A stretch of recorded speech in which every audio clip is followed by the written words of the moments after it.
Imagine mist rolling over ancient forests, the crackle of a fire in a stone circle, and the low murmur of voices speaking secrets only a few were ever meant to know. Well, tonight, my sleepy crew, we're uncovering what daily life was really like for the Celtic Druids. Far from being just mysterious figures in robes, the Druids were judges, teachers, healers, and spiritual leaders. Their days were filled with ritual and study, with guiding their communities through both the practical and the mystical. So before you get comfortable, take a moment to like the video and let me know down below where you're tuning in from and what time it is for you. Now, dim the lights, grab your cozy blanket and let me work my magic. When you're sleeping on what passes for a Celtic mattress, basically a pile of sheep's wool packed into a leather sack that has seen better decades, waking up before the sun does isn't exactly a hardship.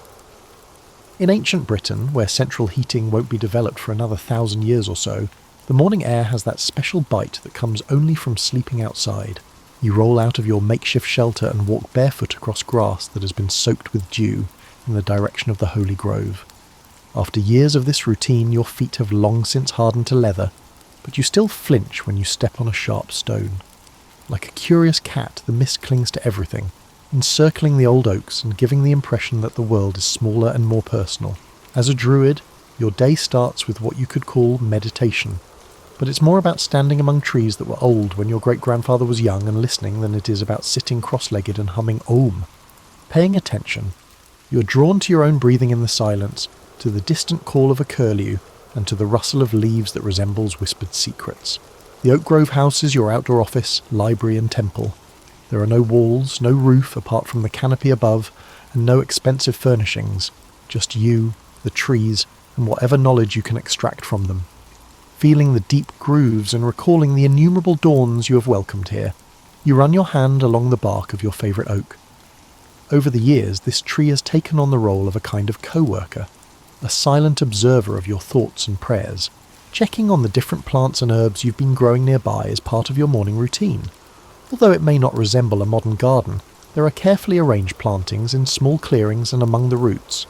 You must be patient, sometimes waiting years for mistletoe to appear, because it doesn't grow on every oak. When it happens, it's similar to discovering a £20 note in your coat pocket, but this note has the power to heal the sick and establish a connection with the divine. Even the most pragmatic person gets a little mystical from the golden way. The early morning light filters through the leaves. You collect a few special herbs, such as meadowsweet for its sweet aroma and therapeutic qualities, vervain for purification, and some hawthorn bark for later use. These treasures are stored in your leather pouch, which has been softened by years of use and resembles an ancient pharmacy. You hear the sounds of the settlement starting to awaken as the sun rises higher. The familiar sounds of everyday life, such as children laughing, cattle lowing, and someone presumably arguing over who gets to milk the goats, drift through the trees as smoke rises from cooking fires. But for now, you are caught between the eternal and the earthly in these final moments of dawn silence. When you close your eyes, you can feel the earth's slow, steady heartbeat, the pulse of the land beneath your feet. The ability to perceive the deeper rhythms of the natural world is a sensation that developed over years. You know better than to call it fanciful. You've discovered that the world speaks to those who can listen after 20 years of training, memorizing thousands of lines of poetry and lore, and researching the motions of stars and the characteristics of plants. A simple acknowledgement, which is in between a prayer and a greeting, marks the end of the morning ritual. One last time, you press your palm against the oak's trunk and mutter something in the ancient tongue that your teacher taught you when you were just a young child. Naturally, the tree never responds, but you always feel heard. It's time to confront the day and all of its human-related issues and complications. You must eat something first, though. When their blood sugar falls, even druids become irritable. You practice what may be the most spectacular party trick in all of ancient Europe as you make your way back toward the settlement, but it's deadly serious, and there are no parties. Genealogies, court rulings, and religious tales that need to be memorized verbatim are being recited. There were no crib notes, no written books, and no let me Google that choices. Just your brain, which has been conditioned to function as a living library since childhood. The intricate inheritance laws governing cattle disputes are the subject of this morning's mental exercise. The content is truly exciting. You silently discuss the appropriate course of action, In the event that a neighbour's grain field is damaged by someone's prize ball, going over different scenarios and the solutions that are suggested. It's similar to being a walking Wikipedia, except that you can't use Ctrl F to find what you're looking for, and real people suffer real consequences if you forget something crucial. A growl from your stomach, likely audible in the valley beyond, interrupts this legal recitation. In Iron Age Britain, breakfast is defined as anything that didn't go bad overnight and won't kill you right away. You walk over to the communal kitchen, where a number of big pots bubble over well-maintained fires. Porridge, not the simple instant variety you can microwave, but real porridge made from barley, oats, or whatever grain survived the weather, the birds, and the general unpredictability of prehistoric agriculture, is the breakfast food. It's flavoured with whatever herbs or dried fruits happen to be on hand, and stirred with wooden spoons that have been worn smooth by innumerable hands. Occasionally honey is used when the bears aren't feeling hungry, and the bees are feeling generous. With your hands warmed by the cool morning air, you take a seat on a wooden stump that doubles as your breakfast chair. What does the porridge taste like?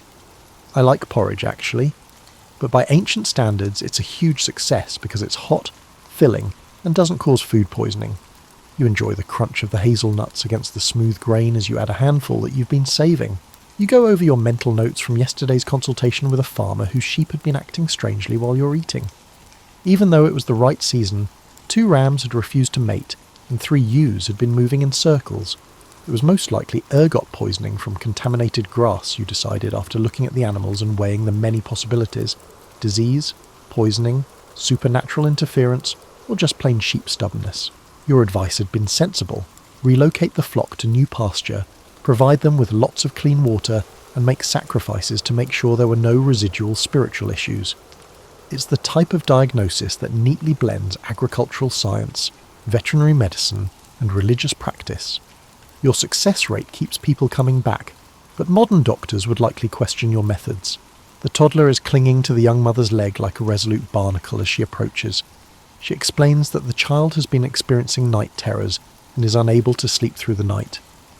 After you finish your porridge, you think about the issue. Sometimes the remedy is herbal, such as a gentle chamomile or lavender tea. Checking for drafts in their sleeping area, or implying that the child may be old enough to have a separate sleeping area from his parents, are examples of practical applications. Sometimes, though, you suspect it's simply the fact that 2-year-olds are inherently scary beings who don't receive enough sleep until they're around 30. Naturally, you don't say this to the mother. Instead, you propose creating a mild herbal remedy and suggest a simple bedtime routine that may help the child feel more secure. Your work revolves around these consultations, which are the everyday reality that differs greatly from the enigmatic, unearthly perception that people frequently hold of druids. You have elements of a lawyer, a doctor, a therapist, and an agricultural consultant. The mystical elements, though woven through pragmatic concerns like a golden thread through rough wool, are sufficiently real. Your day has officially begun when you finish your breakfast and notice that the sun has risen well above the tree line. It's time to review your many ongoing projects and determine who else might benefit from your unique combination of common sense and age-old wisdom. It's a 3-walled building with a thatched roof that only leaks when it rains a lot, which is usually the case. Your makeshift dispensary is located in a corner of what could be kindly referred to as a workshop. To receive any sunlight that Britain's consistently overcast skies may provide, the open side faces south. Clay pots line wooden shelves that have been smoothed by years of use, and bundles of dried herbs hang from the rafters like an aromatic chandelier. Checking on a batch of willow bark tea that has been steeping overnight is the first task for today's pharmaceutical work. Kind words and gentle stretching are insufficient for the middle-aged blacksmith patient, whose joints are so stiff that he can hardly lift his hammer. You test the strength of the dark liquid with a cautious sip after straining it through a piece of linen. It's probably about right, because I'm as bitter as a disgruntled tax collector. Your medicine cabinet would confuse a modern pharmacist, but any respectable herbalist would be impressed. For headaches, feverfew is collected at dawn, when its potency is at its highest. The country people refer to comfrey as knitbone for good reason. It helps with wounds and broken bones. St. John's wort is used to treat depression, but you may also think of it as a way to drive out evil spirits that descend on the heart like mist in a valley. A woman shows up looking ashamed, accompanied by her teenage son.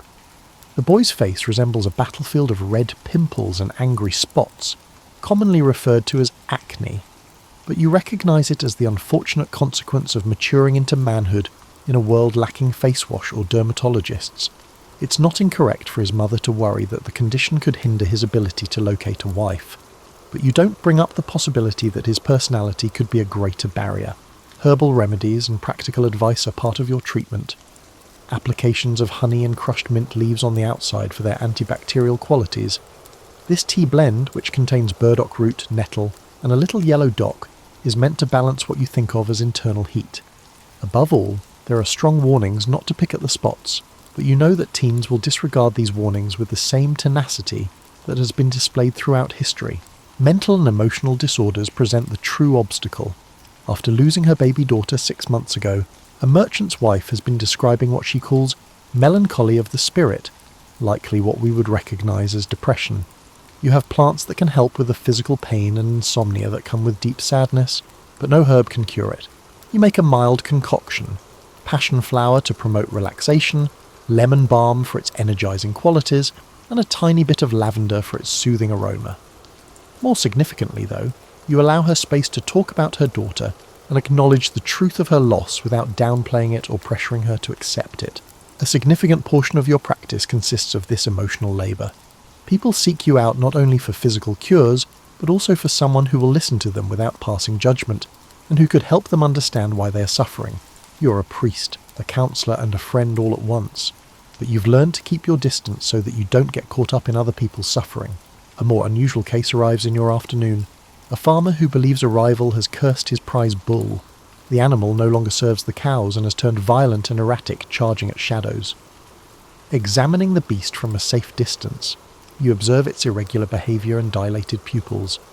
After careful interrogation, you learn that the bull has been grazing in a field where ergot-infected grain grows wild.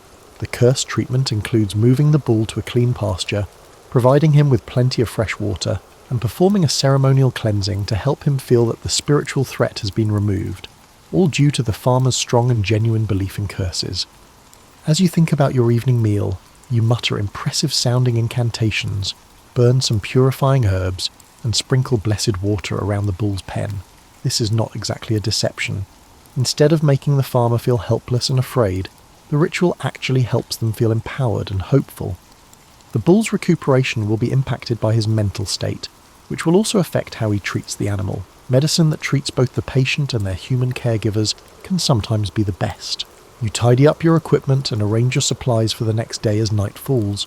The work for the day has been successful, a number of people are feeling better, and your treatments haven't killed anyone, which is always a win in prehistoric medicine.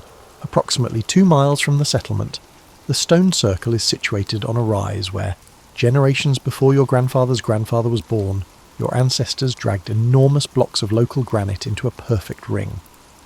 You follow a path that has been smoothed by innumerable feet, druids, petitioners, and inquisitive kids who have been told not to play among the sacred stones but still do so, as you stroll there in the late afternoon light.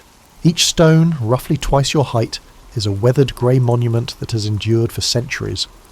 They aren't the enormous trilithons you might picture from Stonehenge. Those megaliths are from a more ambitious, earlier era. Despite being smaller and more personal, these stones are just as potent. Small offerings left by guests clump together around their bases like vibrant prayers made tangible, and Lycan paints them in patches of green and silver. In your world, spirituality and astronomy are never completely distinct, but today's purpose is more astronomical. For months you've been monitoring the moon's movement and its position in relation to the background stars in anticipation of a specific alignment that happens once every 19 years. If your calculations are accurate, the moon will rise through the space between 2 particular stones tonight, signalling a significant event in the astronomical calendar. Years of stargazing were part of your training, which taught you to read the sky like a huge, slowly turning book. Understanding celestial cycles helps you time everything from plantings to religious festivals to court cases, not because you think the stars dictate human fate, that's more of a Roman notion. The phases of the moon dictate when it is best to gather specific herbs, when rituals are most effective, and when it is fortunate to start significant projects. You set up a basic meal consisting of bread, cheese, and dried apples as your observation point. Patience is necessary for astronomical work, and patience necessitates nourishment. The grain used to make the dense, dark bread was ground between 2 stones that morning. Because it was aged in clay pots buried in cool earth, the cheese has a sharp tang. Simple food tastes better when enjoyed in the company of old stones and under the open sky. You start the evening's actual task as dusk falls, teaching your apprentice the intricate craft of memory. As you recite the family tree of the local chieftain, young Calum sits cross-legged next to you, his expression solemn and focused. The meticulously structured verse chronicles 15 generations worth of marriages, feuds, births, and deaths, which helps readers retain the information. The genealogy serves as legal documentation in addition to family history. Who is entitled to inherit property? Due to long-standing blood feuds, which families are prohibited from getting married to one another? In tribal councils, who is empowered to speak? Your mind contains all of this knowledge, which you need to impart flawlessly to the following generation. A single error could render a property claim void or unintentionally approve a union that would spark a new conflict. Calum repeats the verses back to you, occasionally stumbling over the more complex relationships.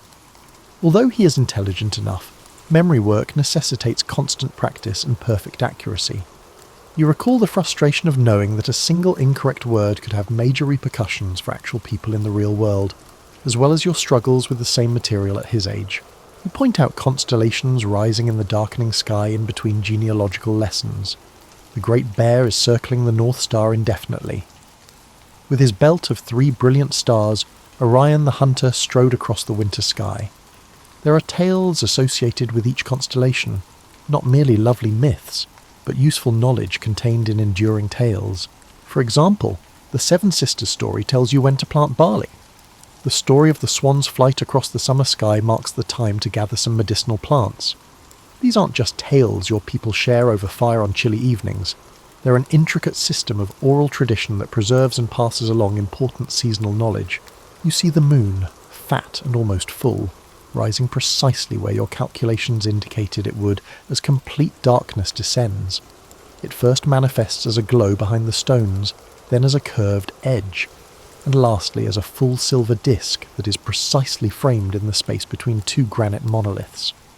You're always moved by this sight, which demonstrates that the age-old wisdom preserved in stone and tale is still true, accurate and trustworthy.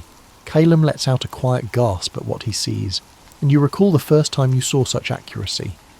Learning about astronomical alignments in theory is one thing, but witnessing them in action with perfect precision is quite another.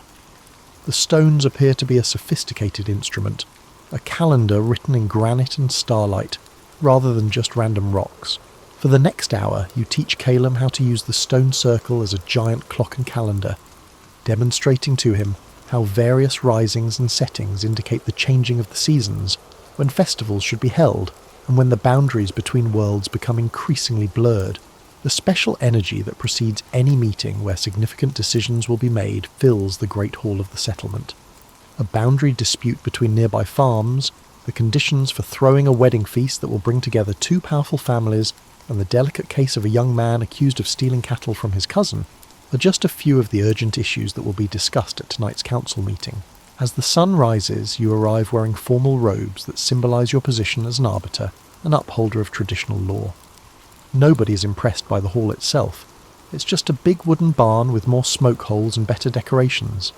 The air is filled with the mixed smells of leather, wet wool, wood smoke, and too many people in one location, while rush lights flicker in the background. Your seat is in a prominent location close to the main fire, close enough to the clan chief to offer advice, but far enough away to speak to the group as a whole. The arrangement takes into account your dual responsibilities as an independent authority and counsellor.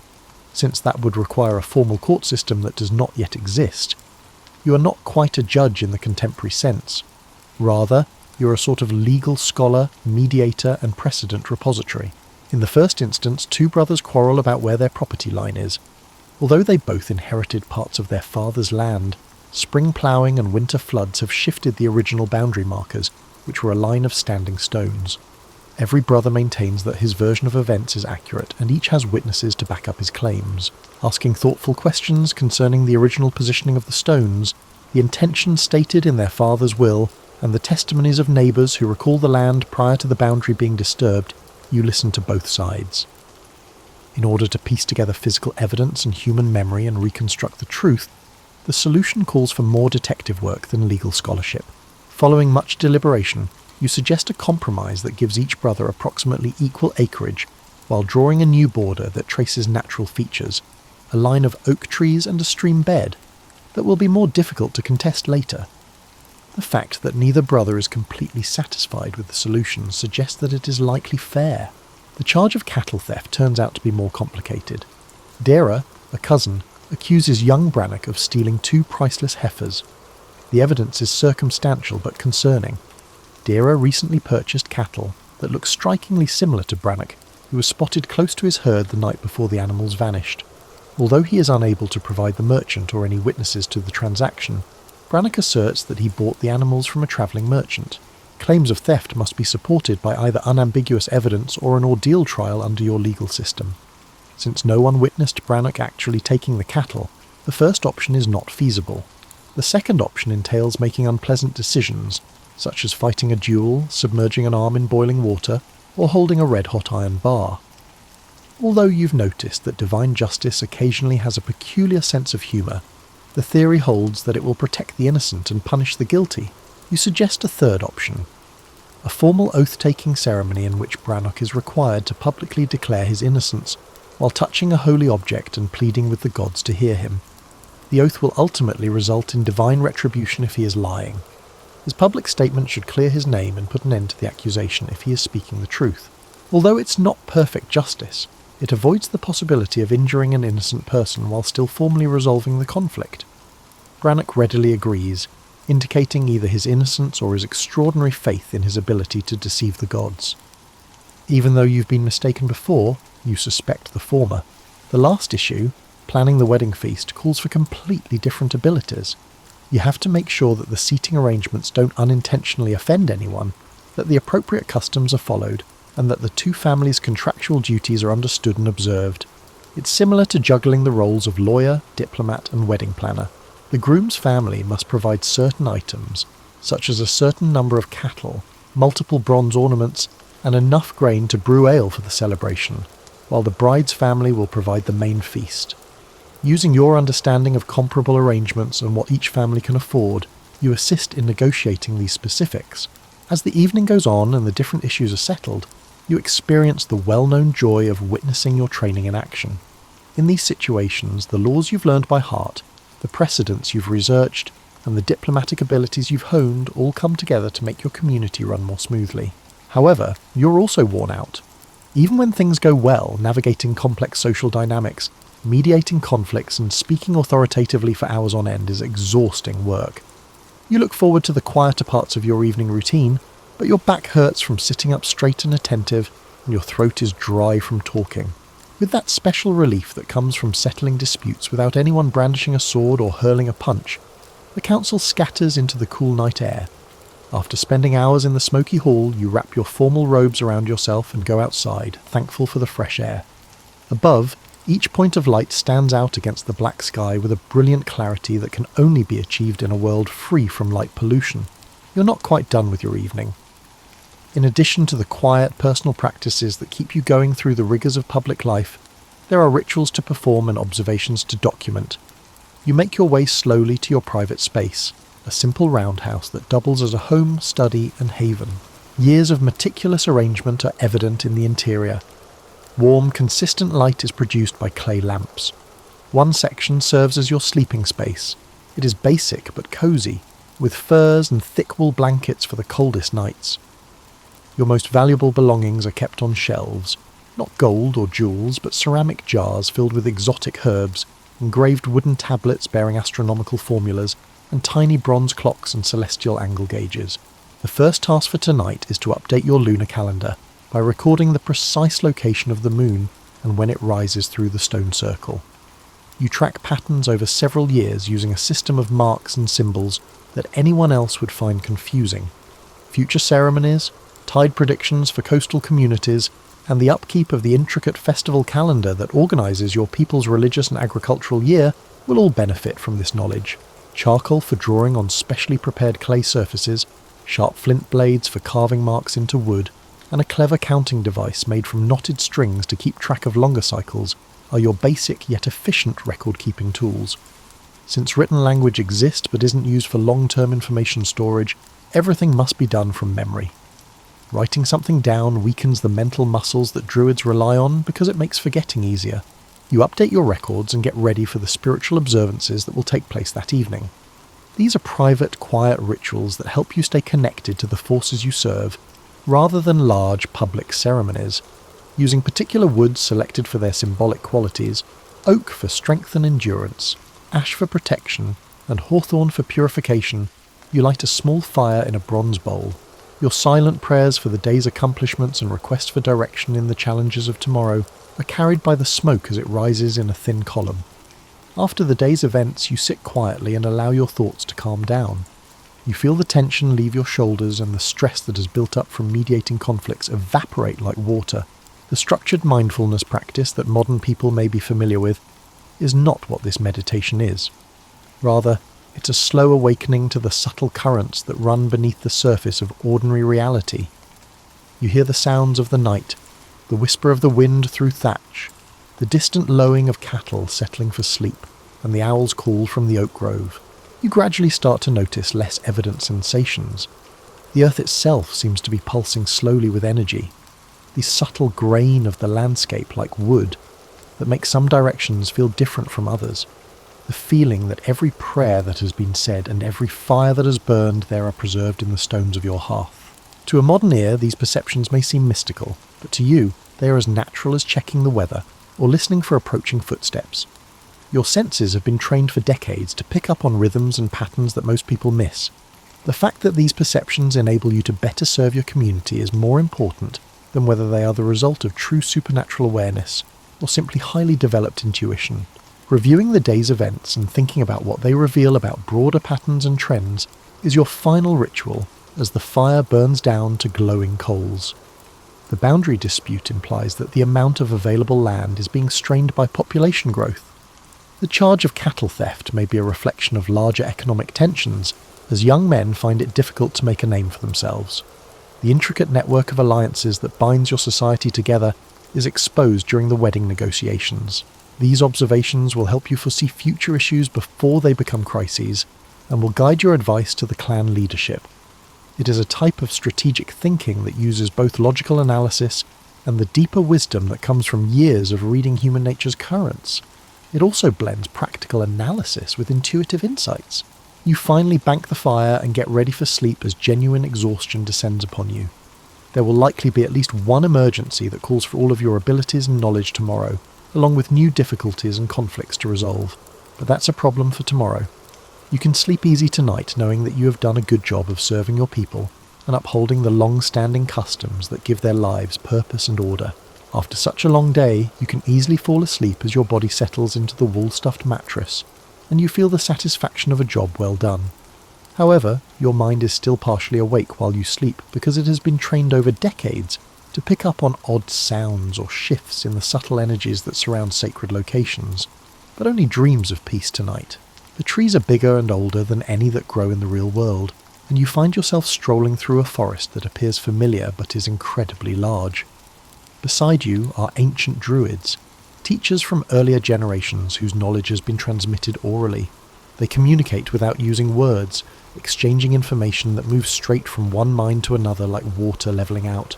Secrets that are hidden from everyday view are revealed by the dream forest. You can see how all of the trees are connected by a network of roots that exchange information and nutrients over great distances.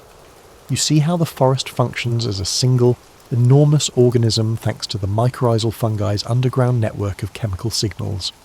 In the dream state, these connections appear as clear as sunlight, but it will take centuries for modern science to uncover them. The events of the day are processed by your sleeping mind and woven into the broader patterns that guide your work.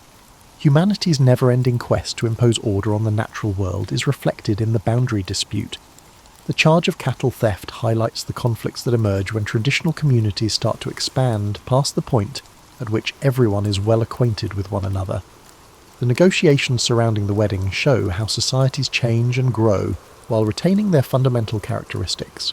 These realizations feel more like truths that have always been there, just waiting for the right time to come to light, than they do like conclusions you've drawn. Druidical wisdom frequently operates in this way. It reorganizes everything you believe to be true, rather than using linear reasoning. Your dreams become more intimate as the night grows darker. As a young apprentice, you find it difficult to commit the extensive body of legal, historical, and religious knowledge to memory. You recall the aggravation of forgetting crucial information, the anxiety of failing your teachers, and the slow delight of realizing that the disparate facts were, in fact, pieces of a cohesive whole. Through decades of sometimes unappreciated service, the memory dreams serve as a reminder of why you chose this path and why you have stayed dedicated to it.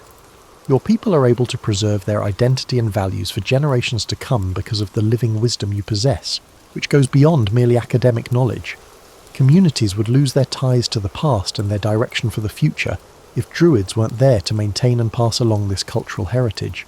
You dream about the vast cycles that control everything as the first grey light peeks through the smoke hole in your roof, just before dawn.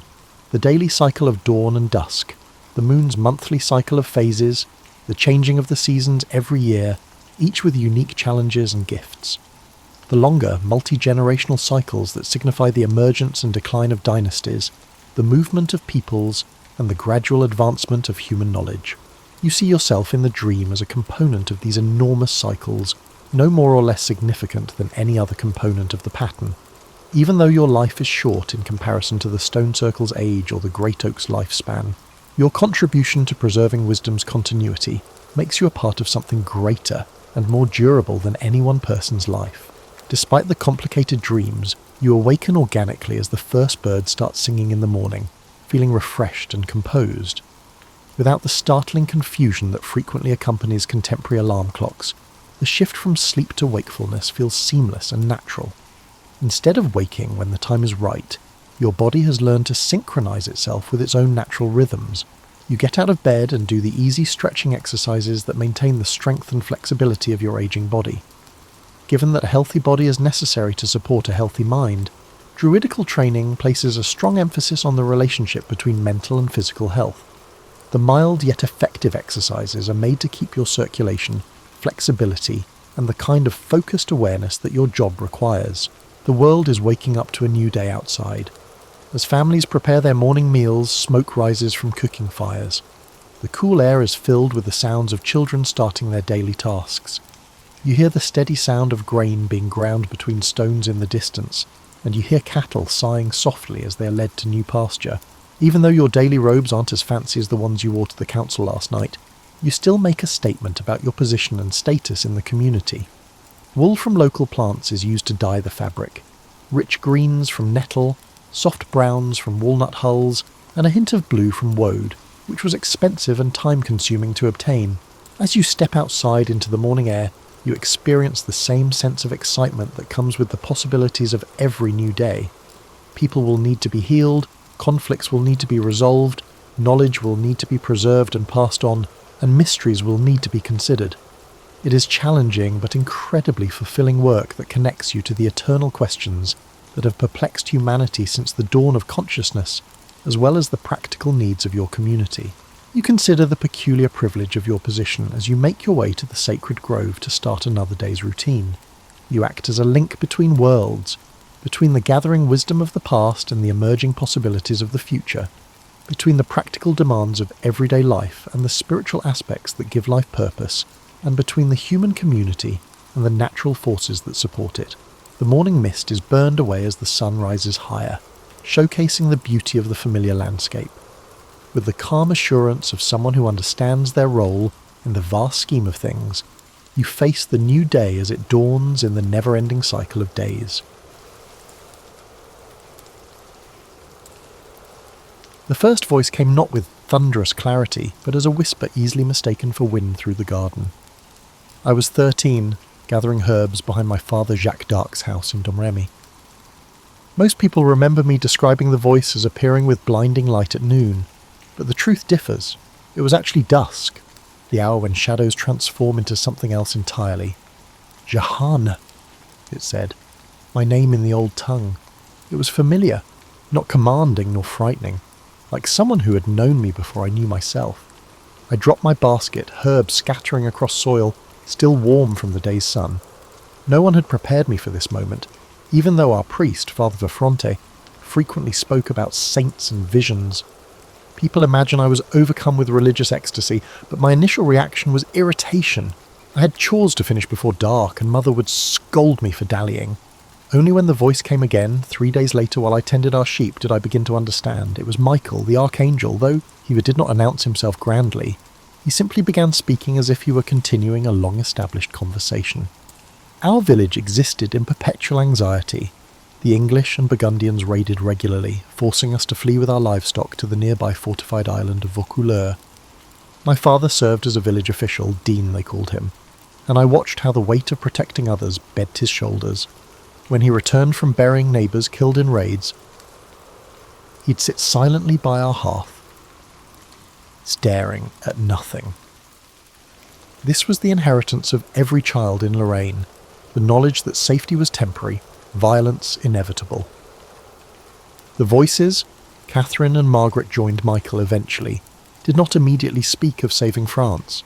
They spoke of me, how I must remain pure, how I must listen carefully.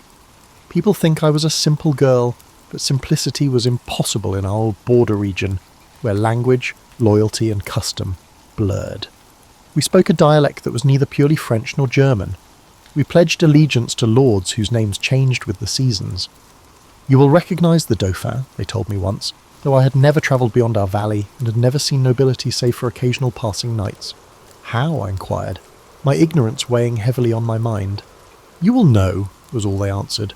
Mother taught me to sew and spin, not knowing these domestic skills would later serve me well in army camps. Father taught me to manage our few acres and to recognise when rain threatened the hay harvest. These mundane lessons proved as crucial as anything the voices imparted. I hid the voices from everyone, especially my dear friend Orviette. We gathered flowers for the church altar together, gossiped about village boys, and waded in the Meuse River during summer's heat. Normalcy became my disguise. When my mother spoke of arranging a marriage with the son of a nearby farmer, I neither agreed nor objected, though the voices had already commanded my virginity be preserved. I simply continued spinning wool, kneading bread, and appearing unchanged while something profound transformed within me. The summer I turned 16, English forces pushed deeper into our region. I watched refugees stream through Domremy, women carrying whatever possessions they could save, men with haunted eyes and children too exhausted to cry.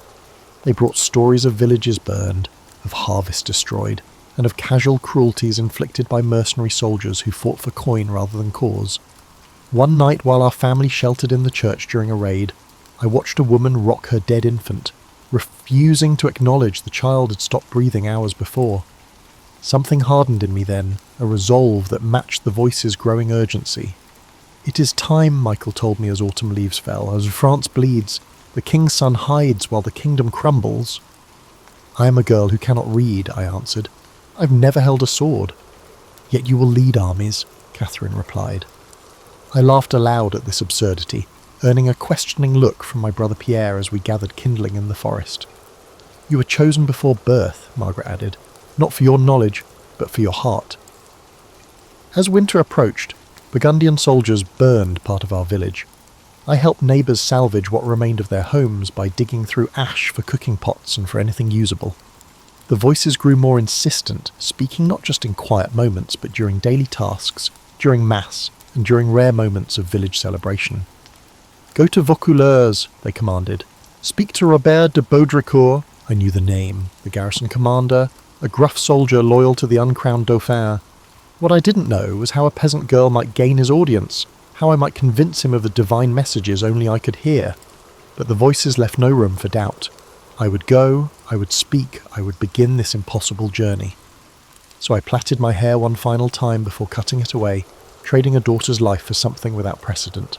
My cousin Durand Lassois thought I was insane when I asked him to escort me to Vaucouleurs. A practical man with calloused hands and a perpetual furrow between his brows nonetheless agreed, perhaps out of curiosity about what had transformed his once quiet cousin into someone who spoke with unnerving certainty. 3 times you will knock on the captain's door, Catherine had told me. Twice he will refuse you. The 3rd time he will listen. During the January journey to Vaucouleurs, my feet became numb from wearing worn leather shoes.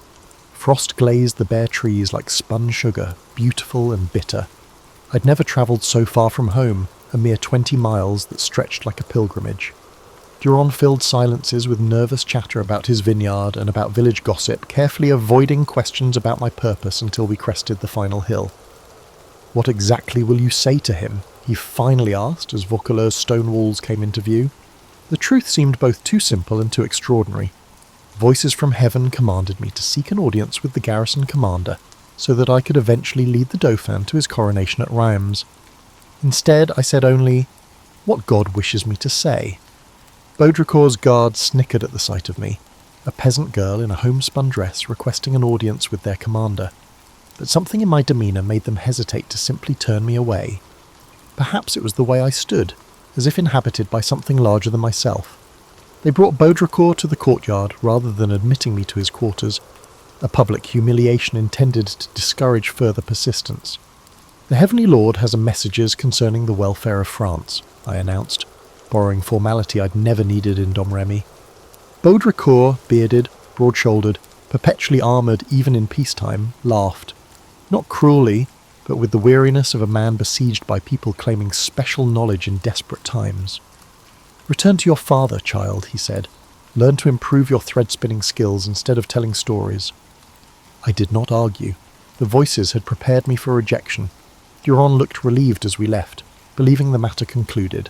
But I remained in Vaucouleurs, staying with distant relatives, the kindly wheelwright Henri and his wife Catherine Leroyer, who took me in despite their confusion about my purpose. Daily I attended Mass at the chapel of Sainte Marie, kneeling on stone floors that bruised my knees. Townspeople began noticing the strange girl who prayed with unusual intensity. Some mocked me. Others, sensing something beyond ordinary faith, began asking for blessings, for prayers specific to their troubles. "I have no power to bless," I told a woman who brought her feverish child. "I am only a messenger." Yet I placed my hands on the child's forehead, feeling heat radiating through papery skin, and prayed anyway. When the fever broke 3 days later, whispers about me changed tenor.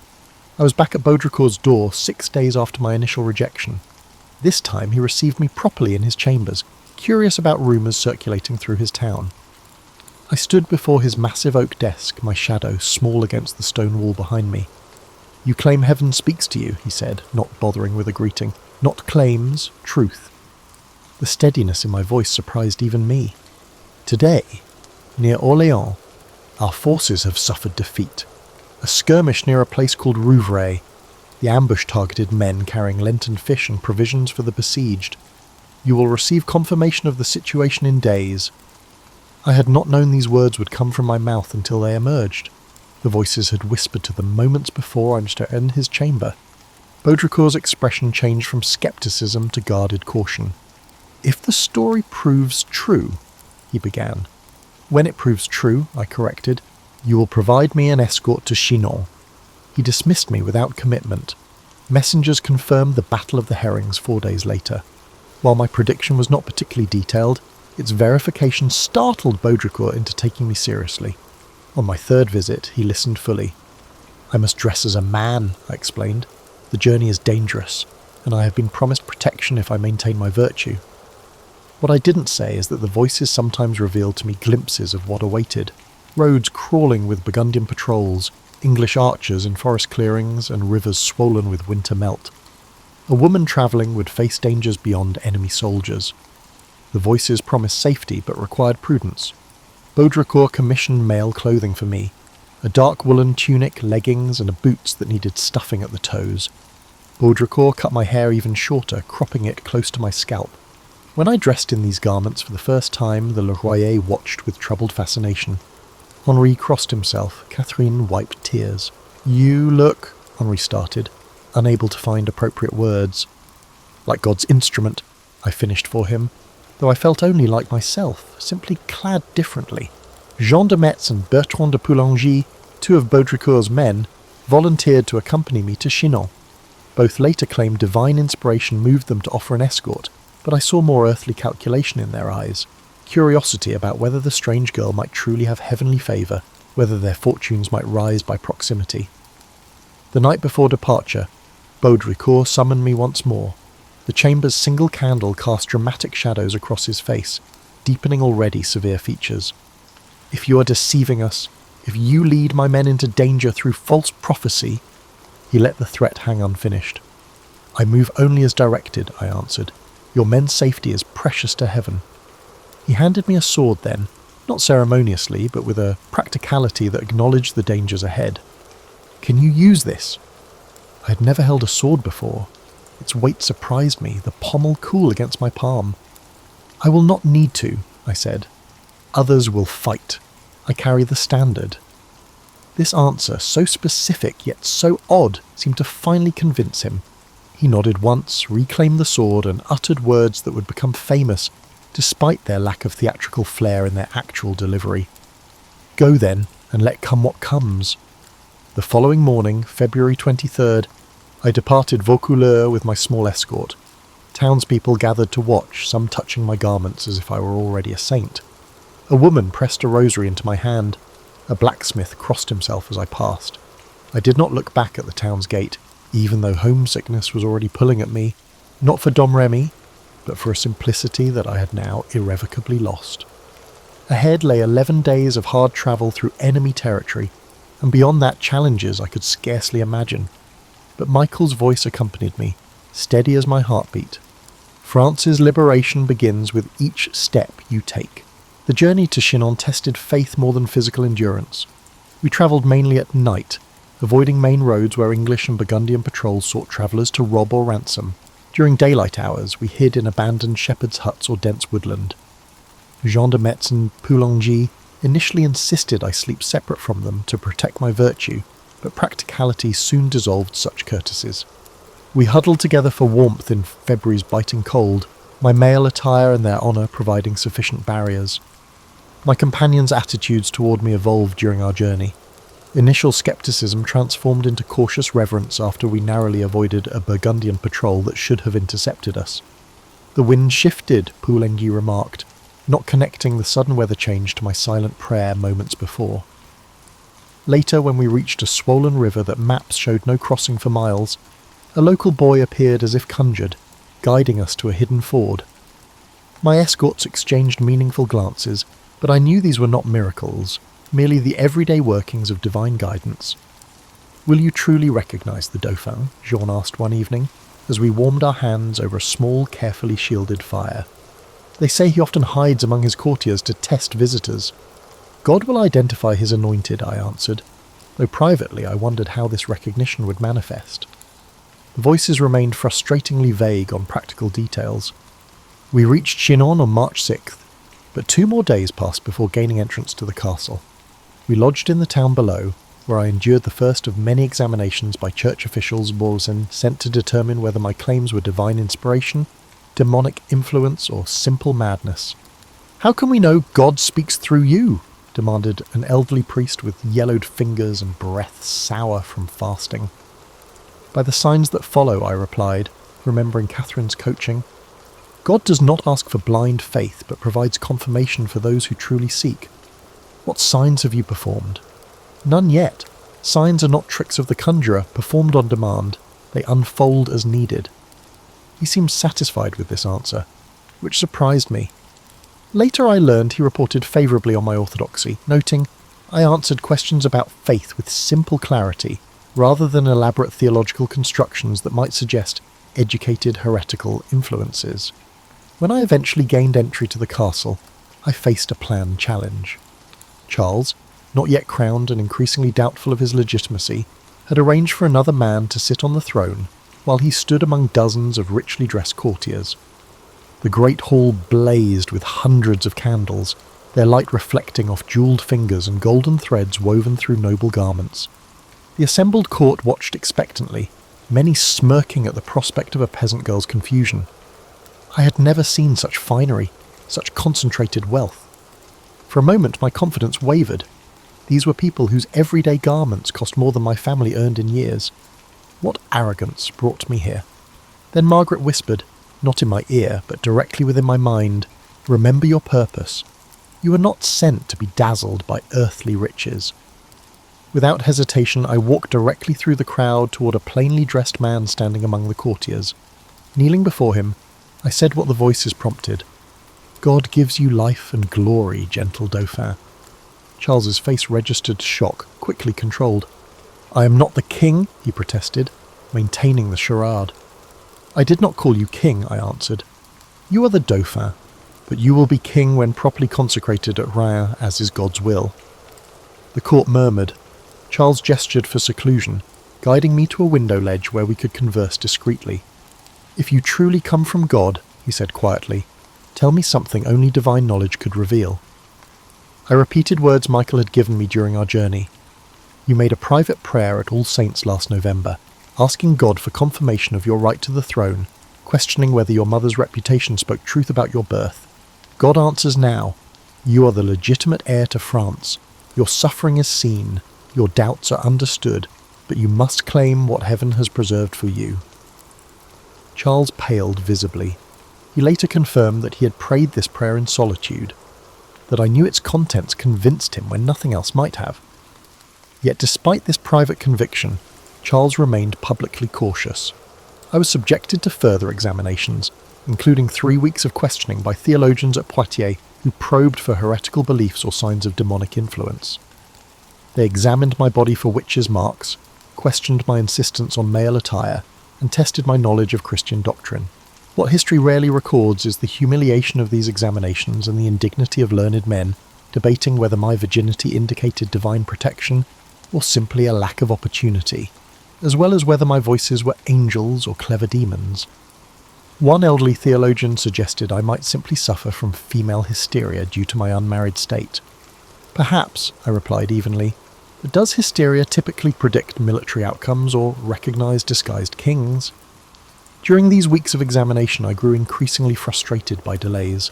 Orléans remained under siege, its situation deteriorating. The voices became more urgent, sometimes waking me from sleep with commands to move quickly. "Time slips away," Michael warned. "France's heart weakens with each passing day." I petitioned Charles repeatedly for action, facing resistance from his advisor Georges de la Trémoille, who viewed me as a threat to his influence. "The maid makes bold claims," he told Charles within my hearing, "yet prophecies are cheap while soldiers' lives are dear." "Prophecies may be cheap," I countered, "but the price of ignorance is the fall of your kingdom." Charles wavered between believing my divine mandate and fearing the consequences of following an unproven visionary. What finally convinced him was pragmatism. All conventional military strategies had failed. His treasury emptied while English territory in France expanded. What harm could come from allowing me to attempt lifting the siege at Orléans? Should I fail, my losses would be minimal compared to the daily losses already incurred. If I succeeded, the reward was incalculable. In late April, after nearly 7 weeks of delay and examination, Charles finally granted me my mission. I was provided armour made to my measurements, lightweight plates that nonetheless felt foreign against my body. The sword given to me was serviceable but ordinary, not the special blade I had described seeing in my visions.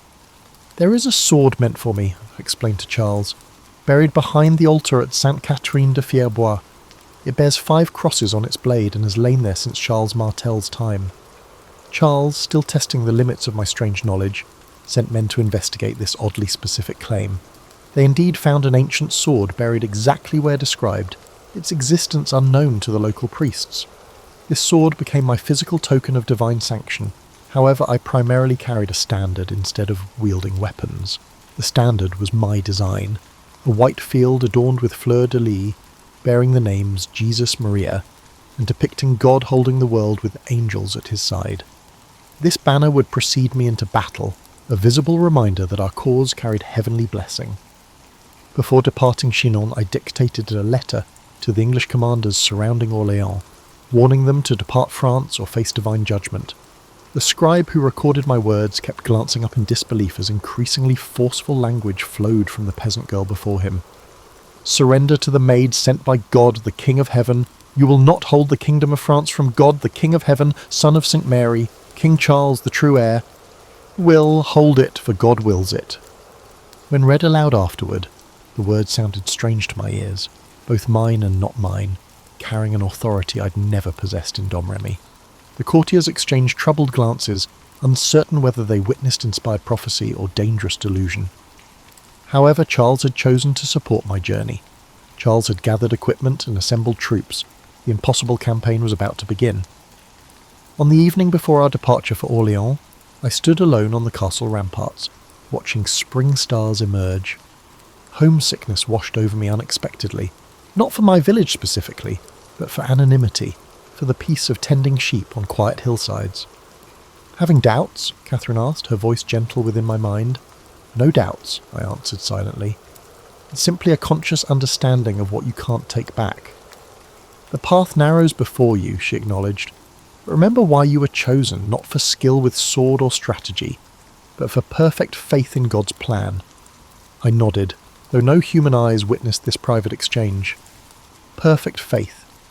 It was not blindness to danger nor an absence of fear, but a willingness to proceed despite both.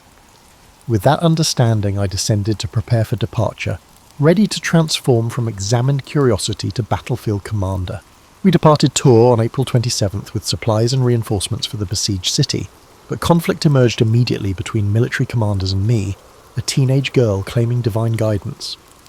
The army's veteran captains, Jean de Dunois, La Hire and Etienne de Vignoles, regarded me with open scepticism. They had weathered years of defeats and developed cautious strategies.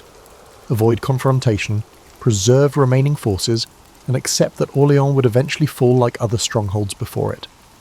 God did not send me to follow cautious men, I informed them during our first council.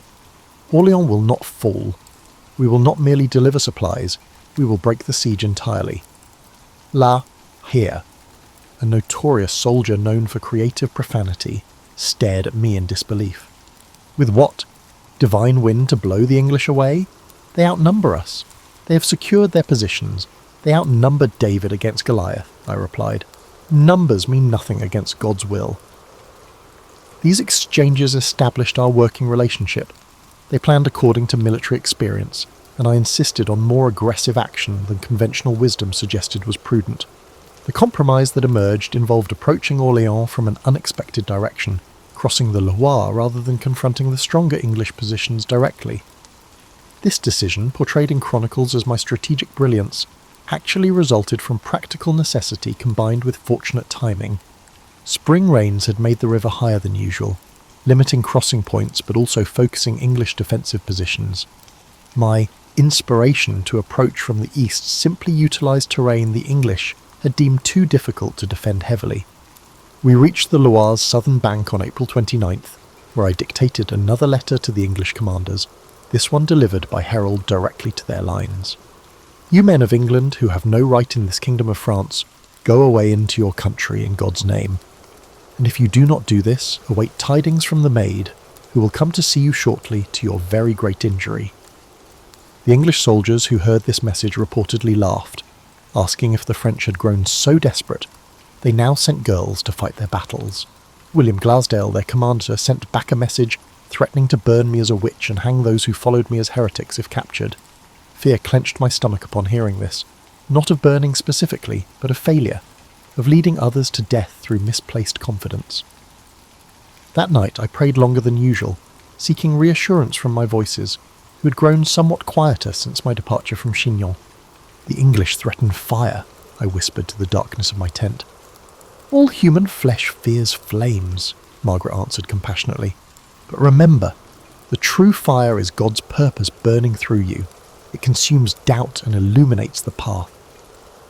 On April 30th, we successfully transported supplies into Orléans via river barges, bringing desperately needed provisions to the city's defenders.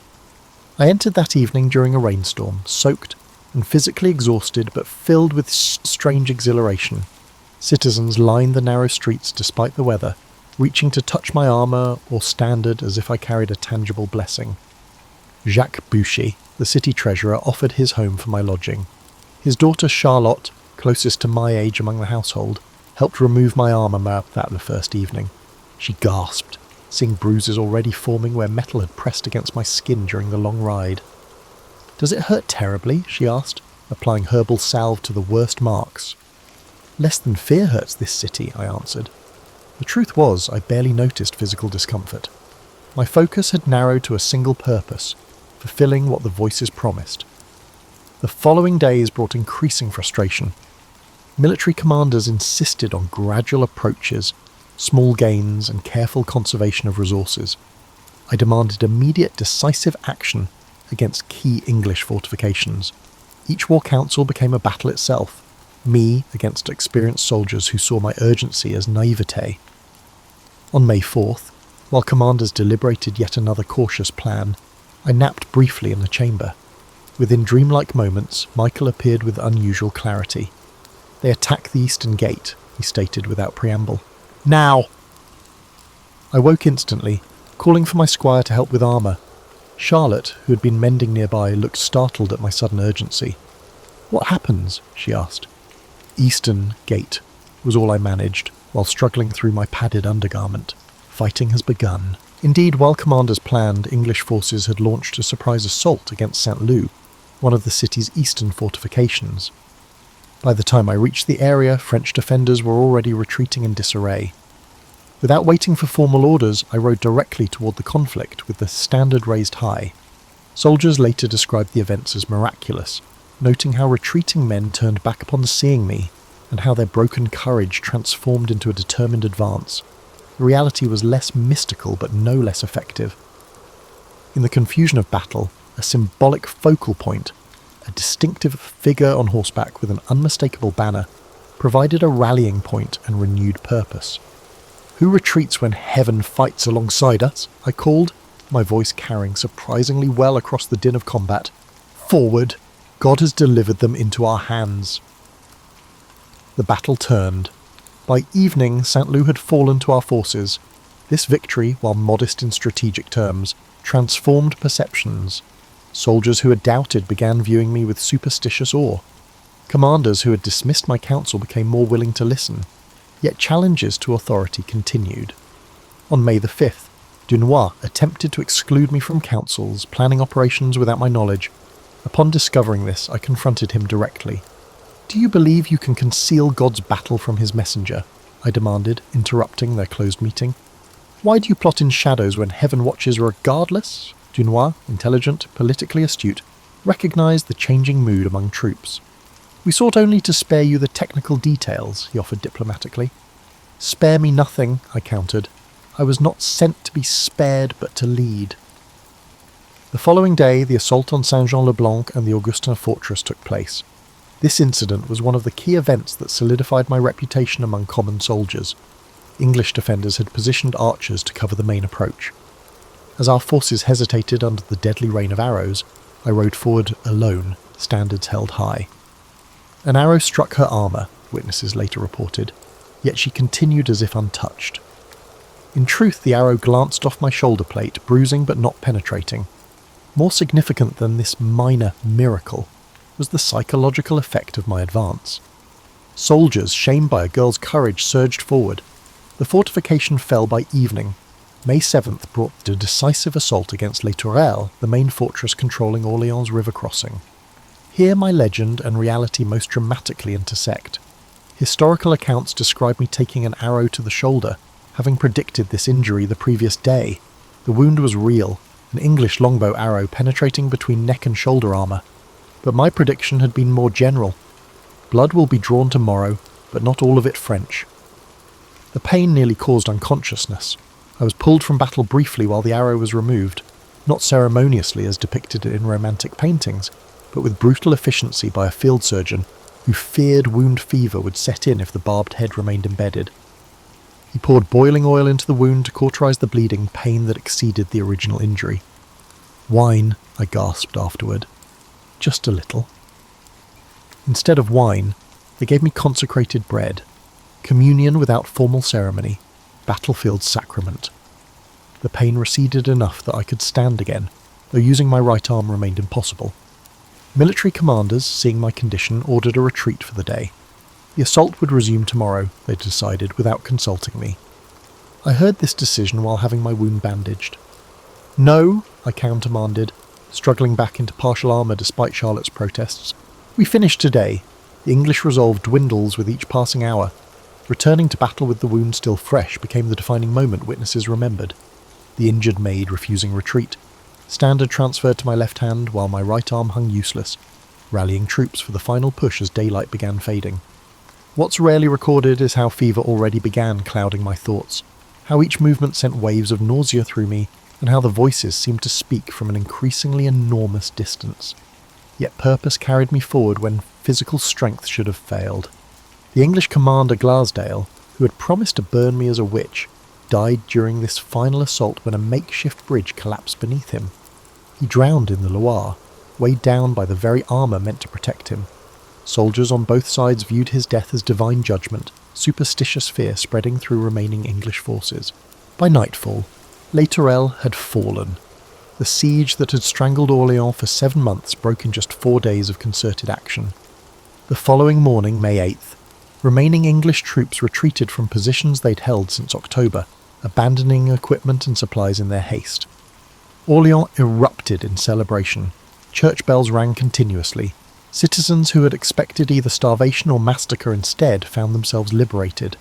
They credited the maid, the peasant girl from Domremy who had promised deliverance and, against all rational expectation, delivered it. That night, fevered and weak from blood loss, I struggled to understand what had truly happened. Had God performed miracles through me? Or had my presence simply catalysed human courage that already existed, waiting only for symbol and purpose to crystallise action? Both, Catherine whispered, as I drifted between consciousness and dream. The greatest miracles work through natural channels, not to pipe them. Citizens began calling me La Pucelle d'Orléans, the Maid of Orléans, a title that would follow me through history. Yet alone in prayer that night, I remained simply Jeanne, aching, feverish, wondering what further price fulfilling heaven's commands might require. By nightfall, Les Tourelles had fallen. The siege that had strangled Orléans for 7 months broke in just 4 days of concerted action. The following morning, May 8th, remaining English troops retreated from positions they'd held since October, abandoning equipment and supplies in their haste. Orléans erupted in celebration. Church bells rang continuously. Citizens who had expected either starvation or massacre instead found themselves liberated. They credited the maid, the peasant girl from Domremy who had promised deliverance and, against all rational expectation, delivered it. That night, fevered and weak from blood loss, I struggled to understand what had truly happened. Had God performed miracles through me? Or had my presence simply catalysed human courage that already existed, waiting only for symbol and purpose to crystallise action? Both, Catherine whispered, as I drifted between consciousness and dream. The greatest miracles work through natural channels, not to pipe them. Citizens began calling me La Pucelle d'Orléans, the Maid of Orléans, a title that would follow me through history. Yet alone in prayer that night, I remained simply Jeanne, aching, feverish, wondering what further price fulfilling heaven's commands might require. Throughout this journey, I maintained my male attire and slept fully armoured most nights, surrounded by guards. This practice, later used as evidence of impropriety during my trial, served practical purposes beyond the voice's commands. Travelling with thousands of soldiers while identifiably female invited dangers obvious to any woman, divine protection notwithstanding. The armour provided a physical barrier against casual assault. Male clothing minimised unwanted attention during necessary activities. We reached Reims on July 16th. The city welcomed Charles without resistance, its citizens lining streets to witness what many had thought impossible months earlier. I wrote to Philip of Burgundy that same day, urging reconciliation with Charles, calling on him to make good peace that will last with the rightful king. This letter received no immediate response but represented my growing political involvement beyond battlefield leadership. The coronation ceremony on July the 17th exists in popular imagination as a triumphant culmination, the maid standing proudly beside her king as divine prophecy is fulfilled. Reality contained more nuance. I indeed stood near the altar holding my standard, but experienced the ceremony with complicated emotions. Initially, relief predominated. I had accomplished the primary mission the voices had given me. Charles knelt before the Archbishop, received sacred anointing from the Holy Ampulla, and rose as King Charles VII, his legitimacy no longer questionable. As the Archbishop placed the crown on his head, I spontaneously broke into tears. "Now God's work is accomplished," I told him afterward, during the celebration feast where I was granted a position of honour.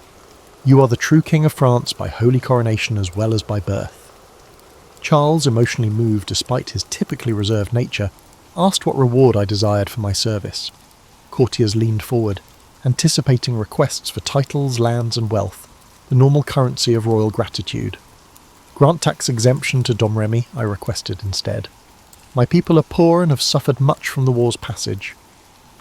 This modest request enhanced my reputation for saintly disinterest in worldly gain, as it cost the crown almost nothing and showed my lack of personal ambition. The voices never promised a personal reward for completing heaven's tasks. My future remained conspicuously absent from their pronouncements. That evening, alone in chambers provided within the Archbishop's palace, I experienced something unprecedented, silence from the voices that had guided me since age 13. I prayed for hours, seeking their familiar presence, but encountered only ordinary stillness. Have I failed in some manner? I finally asked aloud, desperate for a response. Catherine's voice, when it finally came, sounded distant, as if speaking across enormous separation. The path divides before you. One direction leads to earthly glory but spiritual peril. The other is bodily suffering but heavenly triumph. Which should I choose? I begged, but received no answer. The voice's diminishing clarity troubled me deeply as we departed Rams on July 20th. For years they had provided unmistakable direction. Now, at the moment of greatest public acclaim, their guidance grew ambiguous precisely when political complexity demanded the clearest understanding. Charles and his advisers favoured consolidating recent gains, negotiating with Burgundy and avoiding confrontation with primary English forces. I advocated for an immediate advance on Paris, aiming to strike while our momentum remained strong and English authority appeared weakest. These divergent strategies reflected fundamental differences in perspective. Charles thinking in political terms of alliances and sustainable power, and me still operating from a divine mandate to drive foreign forces from France entirely. God did not deliver victory at Orleans so you could stop halfway to complete liberation, I argued during councils. Paris is the kingdom's heart, reclaim it and the English position collapses. What I couldn't share was my growing fear that time was running out, and that the fading of the voices signalled an impending end to divine favour. This created urgency I couldn't fully explain to military commanders accustomed to deliberate campaigns. As we travelled through recently liberated territories, common people flocked to see me, reaching to touch my armour, begging blessings for children, and offering tokens of appreciation. Women wept openly, seeing in me something that transcended conventional limitations placed on our gender. Men removed caps respectfully, as if in the presence of something holy. This veneration discomforted me increasingly. I am not a saint, I told Charlotte d'Albret, a noblewoman who had joined our travelling court and attempted to collect my discarded garments as relics. I am only God's messenger, nothing in myself.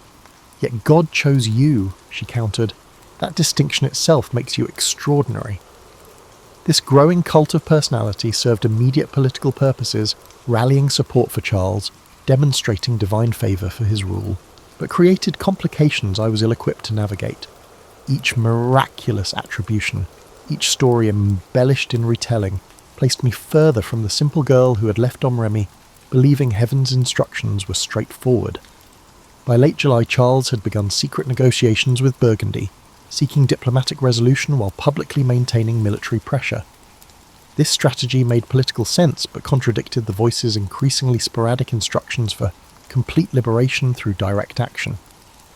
The resulting tension manifested in council debates, where my previously decisive guidance now competed with experienced political advisers offering conventional alternatives. "You were not sent to negotiate half measures," Michael told me during rare communication. "We must fully cleanse France of foreign presence." Yet when I repeated such sentiments to Charles and his councillors, they increasingly regarded them as militarily unrealistic and politically naive. The maid had served her purpose in delivering coronation. Now practical governance required compromises heaven seemed unwilling to acknowledge. This divergence would soon lead to Paris, and decisions that would alter my path irrevocably. August found us advancing incrementally toward Paris while Charles simultaneously pursued negotiations with Burgundy. This contradictory approach, military pressure paired up with diplomatic outreach, created strategic confusion. Were we truly attempting to recapture Paris, or merely demonstrating military capability to strengthen Charles's negotiating position?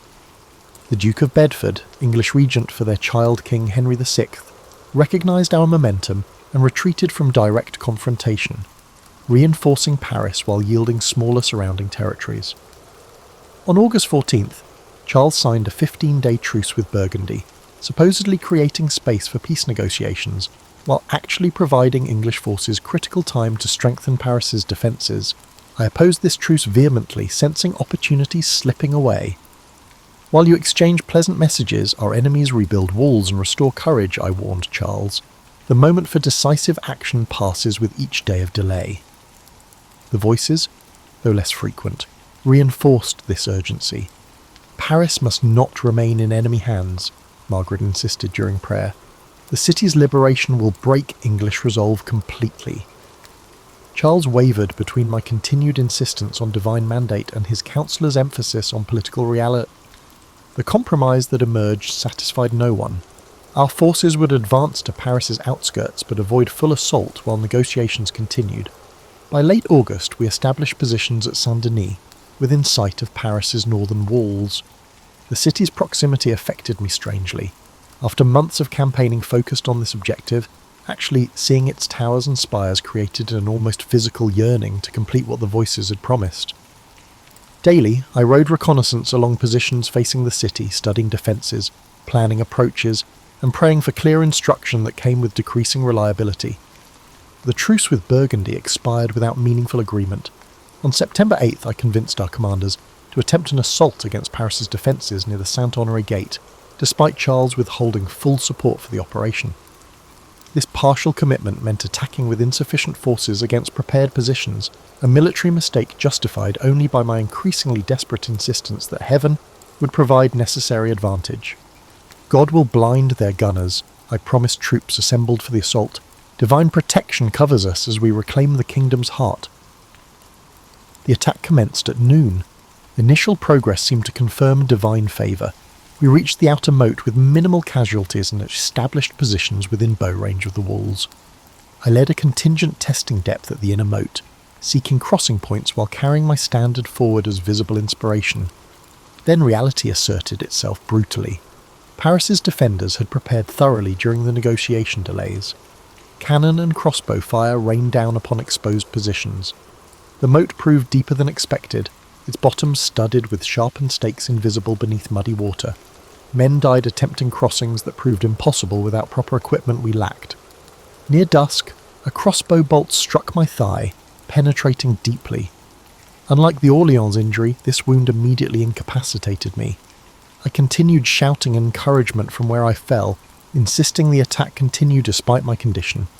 But commanders ordered retreat upon seeing the standard-bearer down. Soldiers carried me from the battlefield as darkness fell, our forces withdrawing in frustration rather than defeat. We had never established positions from which victory was possible. The wound itself, while painful, would heal cleanly. The spiritual injury proved more significant. For the first time I had promised divine intervention that failed to materialize. Why? I whispered that night while surgeons extracted the bolt using methodical cruelty necessary to prevent festering. Why was Paris denied to us when Orleans was granted? The voices remained silent through hours of pain. Their absence felt more painful than physical harm. Had they abandoned me due to some failure? Had I misunderstood heaven's intent all along? Charles, receiving news of the failed assault, ordered immediate withdrawal from Paris's vicinity. In my view, this sensible military decision represented a personal betrayal as it abandoned divine purpose in favour of political convenience. When I was finally permitted an audience 3 days later, I found that he was already reframing recent events for the courtiers. The maid accomplished what God sent her to do, he explained smoothly. Orleans liberated, coronation achieved. Perhaps heaven never intended Paris's immediate recovery. You speak for heaven now, I challenged him, struggling to stand straight despite the pain in my bandaged leg. The mission remains incomplete while Englishmen occupy French soil. Charles regarded me with a complex emotion.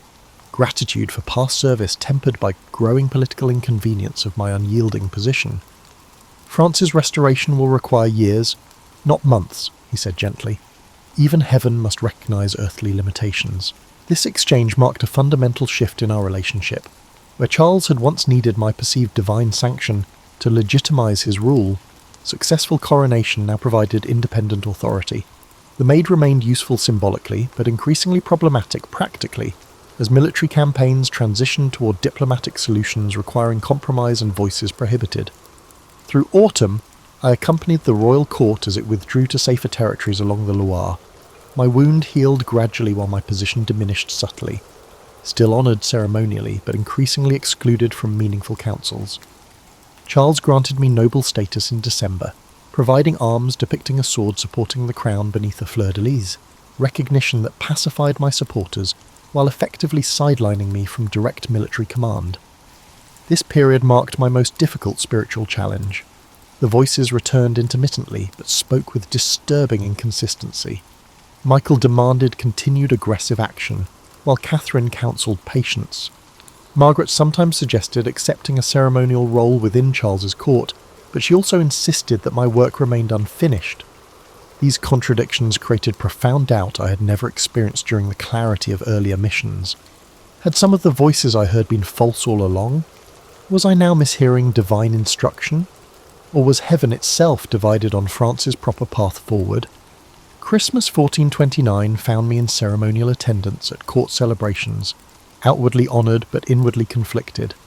I watched elaborate pageantry commemorating Charles's coronation, performances that already incorporated stylized depictions of the Maid as a semi-mythical figure guiding France's resurgence. The actual Johanne, still bandaged, increasingly isolated, observed her transformation into a symbol with growing discomfort. That night, kneeling alone in the castle chapel long after formal services concluded, I experienced the voices with unusual clarity after months of ambiguity.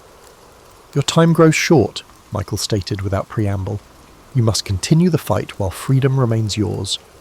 "The king no longer heeds my counsel," I protested. "Commanders follow his direction, not mine." "Then you must act independently, Viro," came the reply. "Better capture by enemies than surrender to comfortable irrelevance." Although troubling, this guidance offered direction that I had been lacking for months. As 1429 ended, I resolved to escape the increasingly gilded constraints of court life and return to direct action, even without royal sanction. This decision, tactically questionable, politically naive, would determine my fate in ways the voices never clearly revealed. The new year began with me effectively sidelined at court while Charles pursued diplomatic arrangements with Burgundy. I chafed at inactivity, sensing precious time wasting, while the voices grew increasingly urgent about continuing France's liberation. By March 1430, I could bear ceremonial confinement no longer. Without royal permission, technically desertion, though my status remained ambiguous, I departed secretly with a small company of loyal followers. We rode for Compiègne, a strategically vital town threatened by the Burgundian forces north of Paris. This decision reflected both military logic and the voices' insistence that action could not await royal convenience.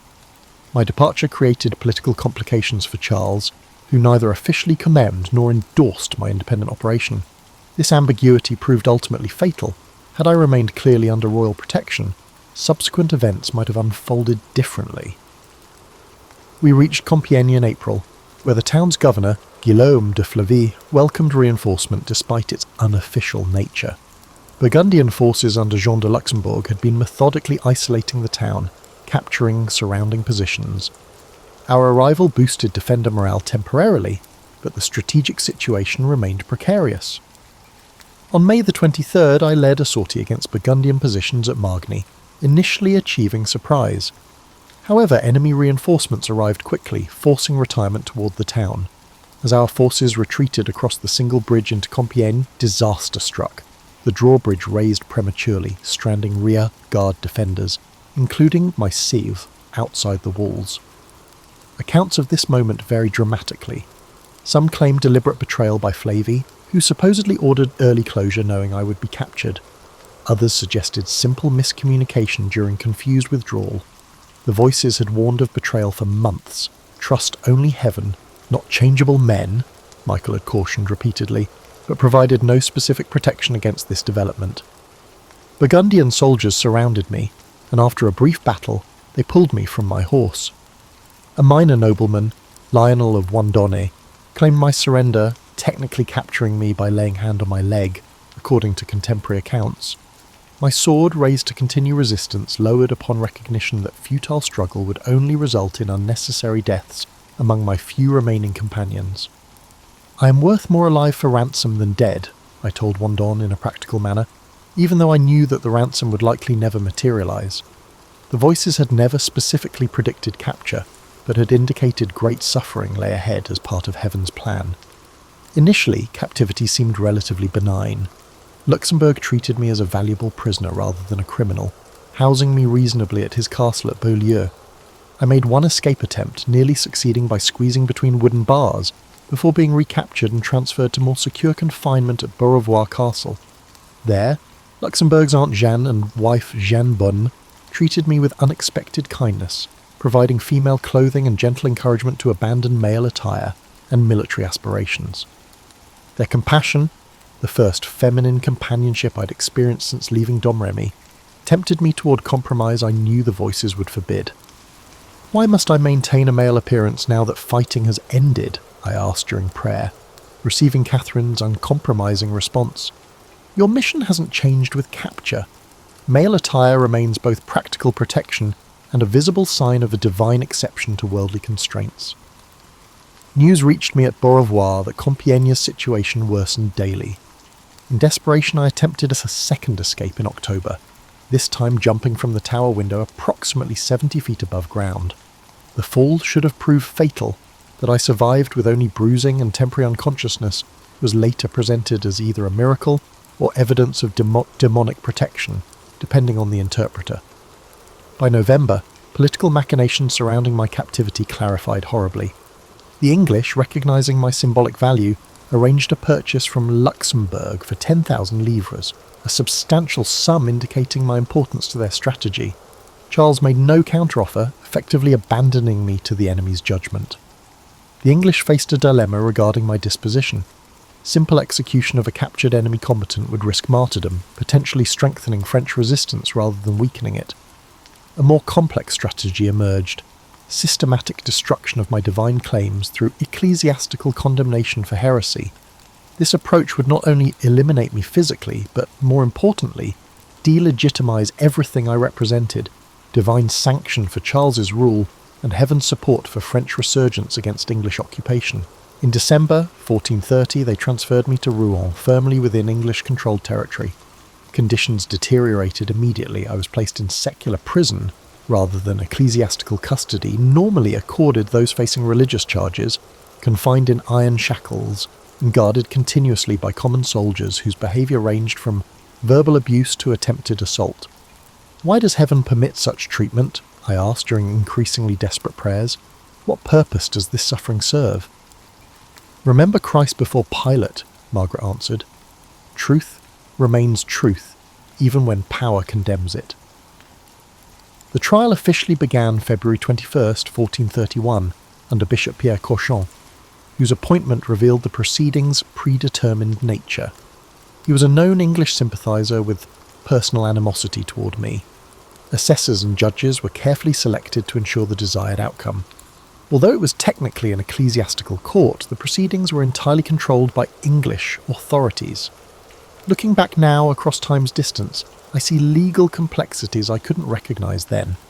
My request for balanced representation from both English and French clerics was denied. My appeal to the Pope, technically my right under church law, was ignored. Most cruelly, highly educated theologians denied me counsel, twisting simple statements into heretical formulations. "Do you believe yourself to be in God's grace?" Cauchon asked early in the proceedings, a theological trap. Answering yes would imply a presumption that is condemned by church doctrine, while answering no would indicate an admission of guilt. "If I am not, may God put me there," I replied, after a moment's thought.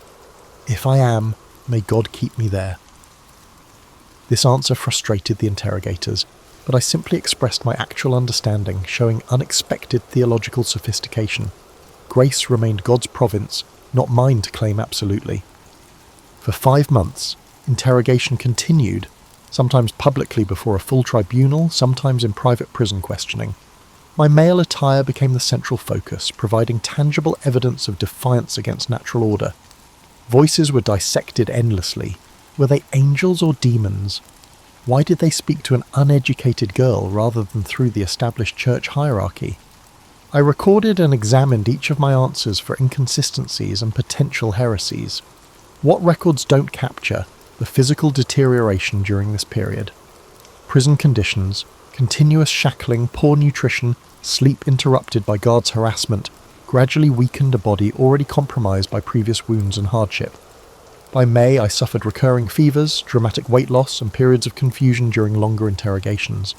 The voices remained present but changed character. Less commanding, more comforting. They spoke increasingly of heavenly reward rather than earthly victory, preparing me for an outcome that seemed increasingly inevitable. "Will I burn?" I asked directly during one night's prayer. "The body is temporary," Catherine answered gently. "What matters is truth maintained until the end." On May the 24th, I was taken to the Rouen cemetery, where scaffolds had been erected, one holding officials who would witness my anticipated recantation, another displaying instruments of execution should I refuse. Exhausted physically and isolated completely, I briefly wavered when presented with a document I was told contained a simple abjuration of male clothing and independent interpretation of voices. What I was unaware of was that the actual document contained a comprehensive admission of fraud, demonic influence, and heretical intent, completely repudiating everything I had experienced and represented. Unable to read, I trusted partial translations provided by clerics, whose deceptions served their predetermined purpose. I signed with a simple crossmark, unaware that I was giving my enemies exactly what they needed, an apparent admission that everything I had claimed about divine guidance was false.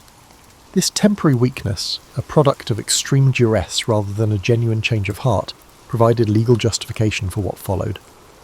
Returned to prison rather than transferred to ecclesiastical custody as promised, I found myself still surrounded by hostile guards, still denied female companionship that would have made feminine clothing practically sustainable. When my clothes were taken while I slept and only male attire was left available, I faced an impossible choice: remain naked among male guards or don forbidden garments. The voices spoke with unusual clarity that morning. Better modest impropriety than immodest vulnerability. I dressed in male clothing, knowing this relapse provided the final justification enemies sought. When judges returned to document this transgression, I formally recanted my previous abjuration, stating clearly that voices were indeed divine, that the mission had been heaven-sent, and that temporary weakness had betrayed truth. I would rather do penance once, with death, than bear imprisonment suffering continuously, I told them with renewed clarity despite knowing the consequence. On May the 30th, 1431, the final sentence was announced. Declared a relapsed heretic, I would face public execution by burning, the most painful death authorities could legally impose, deliberately chosen to create maximum suffering they hoped would produce a final public confession. That morning I made a final confession to a sympathetic priest and received communion despite being formally excommunicated, a small act of compassionate defiance by a cleric who recognised injustice unfolding. Wearing the traditional long white garment for heresy executions, a cart transported me through Rouen streets toward the old marketplace, where execution awaited. The crowd's mood surprised me, not triumphant but sombre, many openly weeping. These were not my French compatriots, but Norman subjects under English rule, yet something about my situation transcended political loyalty. Later accounts would claim English authorities grew concerned that sympathy might transform into riots, and that martyrdom was being created despite their careful legal manoeuvring. At the execution ground, officials had me a final opportunity to recant before tying me to a tall stake erected atop a substantial pyre. The method was deliberate. Slow death by suffocation and burning rather than quicker execution methods available. "Jesus!" I called repeatedly as flames were lit, no longer concerned with appearing strong before enemies, simply seeking comfort in the name that had guided my journey from its beginning. The voices spoke one final time as smoke began rising. "Your suffering ends today. Your vindication begins." The physical agony that followed transcends description. Historical accounts claim my heart remained intact among ashes afterward, a symbolic detail probably invented by later chroniclers seeking miraculous elements for potential canonization.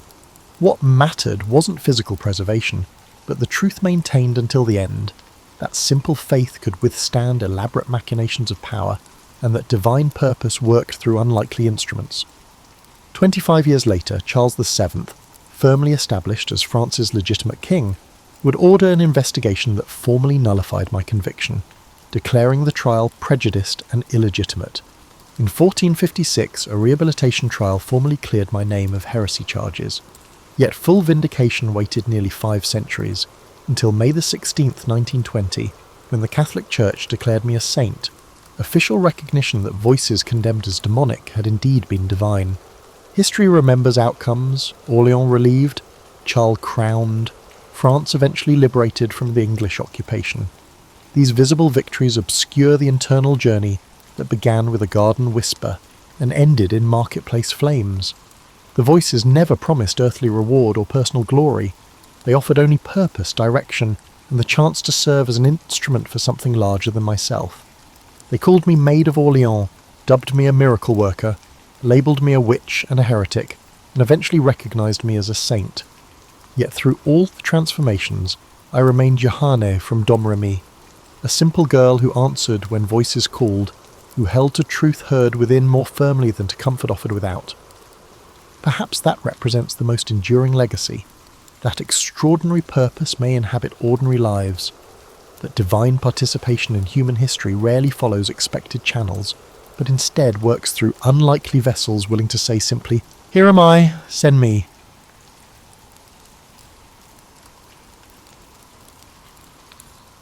Picture yourself stepping off a time machine into ancient Rome, circa 100 AD. The first thing that hits you isn't the grandeur of the Colosseum or the marble majesty of the Forum, it's the smell.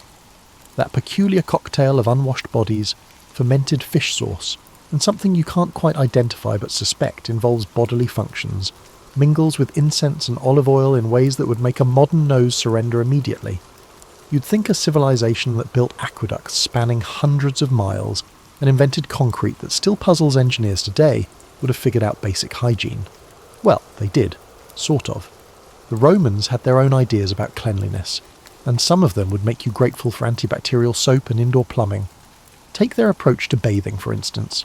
The Romans not only bathed, but also transformed it into a social gathering that could rival any local book club. The public baths, or thermae, weren't just places to get clean. They were community centres, gossip hubs, business meeting spots, and occasionally places where you might actually encounter water and soap. Think of them as ancient shopping malls, except instead of Orange Julius, you had pools of varying temperatures, and instead of Spencer's, you had rooms where people scraped oil and dirt off each other with metal tools. But here's where it becomes interesting. Romans believed that hot water opened your pores to let the bad spirits out, while cold water snapped them shut to keep the good spirits in. This wasn't just folklore, it was medical theory endorsed by their most respected physicians. So your typical Roman bath experience involved a carefully choreographed dance between the caldarium, hot room, tepidarium, warm room, and frigidarium, cold room, like some ancient version of a Swedish sauna routine designed by committee. The wealthy Romans had their private baths at home, complete with hypocaust heating systems that channeled hot air through the walls and floors. Imagine having heated floors in 100 AD while most of the world was still figuring out how to make fire reliably. Yet these same innovative people thought that sharing bath water with dozens of strangers was perfectly hygienic. The water in public baths was changed infrequently, sometimes only once a day, sometimes less. By afternoon, you weren't so much bathing as marinating in a human soup that would horrify any modern health inspector. And then there were the slaves whose job it was to help with the bathing process. These weren't just attendants handing out towels. They were skilled craftspeople of cleanliness, wielding strigils, curved metal scrapers that removed the oil, dirt, and dead skin that accumulated on Roman bodies. The wealthy would coat themselves in olive oil, then have slaves scrape it all off, taking the grime with it. It was effective, sure, but imagine explaining to your modern dermatologist that your skincare routine involves having someone scrape you down with what amounts to a medieval back scratcher. The Romans also had some fascinating ideas about dental hygiene. They brushed their teeth with twigs. Specifically, they chewed on aromatic twigs until one end frayed into a brush-like texture, then used that to clean their teeth. The good news is that the technique actually worked reasonably well. The troubling news is that their favourite toothpaste was made from powdered mouse brains, crushed bones, and sometimes human urine. Portuguese urine was considered particularly effective, which raises all sorts of questions about ancient trade routes and quality control standards. But perhaps most puzzling of all was their relationship with perfume. Romans doused themselves in scented oils and perfumes with the enthusiasm of teenagers discovering body spray for the first time. They had different scents for their hair, arms and feet. Walking through ancient Rome must have been like navigating a cosmetics section in a department store, except with more togas and considerably more creative interpretations of what constituted pleasant fragrance. Now let's talk about something that every Roman had to deal with, but no one particularly wanted to discuss at dinner parties: using the bathroom. If you found Roman bathing habits to be communal, you might be interested in learning about their approach to toilets. Roman public latrines combined engineering marvels with social awkwardness. Picture a long marble bench with round holes cut into it, positioned over flowing water that carried waste away. So far, so good. It's basically an ancient sewage system. But here's the catch. There were no dividers, no doors, and no privacy screens. There was just a row of holes where Romans would sit side by side, conducting business, and presumably discussing the weather or the latest gladiator match. The arrangement wasn't considered strange or embarrassing. In fact, it was another social activity. Romans would chat, conduct business deals, and catch up on gossip while attending to their bodily needs. Imagine trying to negotiate a grain shipment contract while sitting on a communal toilet with your neighbour. It puts a whole new spin on the phrase, getting down to business. The most interesting part is that they used something other than toilet paper, which was invented a millennium later. Romans used a communal sponge on a stick called a xylospongium. Yes, you read that correctly, a shared sponge. After use, it was rinsed in the flowing water channel that ran in front of the toilets, then left for the next person. This system worked well enough from a hygiene standpoint, since the flowing water kept things relatively clean, but the social implications are staggering. You had to time your bathroom visits not just based on your needs, but on when you could psychologically handle using the community sponge.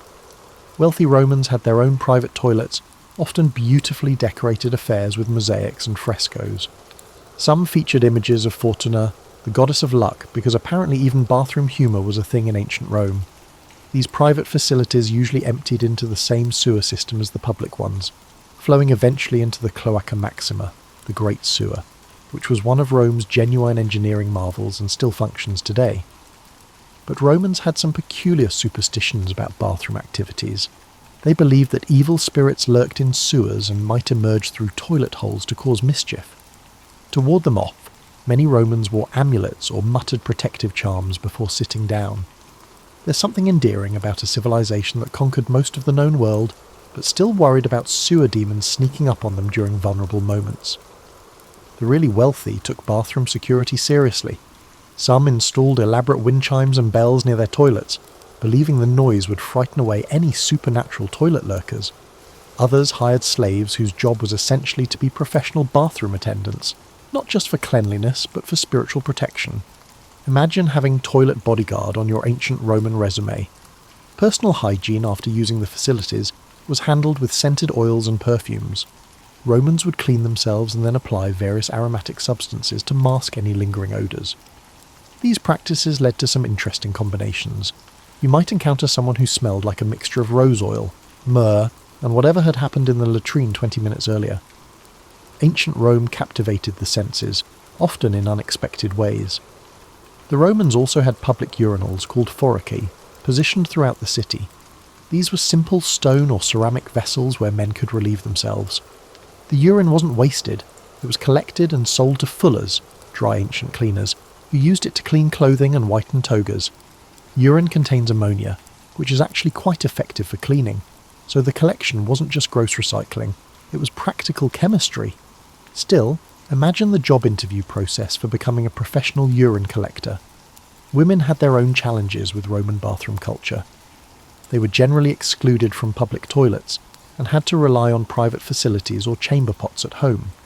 This meant that Roman women rarely ventured far from home without carefully planning their routes around available bathroom facilities. It was an early form of urban planning that took biological needs into account, though not equally for all citizens. Roman society was built on rigid class distinctions, and nowhere was this more apparent than in their hygiene practices. Your cleanliness level wasn't just about personal preference, it was an advertisement of your social status, broadcast through scent, skin condition, and the quality of oil glistening on your freshly scraped body. At the top of the hygiene pyramid sat the wealthy patricians, who treated cleanliness like a competitive sport. These folks didn't just bathe, they orchestrated elaborate cleansing rituals that would make modern spa treatments look like a quick rinse in the garden sprinkler. A wealthy Roman's day might begin with slaves applying various oils and unguents, followed by a leisurely trip to their private baths, then more oils, a visit to the public baths for socialising, then even more oils and perfumes for the evening's entertainment. The oils themselves were a hierarchy of their own. The cheapest bath oil was made from olives, functional but hardly luxurious. Moving up the social ladder, you'd find oils infused with roses, violets, or other flowers.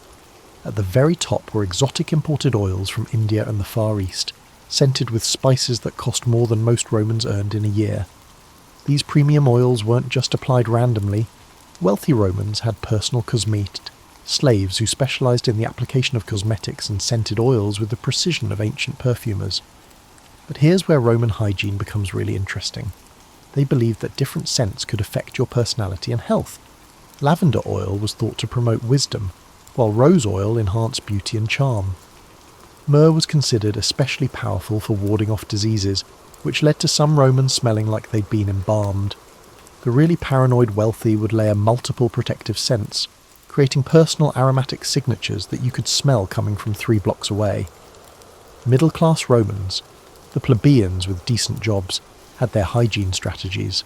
They couldn't afford the exotic oils, but they made do with olive oil and local herbs. Many grew their own aromatic plants specifically for bathing. Mint, rosemary and thyme were popular choices. These Romans typically visited public baths several times a week, timing their visits for the hours when the water was freshest and the crowds were thinnest. They developed their own social codes around bath etiquette, including elaborate systems for sharing the limited supply of strigils and determining who got to use the best spots in each room. The working poor had the most creative approaches to hygiene. Many couldn't afford regular trips to the public baths, so they developed alternatives that ranged from clever to desperate. Some would collect rainwater for washing, heating it over small fires in their cramped apartments. Others would visit the baths during the cheapest hours, usually late in the day when the water was questionable but the prices were reduced. Many simply made do with quick washes at public fountains, using whatever soap they could afford or make themselves from animal fat and ash. Slaves occupied the most complex position in the Roman hygiene hierarchy. The house slaves of wealthy families often had better access to bathing facilities than free Romans of lower classes, but only because cleanliness was part of their job requirements. Nobody wanted a smelly slave serving dinner or handling expensive clothing. These slaves often knew more about cosmetics and hygiene techniques than their masters, having learned through daily practice. Some earned their freedom by becoming professional bath attendants or cosmeti, turning their enforced expertise into economic opportunity. The military had its own hygiene culture. Roman soldiers were required to maintain certain cleanliness standards, not just for health, but for discipline. Military camps included bathing facilities and latrine systems that were often more advanced than those found in civilian settlements. Soldiers developed efficient group bathing techniques and shared resources for soap and oil. But they also had to adapt to campaign conditions where proper bathing might be impossible for weeks at a time. Military hygiene was about functionality over luxury, though successful generals often celebrated victories with elaborate communal baths for their troops. Even gladiators had their place in the hygiene hierarchy. These professional fighters were valuable property, so their owners invested in keeping them clean and healthy. Gladiator schools included sophisticated bathing facilities, and gladiators often had access to medical care and specialised oils for treating training injuries. But the irony wasn't lost on Romans. Here were slaves and criminals who had better hygiene facilities than many free citizens, simply because they were profitable entertainment. Roman medical theory regarding hygiene was a fascinating blend of practical observation, philosophical speculation, and what can only be described as enthusiastic guesswork. Roman physicians, trained in Greek traditions but adding their own cultural interpretations, developed hygiene practices that were simultaneously advanced and utterly baffling. The foundation of Roman medical hygiene rested on the theory of humours, the belief that human health depended on balancing 4 bodily fluids: blood, phlegm, yellow bile, and black bile. According to this system, different types of dirt and contamination could upset your humoral balance, leading to illness, madness, or worse. This meant that how you cleaned yourself wasn't just about removing grime, it was about maintaining cosmic harmony within your body. Roman doctors prescribed specific bathing temperatures for different ailments and personality types. If you were naturally choleric, hot-tempered, you needed cool baths to balance your excess yellow bile. Melancholic people required hot baths to counteract their cold, dry nature. But here's where it gets complicated. The same doctor might prescribe hot baths in the morning and cold baths in the evening, depending on the phase of the moon, the season, and what you'd eaten for lunch. Roman bath prescriptions could be more complex than modern chemotherapy protocols. The medical establishment also had strong opinions about sweating. Roman physicians believed that sweat carried away harmful vapours and corrupted humours, making it essential for health. This perspective led to some interesting treatments. Patients with certain conditions were prescribed sessions in the hottest rooms of the baths, sometimes for hours at a time, sweating out their illness. Others were given exercises designed to produce specific types of sweat: gentle perspiration for delicate constitutions, vigorous sweating for robust patients. There were even specialists who claimed they could diagnose diseases by examining and smelling a patient's sweat patterns. Oil played a central role in Roman medical hygiene theory. Different oils were thought to have specific therapeutic properties that went beyond mere cleanliness. Olive oil was considered warming and moistening, beneficial for dry skin conditions and cold humours. Rose oil was cooling and beautifying, prescribed for hot-natured individuals and skin inflammations. But the real medical stars were the exotic imported oils. Balsam from Judea was believed to cure headaches and promote wisdom. Nard from India was prescribed for depression and anxiety. These weren't just pleasant scents. They were considered legitimate medicines. Roman doctors also had elaborate theories about when and how to bathe for optimal health.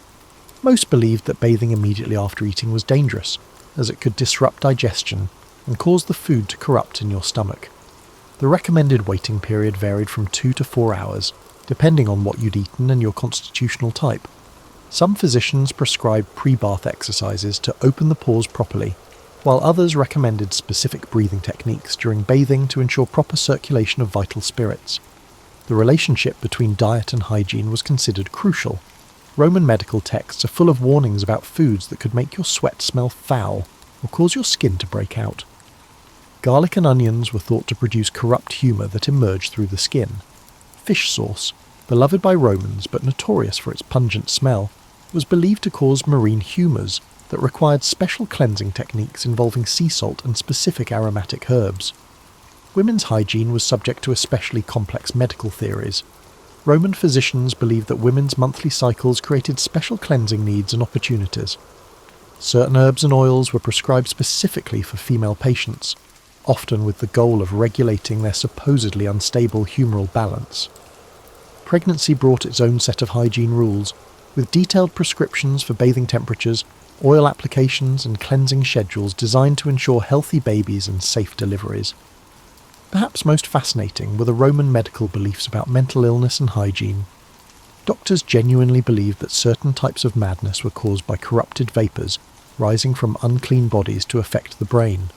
This led to hygiene-based treatments for depression, anxiety, and what we might now recognise as psychological conditions. Patients were prescribed elaborate bathing regimens, specific oil treatments, and sometimes even therapeutic massages with aromatic substances designed to restore mental balance. The wealthy could afford personal physicians who would create customised hygiene protocols based on detailed examinations of their patients' constitutions, lifestyles, and health histories. These medical hygiene plans were very detailed, specifying when and how to bathe, what to think about, what prayers to recite, and how to breathe during cleansing rituals. Money talks in any civilization, and in ancient Rome it spoke with a distinctly soapy accent. The hygiene industry, employing thousands of people in jobs ranging from respectable to eyebrow-raising, created economic opportunities that would not resurface until the emergence of the modern beauty industry. Let's start with the public baths themselves, which were massive commercial enterprises. A typical Roman bathhouse employed dozens of workers: furnace operators who kept the hypocaust heating systems running, water managers who maintained the complex plumbing, attendants who helped customers navigate the facilities, masseurs who worked out the kinks in Roman muscles, and security personnel who kept order among naked, relaxed, and sometimes intoxicated patrons. The larger thermae were like ancient shopping malls, with vendors selling everything from snacks to jewellery to good luck charms designed to protect you from sewer demons. The oil trade was particularly lucrative. Olive oil was the foundation of the Roman hygiene industry, and controlling olive groves could make you wealthy beyond imagination. But the real money was in specialty oils and perfumes. A single amphora of high-quality rose oil from Egypt could cost more than a skilled craftsman earned in 6 months. The perfume merchants who dealt in these luxury goods often became powerful political figures, using their wealth to buy influence and status. Import businesses thrived on Roman hygiene obsessions. Exotic ingredients came from across the empire and beyond. Frankincense from Arabia, cinnamon from India, amber from the Baltic regions, and silk for the finest bathing towels from China. The logistics of getting these materials to Roman consumers created entire industries of traders, shippers, and middlemen. Some merchants specialised in nothing but hygiene-related imports, building fortunes on Roman desires to smell better than their neighbours. The soap-making industry was sophisticated. While Romans didn't use soap the way we do, they did manufacture various cleansing compounds from animal fats, plant ashes, and mineral salts. The best soap makers were closely guarded trade secrets, passed down through generations of craftsmen. Some soap-making families became wealthy enough to own their own bathhouses, creating vertically integrated hygiene empires that controlled everything from soap production to the final bathing experience. Slavery was, unfortunately, central to the Roman hygiene economy. Thousands of slaves worked in bathhouses, oil production, and personal hygiene services. Some specialised in specific skills. There were slaves who could identify the best oils by smell alone, others who were experts at using strigils without causing injury, and still others who memorised complex recipes for custom perfume blends. The most skilled hygiene slaves could earn enough money through tips and side businesses to eventually buy their freedom, though this path to manumission required years of scraping other people's backs and memorising their scent preferences. The construction industry also benefited from Roman hygiene culture. Building a proper Roman bath required specialists in hypercaust heating systems, waterproof concrete, decorative mosaics, and complex plumbing. The techniques developed for bathhouse construction were later applied to other buildings, making Roman hygiene culture a driver of architectural innovation. Some construction families became wealthy by specialising in bath-related projects, travelling throughout the empire to build facilities for wealthy Romans in distant provinces. Then there were the support industries that emerged around hygiene culture. Laundry services cleaned the towels and clothing used in baths. Pottery makers produced the countless vessels needed for oils, perfumes, and bathing accessories. Metal workers crafted strigils, mirrors, and bathing jewellery. Even the food industry got involved, as many Romans liked to eat and drink while bathing, creating demand for waterproof serving vessels and special bath-appropriate snacks. The medical side of hygiene created its own economic opportunities. Physicians who specialised in hygiene-related treatments could charge premium fees, especially if they claimed expertise in exotic foreign bathing techniques. Massage therapists, aromatherapy specialists, and even professional bath consultants emerged as profitable professions. Some enterprising Romans made careers out of advising wealthy clients on optimal bathing schedules and customised oil blends. Regional variations in hygiene preferences created niche markets throughout the empire. Romans in Britain developed cold-weather bathing techniques that required different oils and heating systems. Romans in North Africa adapted their hygiene practices to desert conditions, creating demand for specialised sun protection oils and sand-resistant clothing. These regional specialisations often became export industries, with local hygiene innovations spreading throughout the empire. The government also profited from Roman cleanliness obsessions through taxes and regulations. Bathhouses paid licensing fees, imported hygiene products faced tariffs, and luxury perfumes were subject to special taxes that helped fund public works projects. Some historians argue that Roman expansion was partly motivated by the desire to secure reliable sources of hygiene-related raw materials, making cleanliness a factor in imperial policy. Roman hygiene wasn't just about getting clean. It was about navigating a complex spiritual landscape, where supernatural forces lurked in every bathing facility, and evil spirits had strong opinions about your personal grooming choices. The Romans had managed to turn basic human cleanliness into a mystical adventure that required careful planning, protective charms, and occasionally professional supernatural consultation. The timing of your bath wasn't just a matter of personal convenience, it was a cosmic decision that could affect your luck, health, and spiritual well-being. Romans consulted calendars that indicated favourable and unfavourable bathing days, based on lunar phases, religious festivals, and the movements of various gods through the celestial sphere. Some wealthy Romans employed personal astrologers whose job included calculating optimal bathing schedules. Imagine having to verify your horoscope before deciding whether to take a shower. Water itself was considered to have spiritual properties that varied depending on its source and treatment.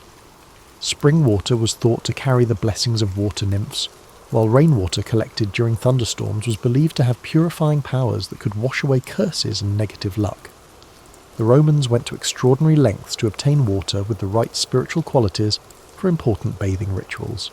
Some wealthy families maintained private springs specifically for ceremonial bathing, hiring priests to bless the water sources regularly.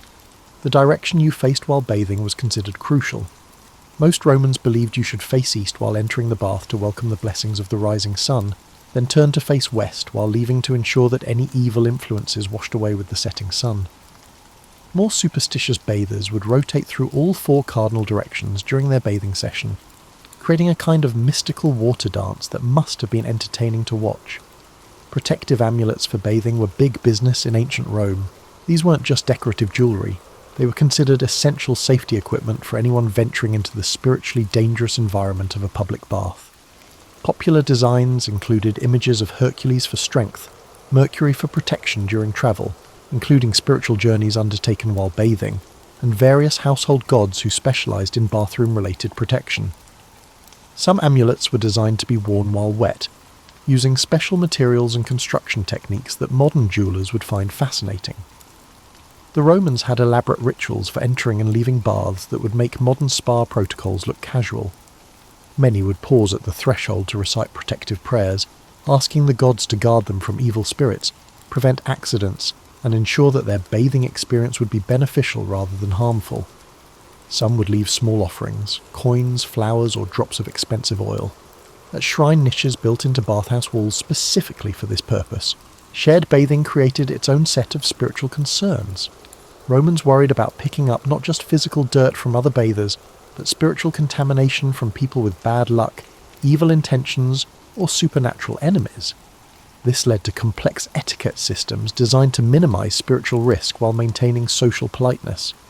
You couldn't just ignore someone in the baths that might offend them and invite retaliation from their personal gods. But you also couldn't become too friendly with strangers whose spiritual status was unknown. The oil and perfume application process was ritualized to an almost ceremonial degree. Wealthy Romans would recite specific prayers, while different oils were applied to different parts of their bodies. Rose oil might be blessed to Venus while being applied to the face, while olive oil could be dedicated to Minerva while being used on arms and legs. The goal was to invoke divine protection for each body part while also ensuring that the gods approved of your grooming choices. Dreams about bathing were considered prophetic and required professional interpretation. Romans who dreamed about dirty bathwater might consult priests about impending spiritual danger, while dreams of crystal-clear pools were considered signs of divine favour. Some Romans kept dream journals specifically to track bathing-related dreams and their outcomes, creating a kind of ancient database of supernatural bath predictions. The Romans even had superstitions about soap and cleansing materials. Some believed that using soap made from animals that had died violently could transfer aggressive spirits to the user. Others thought that cleaning tools used by people who later suffered misfortune were cursed and should be avoided. Such beliefs led to complex systems for tracking the history and spiritual pedigree of bathing accessories, with some wealthy Romans employing servants whose job was to maintain detailed records of where their strigils, sponges and oils had come from. Seasonal bathing rituals aligned with the Roman religious calendar created additional layers of complexity. During certain festivals, bathing was considered either especially beneficial or particularly dangerous, depending on which gods were being honoured. The spring festival of Anna Perenna included ritual bathing that was supposed to ensure health for the coming year, while bathing during the Lemuria, when restless spirits roamed the earth, required special protective measures. As you settle back into your modern bathroom, surrounded by antibacterial soap dispensers and privacy walls, it's worth reflecting on what the Romans actually got right about hygiene, and what we might have learned from their more colourful mistakes. Their approach to cleanliness reveals something profound about human nature. Our eternal struggle to balance individual needs with social expectations, practical health concerns with cultural beliefs, and the desire to be clean with the reality of what that actually means. The Romans understood something that we sometimes forget in our modern, individualistic bathing culture. Cleanliness was inherently social. Their communal baths weren't just about getting clean, they were about maintaining the social fabric that held their civilization together. In an age before television, the internet, or even widespread literacy, the baths served as information networks, business centres, and community gathering places. Romans didn't just wash their bodies, they washed themselves back into society each day. Modern hygiene science has validated many Roman practices while debunking others. Their emphasis on regular bathing, the use of oils to protect skin, and even their practice of scraping away dead skin cells were remarkably sound from a dermatological standpoint. The Romans understood that healthy skin required both cleansing and moisturising, though they achieved it through olive oil and metal scrapers rather than lotions and exfoliating scrubs. Their recognition that mental health and physical cleanliness were connected wasn't wrong. It was just expressed through theories about humours and evil spirits rather than modern psychology. The Roman approach to dental hygiene, while involving some questionable ingredients, was actually more advanced than what most Europeans would practice for the next 1,000 years. Chewing on aromatic twigs did clean teeth effectively, and some of their herbal mouth rinses contained ingredients that modern dentistry recognises as beneficial. The fact that they cared about dental hygiene at all put them ahead of many later civilizations that considered tooth care vanity rather than health maintenance. Perhaps most importantly, the Romans demonstrated that public health infrastructure could transform civilization. Their aqueducts, sewers, and public baths created living conditions that wouldn't be matched in European cities until the 19th century. The decline of Roman bathing culture after the fall of the empire coincided with centuries of reduced lifespans, increased disease, and general scruffiness that historians now recognise as preventable consequences of abandoning public hygiene infrastructure. The economic lessons of Roman hygiene culture are equally relevant today. They understood that cleanliness could be an industry, creating jobs and driving innovation in ways that benefited entire societies. Their willingness to invest public money in bathing facilities and sanitation systems paid dividends in public health and social stability that lasted for centuries. Modern cities still struggle with the same basic challenge: how to balance individual desires for cleanliness and privacy with the collective benefits of shared infrastructure and social bathing spaces. The Roman mistake of mixing hygiene with superstition offers its lessons. When cleanliness becomes too ritualized or culturally loaded, it can become a source of anxiety rather than health. Modern Western culture occasionally succumbs to similar pitfalls, transforming personal hygiene into competitive displays of status or moral superiority, rather than a means of maintaining practical health. The Romans remind us that it's possible to take cleanliness too seriously, investing it with meanings and expectations that have nothing to do with actually being clean. As you drift off to sleep tonight, clean and comfortable in ways that would amaze any ancient Roman, remember that hygiene is always a work in progress. The Romans thought they had figured it out, just as we think we have figured it out, just as people 1,000 years from now will probably shake their heads at our primitive understanding of cleanliness and health. The pursuit of perfect hygiene is like the pursuit of perfect happiness, an admirable goal that reveals more about human nature than it does about soap and water. The Romans gave us the foundation for contemplating cleanliness as both a personal responsibility and a social virtue. They showed us that being clean could be pleasant, social, and even luxurious rather than just a grim necessity. Most importantly, they demonstrated that a civilization's approach to hygiene reflects its values, priorities, and understanding of what it means to live well together. So the next time you step into your private shower, with your individually chosen soap and your perfectly heated water, spare a thought for those long-dead Romans sitting naked on their communal toilets, sharing their communal sponges, and somehow managing to build an empire that lasted 1,000 years. They may not have understood germs or bacteria, but they understood something equally important, that taking care of your body and sharing that experience with your community was one of the things that made life worth living, despite the fact that it necessitated more public nudity and dubious medical theories than the majority of us would favour.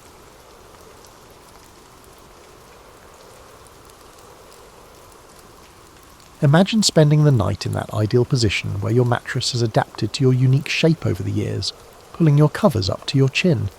You sigh with satisfaction after stretching out and possibly wriggling a little to find a cool spot on your pillow. Isn't this nightly routine as instinctive as breathing? Here's something that might literally make you sit up in bed. For the majority of human history, people would have assumed you were either dead or insane based on your horizontal sleeping position. You heard correctly.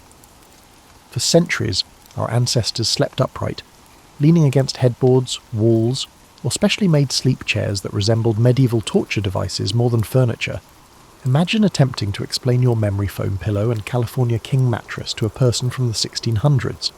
They would most likely start organising your funeral by calling the local physician. Now, before you start to feel proud of your contemporary sleeping arrangements, keep in mind that these were not primitive people who had not yet mastered the art of lying down. The issues they were facing would make your worst Monday morning seem like a day at the spa. When you realise what they had to contend with, you may come to value their resourcefulness. They had good reasons for staying up all night. It wasn't an overnight change from sitting to lying down. Superstitions, medical theories that would make a fortune teller blush, and social customs so deeply embedded that shifting sleep positions was practically revolutionary were all part of this slow, centuries-long shift. Consider it the slowest rebellion in history, waged one pillow at a time. You see, back then, sleep was more than just rest.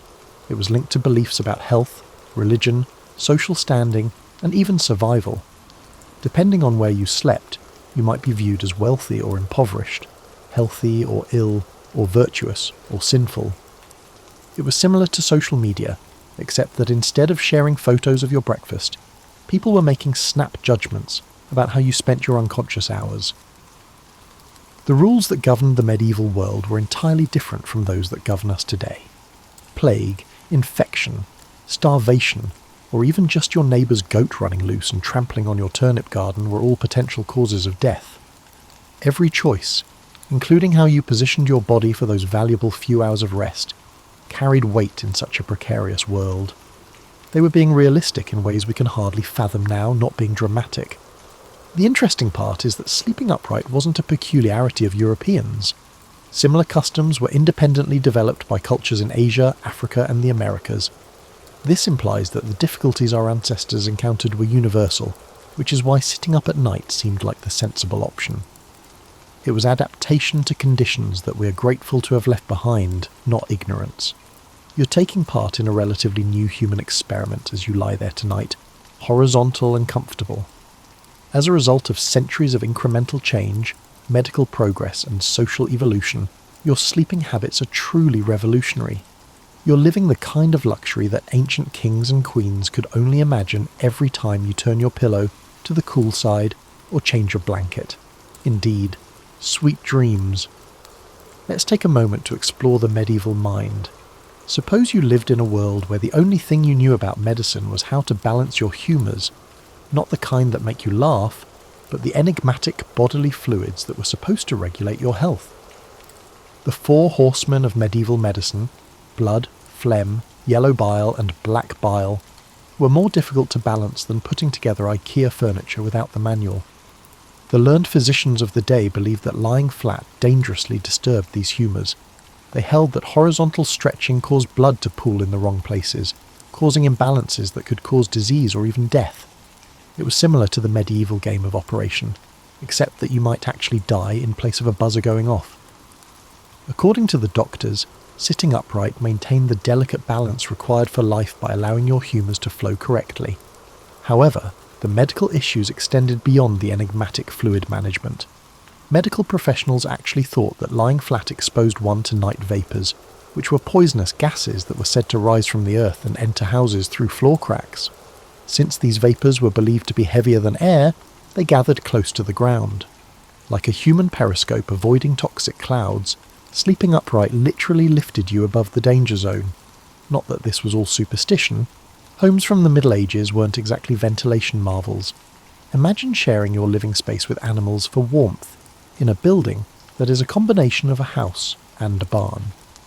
With fumes from animal feces, smoke from poorly ventilated fires, and the general mustiness of damp stone walls, the air quality was likely suspect. Even though the justification for sitting up was wildly incorrect, it's possible that it improved breathing and air circulation. The implications for religion were just as strong. According to medieval Christianity, the dead lay flat, and imitating death while you slept was a sign of tempting fate. By implying that you were prepared for eternal rest, you were effectively inviting the Grim Reaper. According to church doctrine, the righteous should always be on guard, even when they are sleeping, prepared to pray or run at any time. Lying down was regarded as spiritually hazardous because it suggested a state of vulnerability and relaxation. Additionally, think about the practicality, or lack thereof, of medieval bedrooms. Unlike you, most people did not have private sleeping quarters. Guests, servants, and families shared a room and frequently a bed. Only the very wealthy could afford privacy, and even then it was a luxury. Sitting up in such crowded conditions was a matter of space management, not merely health or religion. If everyone slept upright, leaned against walls, or shared big chairs made for several people, you could fit more people in a room. Additionally, the fear of unexpected death while sleeping was incredibly useful. People died suddenly and often in a time before modern medicine. The sick and dying, those too weak to sit up, were thought to lie down. By sleeping upright, healthy individuals showed that they were still strong enough to keep their posture while they were unconscious, demonstrating their vitality. It served as a nightly affirmation that I'm still here, still fighting, still ready for whatever dawn might bring.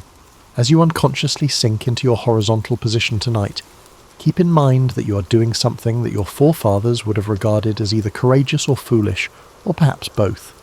Your readiness to lie down demonstrates how much we've learned about safety, health, and the basic art of getting a decent night's sleep.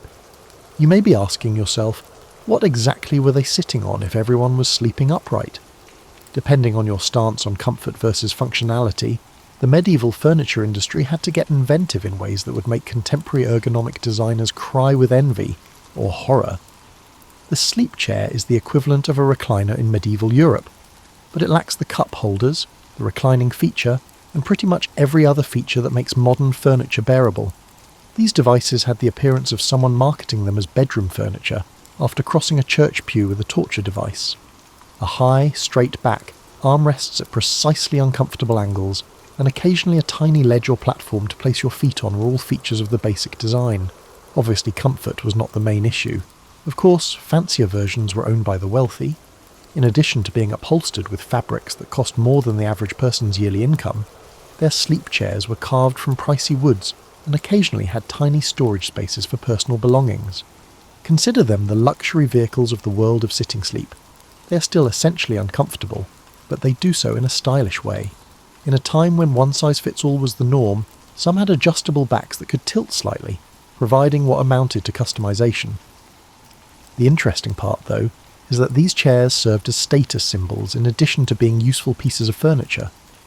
Your sleep chair's design and quality made your social standing as obvious as driving a Ferrari today.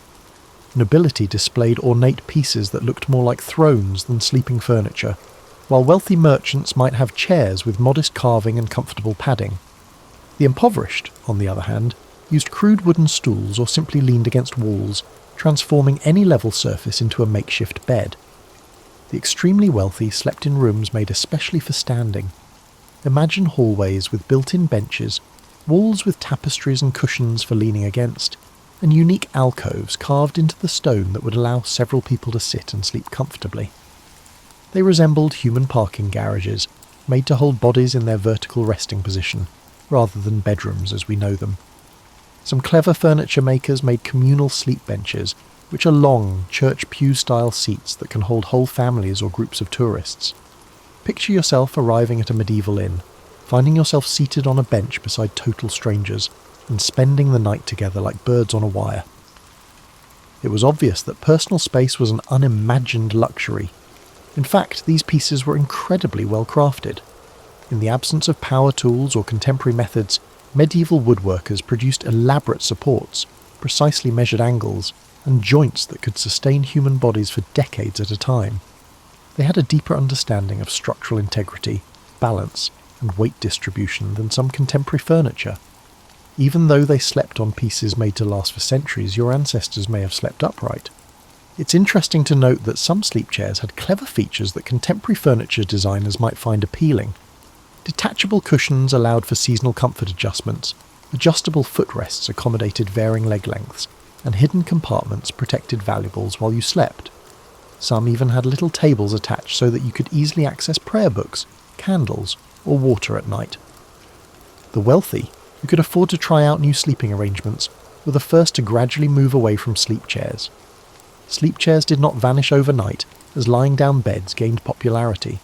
Some families kept them as emergency furniture for visitors or in case of illness, and many were repurposed as everyday seating. Relics of an alien civilization that somehow managed to sleep while simultaneously defying comfort and gravity can be found in museums today. You may be horrified to learn that for the majority of human history, privacy while sleeping was practically unheard of. Your ancestors lived in a world where sleeping was a social activity, similar to eating dinner or going to church, except that everyone was unconscious. This contrasts with your own luxury of having your own room, bed, and space to sprawl however you like. Imagine a normal medieval home. In addition to sharing houses, families also shared sleeping quarters with apprentices, servants, extended family, and frequently overnight travellers. Every evening, the great hall of a manor house would be transformed into a human dormitory, with people lining up along benches and walls in a manner reminiscent of medieval airport seating during flight delays. However, the delay persisted each and every night. Sitting upright was not only morally or medically right in these crowded sleeping arrangements, but it was also practically required. You'll see why lying down wasn't an option. If you try to picture cramming 15 people into an area meant for 8, everyone had to make the most of their vertical space, which made sleeping a human geometry exercise. Like knowing how to fix clothes or preserve meat, the ability to sleep while seated evolved into a survival skill. The social dynamics of sharing a bed were intriguing and intricate. Unwritten rules dictated who was allowed to lean against which walls, who was given priority near the fire, and who was forced to make do with the drafty spots by windows. The nightly seating arrangements were influenced by physical condition, age, and social standing. It was similar to musical chairs in the Middle Ages, except that no one won, and everyone had to sleep where they ended up. Taverns and inns elevated communal sleeping to a whole new level. People from various towns, social classes, and backgrounds would spend the night next to each other, sharing body heat and likely more germs than anyone would want to consider.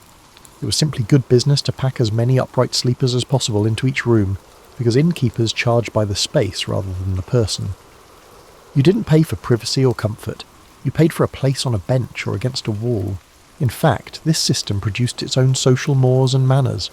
Rules about snoring, changing positions, and what to do if your sleeping neighbour began talking in their sleep or having nightmares were developed. Protocols for sharing blankets, keeping modest in close quarters, and handling the inevitable personality conflicts that occur when strangers are compelled to spend night after night in close quarters were all in place. Even though their sleeping arrangements were far more comfortable, the wealthy were not completely immune to communal sleeping either. For convenience and security reasons, noble households continued to have servants sleep in the same rooms as their masters.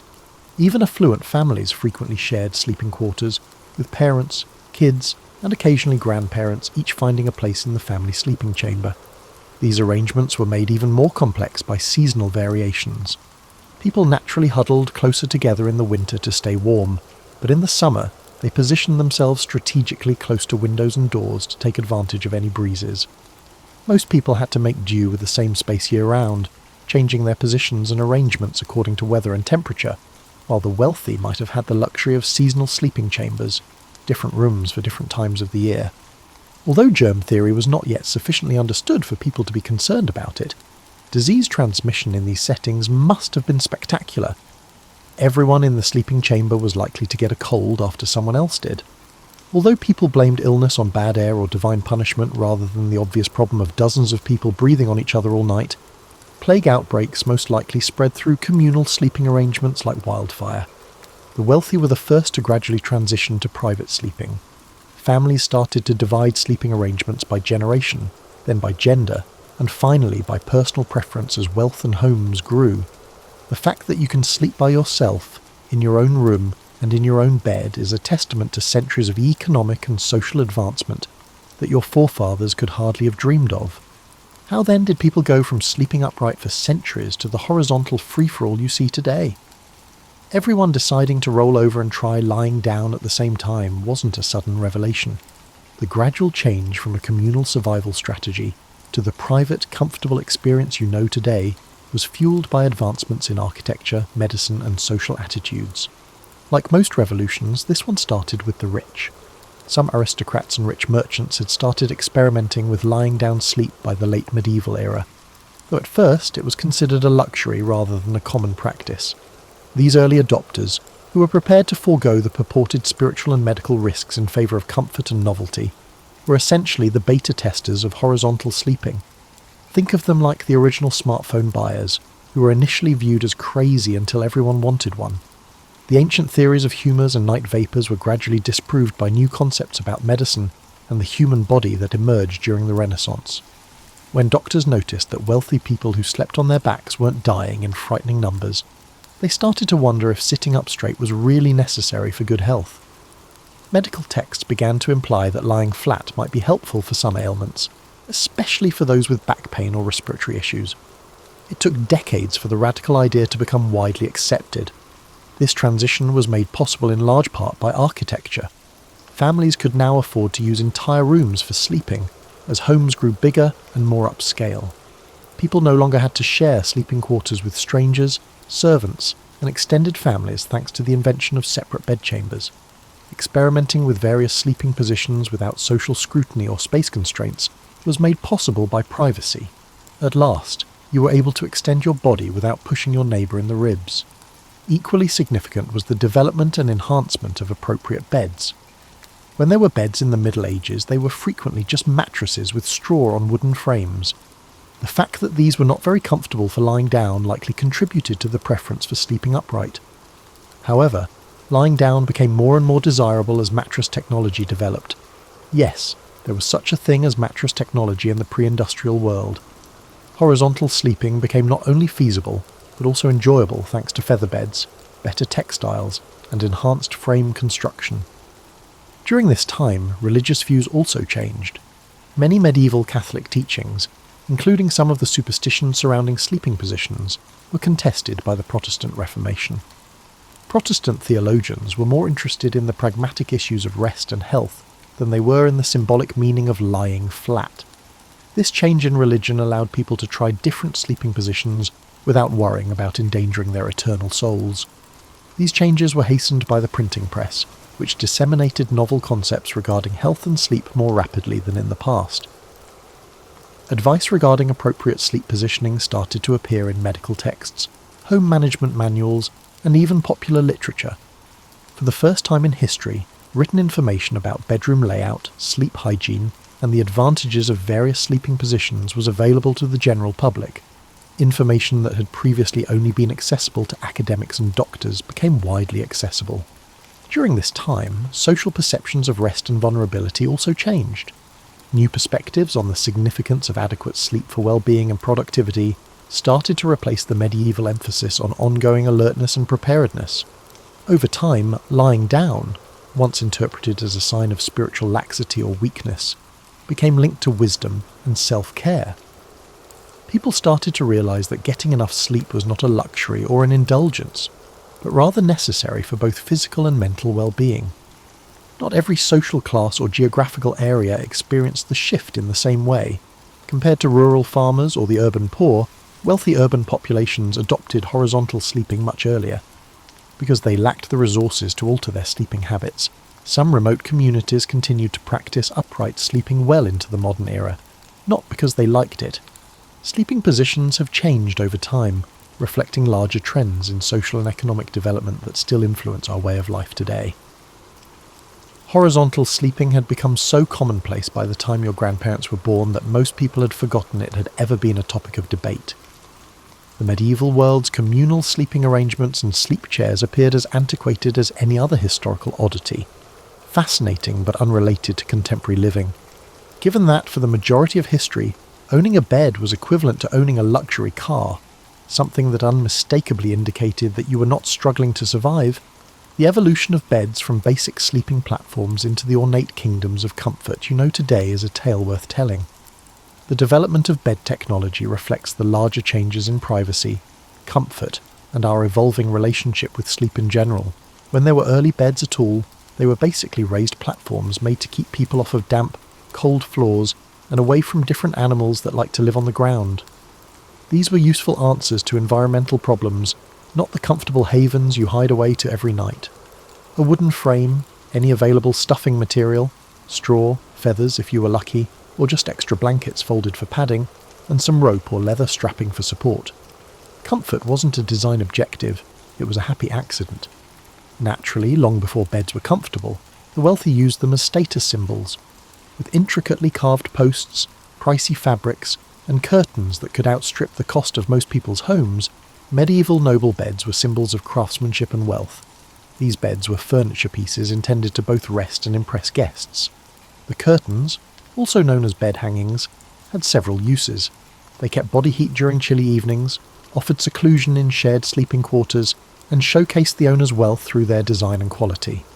The interesting thing is that even these ornate beds weren't made with lying down in mind. Assuming that people would sleep sitting up, or at least somewhat upright, supported by pillows and bolsters, many medieval beds were built. Compared to more recent models, the mattresses were frequently fairly firm, and the pillows were smaller and less flexible. Although technically feasible, lying flat on these early beds would have been uninviting, akin to camping on a wooden platform with little padding. A key factor in the lying down revolution was the advancement of mattress technology. From basic sacks filled with straw, medieval mattresses developed into increasingly complex structures made of feathers, down, and even early spring systems. A single bed in a wealthy home may have several layers of mattresses on it, providing a sleeping surface that is sufficiently soft to allow for truly comfortable horizontal rest. In reality, the term sleep tight refers to the practice of tightening the rope supports beneath mattresses in order to maintain the right firmness. Imagine having to tune your bed like a guitar every night before bed. The first private sleeping areas in history were made possible by privacy curtains surrounding beds, which served as more than just decorative accents. Couples and families could finally enjoy the luxury of sleeping in privacy inside these curtained beds, free from the prying eyes of guests, servants, and extended family. Because of this privacy, people could try out various sleeping positions, including the radical idea of lying down, without worrying about being judged by others. Beds turned into private realms where people could disregard the norms of social conduct. The Renaissance introduced fresh concepts for designing bedrooms that prioritized privacy and comfort. Instead of serving several purposes, bedrooms started to be designed with sleep in mind, and beds took center stage in these spaces. With better proportions, enhanced support systems, and accessories made especially for horizontal sleep, furniture manufacturers created specialty bed designs that were optimized for lying down. The entire sleeping environment was redesigned around the idea of cozy, private rest, and pillows got bigger and softer. Blankets also got more elegant. The art of making beds was turned into a mass-production industry during the Industrial Revolution. For the first time in history, middle-class families could afford comfortable beds thanks to springs, metal frames, and standardized sizes. The modern bedroom as you know it started to take shape as what had been luxury items turned into necessities for the home. For the first time, people could afford beds made especially for sleeping on their backs, complete with cozy surfaces and appropriate support systems. To your ancestors, modern mattress technology would have seemed like magic. Beds are now highly engineered comfort devices thanks to memory foam, temperature control, adjustable firmness, and specialized support systems. It's likely that your mattress has more technology than whole medieval homes. Medieval kings could never have dreamed of the degree of personal luxury that comes with being able to alter the temperature and firmness of your sleeping surface to suit your own tastes. You're savouring the result of centuries of human ingenuity in the quest for better sleep when you get into your bed tonight, with its precisely calibrated firmness, climate-controlled comfort, and private sanctuary atmosphere. Your bedroom is more than just a place to sleep. It's a private haven furnished with extravagances that no king or queen has had access to for the majority of human history. And now, at the conclusion of our exploration of the strange history of human sleeping positions, you are lying comfortably horizontal and learning about ancestors who would have viewed your current position as either morally dubious or medically dangerous. Isn't that quite a change? The modern marvel of sprawling across a king-size mattress without giving a thought to humours, night vapours, or spiritual vulnerability, has replaced centuries of sleeping upright. When you consider the irony of our current sleeping conditions, it's delicious. The majority of the issues that necessitated upright sleeping have been resolved. We have comfortable mattresses, clean air, private bedrooms, and medical knowledge that would have amazed medieval doctors.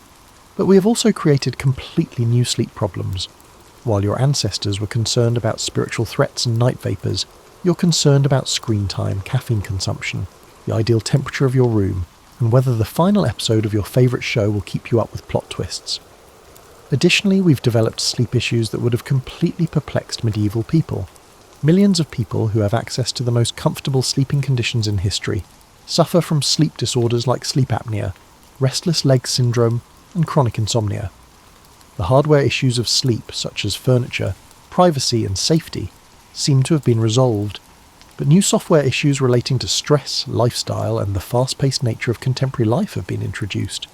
You might be lying awake wondering whether you remembered to set your alarm, or whether that work email was important enough to reply to right away, just as your ancestors fell asleep from physical exhaustion. The economic power of the sleep industry today would have astounded medieval furniture makers.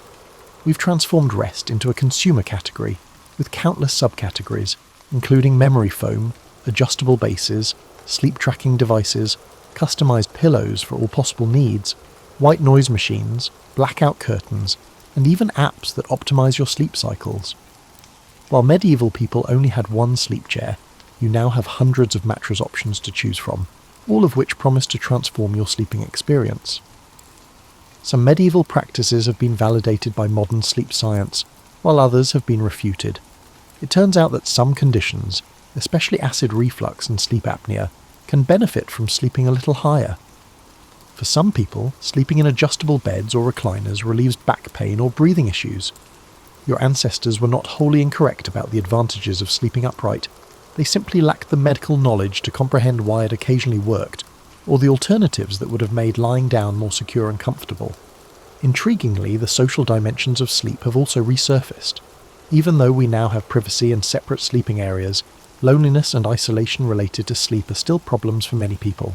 Medieval communal sleeping arrangements automatically met the human need for comfort and connection during sleep, which is reflected in co-sleeping with partners, pets, or even weighted blankets. Although we now have more control over where we sleep, we occasionally miss the social aspects of sharing a bed. Our sleeping habits are still being altered by technology in ways that medieval observers would find enchanted.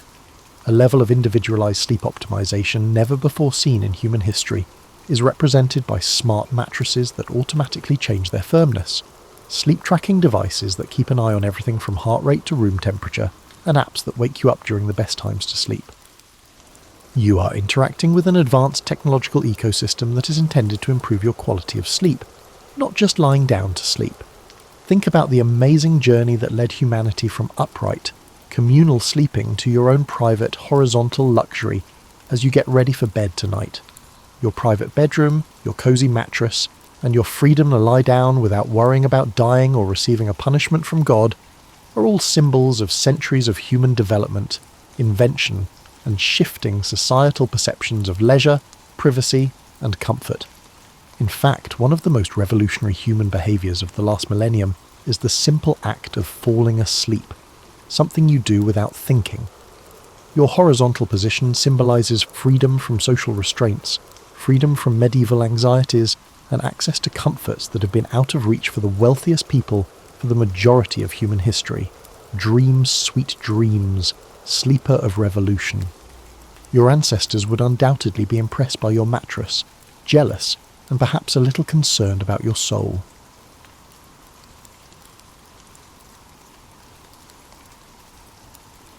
Picture yourself settling into your favourite chair with a warm cup of tea, because we're about to embark on one of the most extraordinary detective stories nature has ever served up. This isn't your typical whodunit. It's a who was it that took over 5,000 years to solve. It all began on a perfectly ordinary September day in 1991, when two German hikers decided to take what they thought would be a pleasant stroll through the Ötztal Alps between Austria and Italy. Helmut and Erika Simon were the kind of people who probably packed extra sandwiches and checked the weather forecast 3 times before leaving home. They certainly weren't expecting to stumble upon what would become one of the most significant archaeological discoveries of the 20th century. You know how sometimes you're cleaning out your attic and find something unexpected behind an old box? Well, imagine that. But instead of finding your college yearbook, you discover a perfectly preserved 5,300-year-old human being. That's essentially what happened when the Simons noticed something odd poking out of the melting ice. At first glance, they figured they'd found some poor modern hiker who'd gotten lost in a blizzard. The Alps, after all, have claimed their share of adventurers over the years.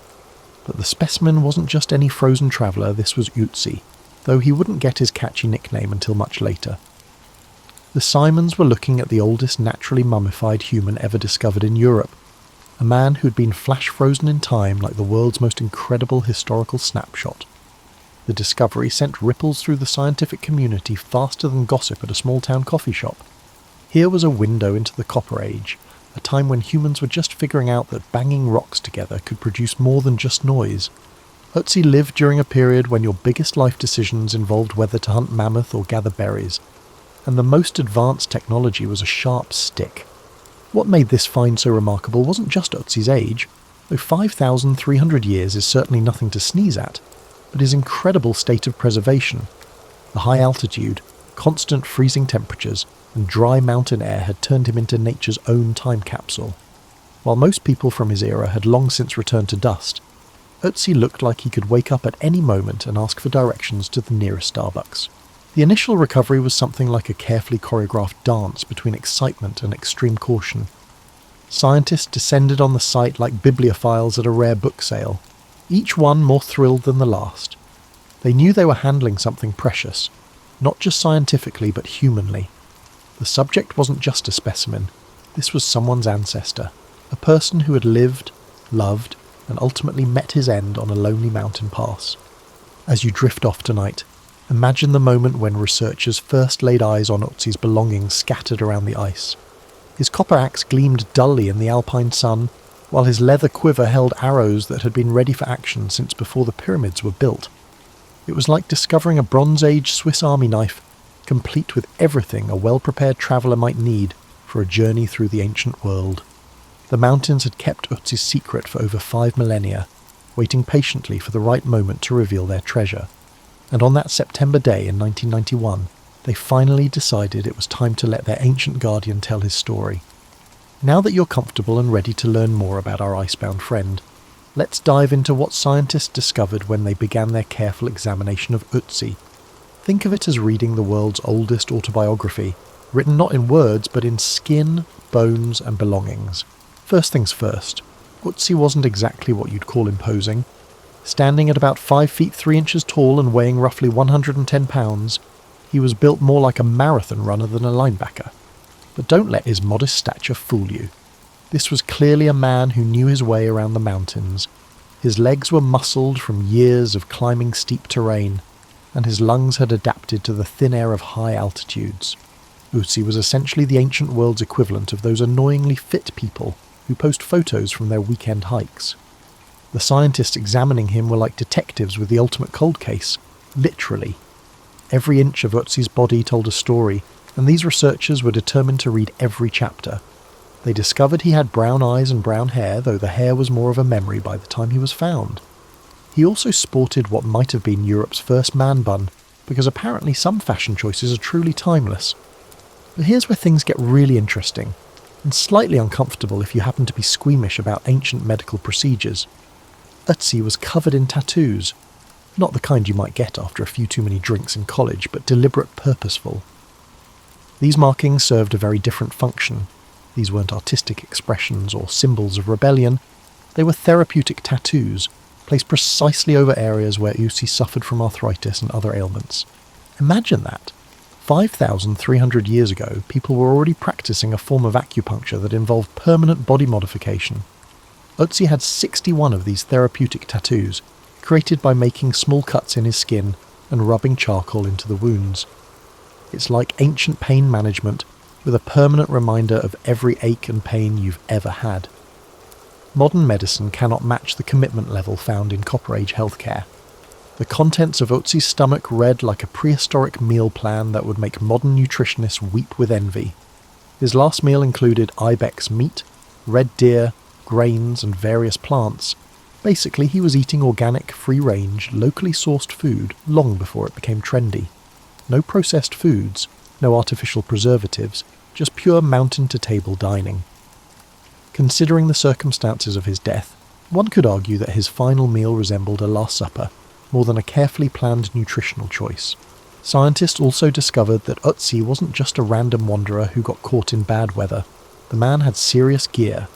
His equipment list reads like the inventory of a well-prepared outdoor enthusiast: a copper axe with a U-handle, a flint knife, a bow made of yew wood, a quiver full of arrows, and a fire-starting kit complete with tinder fungus. He even had a first aid kit of sorts, including what appears to be prehistoric aspirin made from birch fungus. Perhaps most remarkably, Otzi was wearing what can only be described as the ancient world's most sophisticated outdoor clothing system.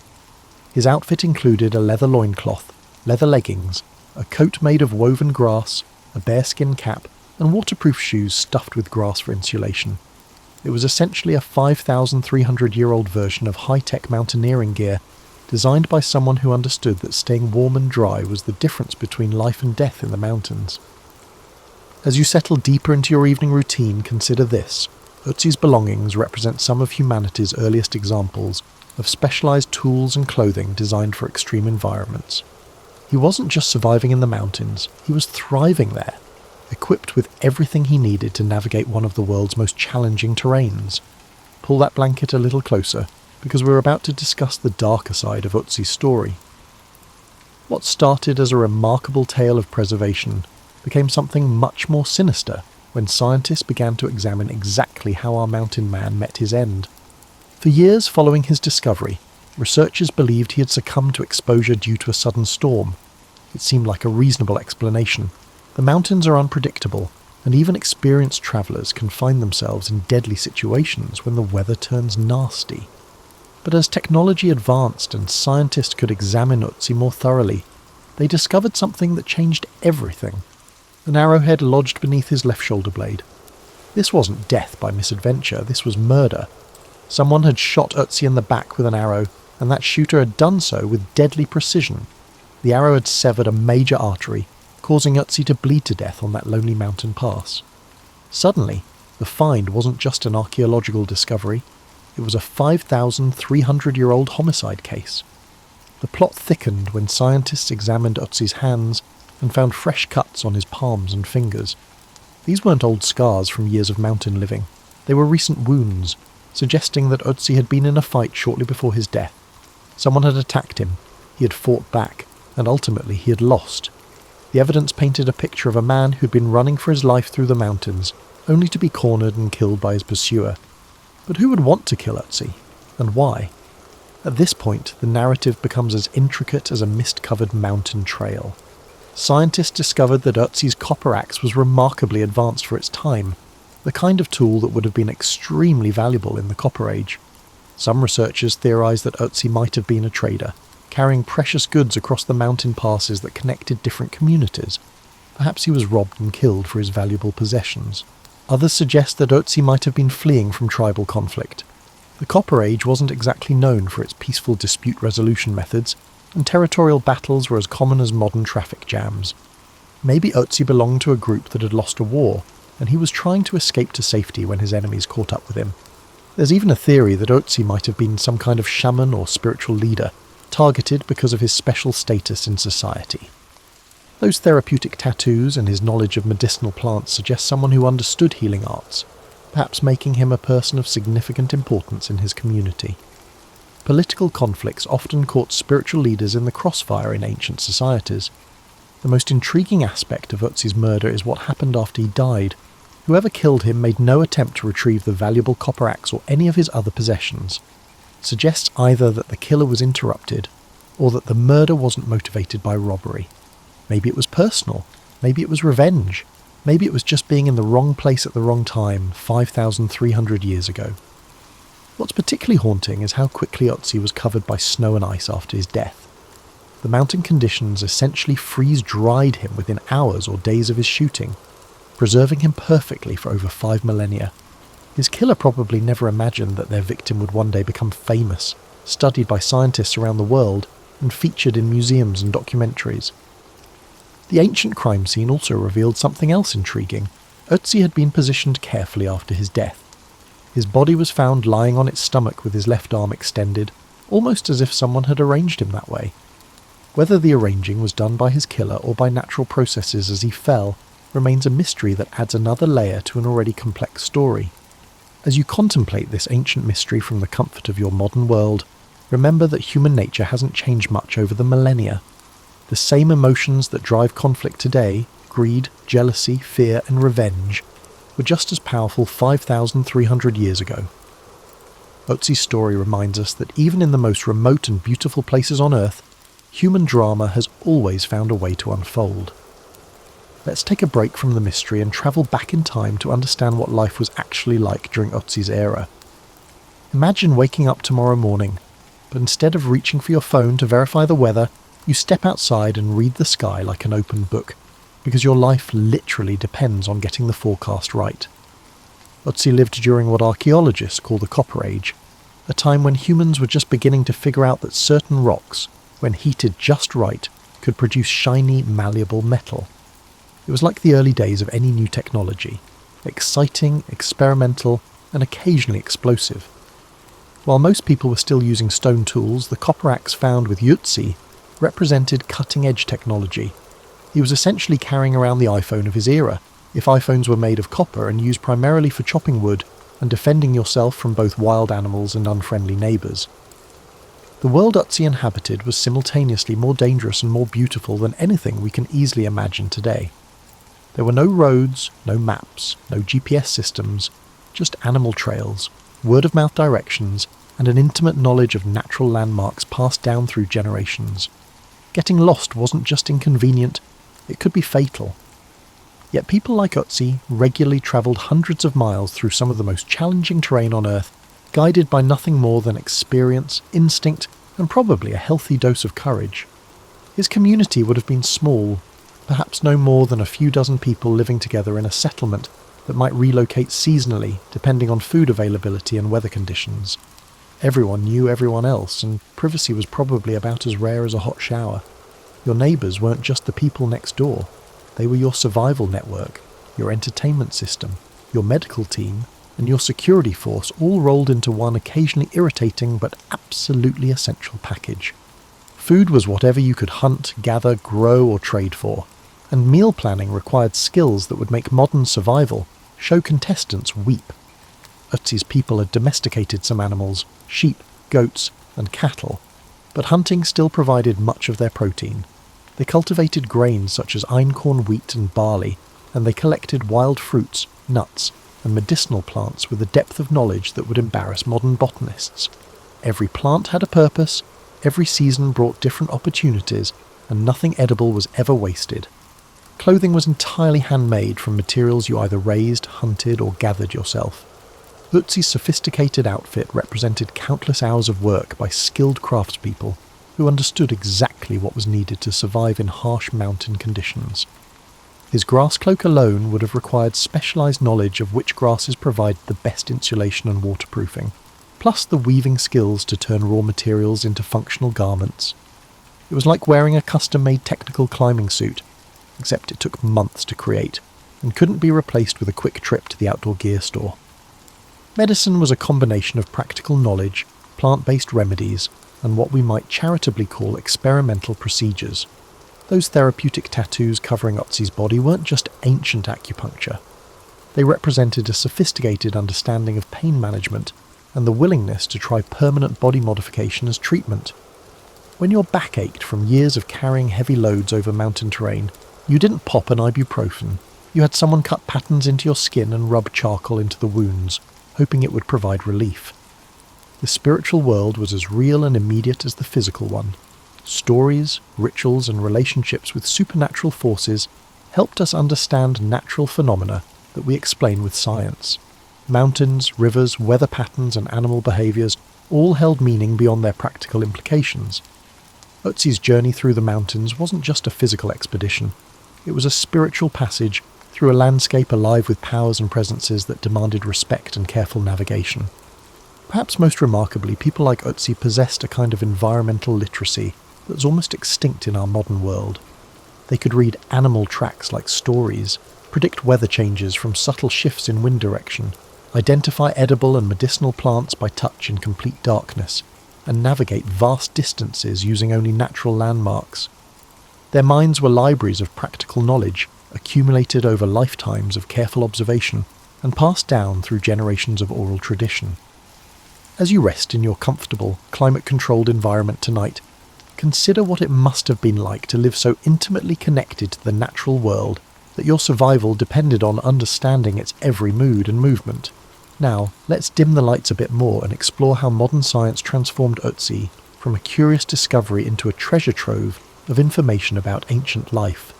It's like having a conversation with someone from 5,300 years ago, except instead of words, they're speaking through DNA, isotopes, and microscopic traces of pollen.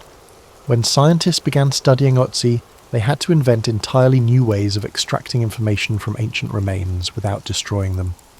Imagine trying to read a book that's so fragile it might crumble if you look at it too hard, but you know it contains secrets that could rewrite history. Every test had to be planned meticulously, every sample precious and irreplaceable. The first breakthrough came from studying the contents of Otzi's digestive system, essentially giving him a posthumous medical exam that would make even the most thorough doctor jealous. Scientists could identify exactly what he had eaten and when, creating a timeline of his final hours that read like a prehistoric travel itinerary. His last meal of ibex meat and unleavened bread told them he had stopped to eat in the valleys before climbing to the pass where he died. Even more remarkably, they found hop hornbeam pollen in his stomach, which only flowers in spring, helping to pinpoint not just where he had been, but when he had been there. Isotope analysis opened up another dimension of detective work that would make Sherlock Holmes green with envy. By studying the ratios of different chemical elements in Otzi's teeth, bones and hair, scientists could map out his movements over the years and months before his death, like a GPS tracking system that worked across millennia. They discovered he had spent his childhood in one valley, lived as an adult in another, and had travelled extensively throughout the region. His body was essentially a chemical passport, stamped with the signature of every place he had lived and every source of water he had drunk.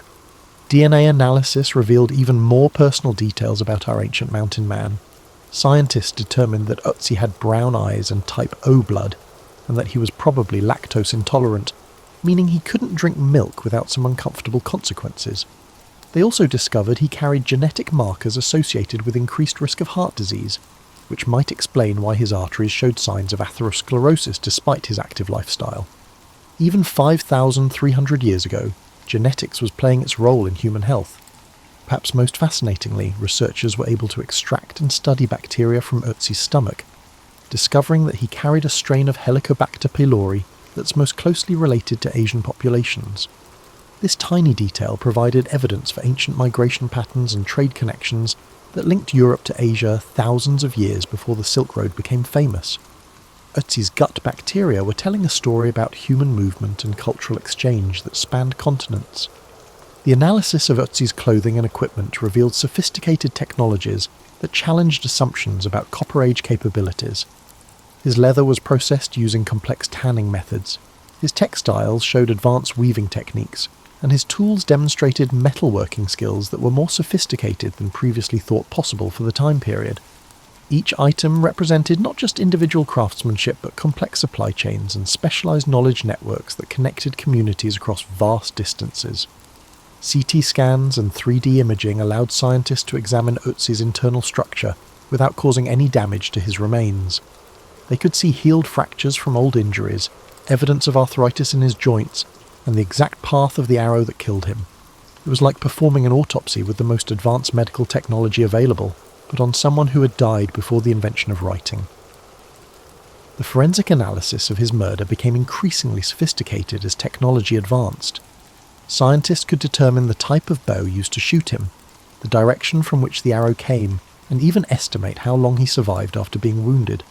They found traces of blood from 4 different people on his weapons and clothing, suggesting that Otzi had been involved in multiple conflicts shortly before his death.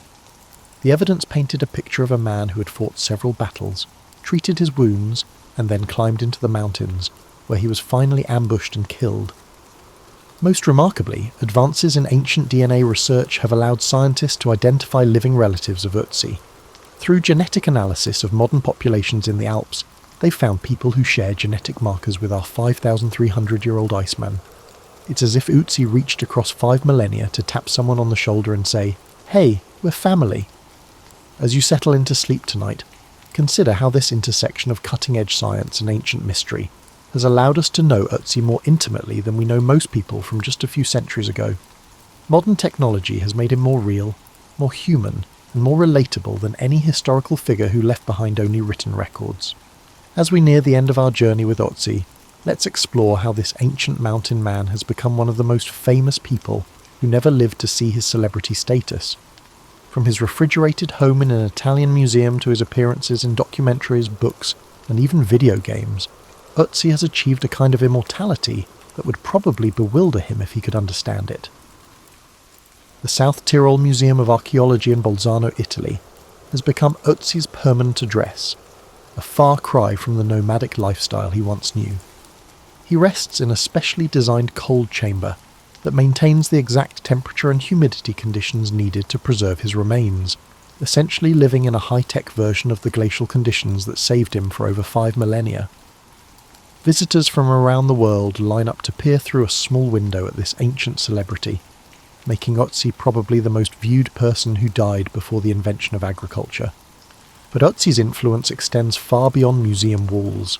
He has revolutionized our understanding of Copper Age life, proving that our ancestors were far more sophisticated, mobile, and technologically advanced than previously imagined.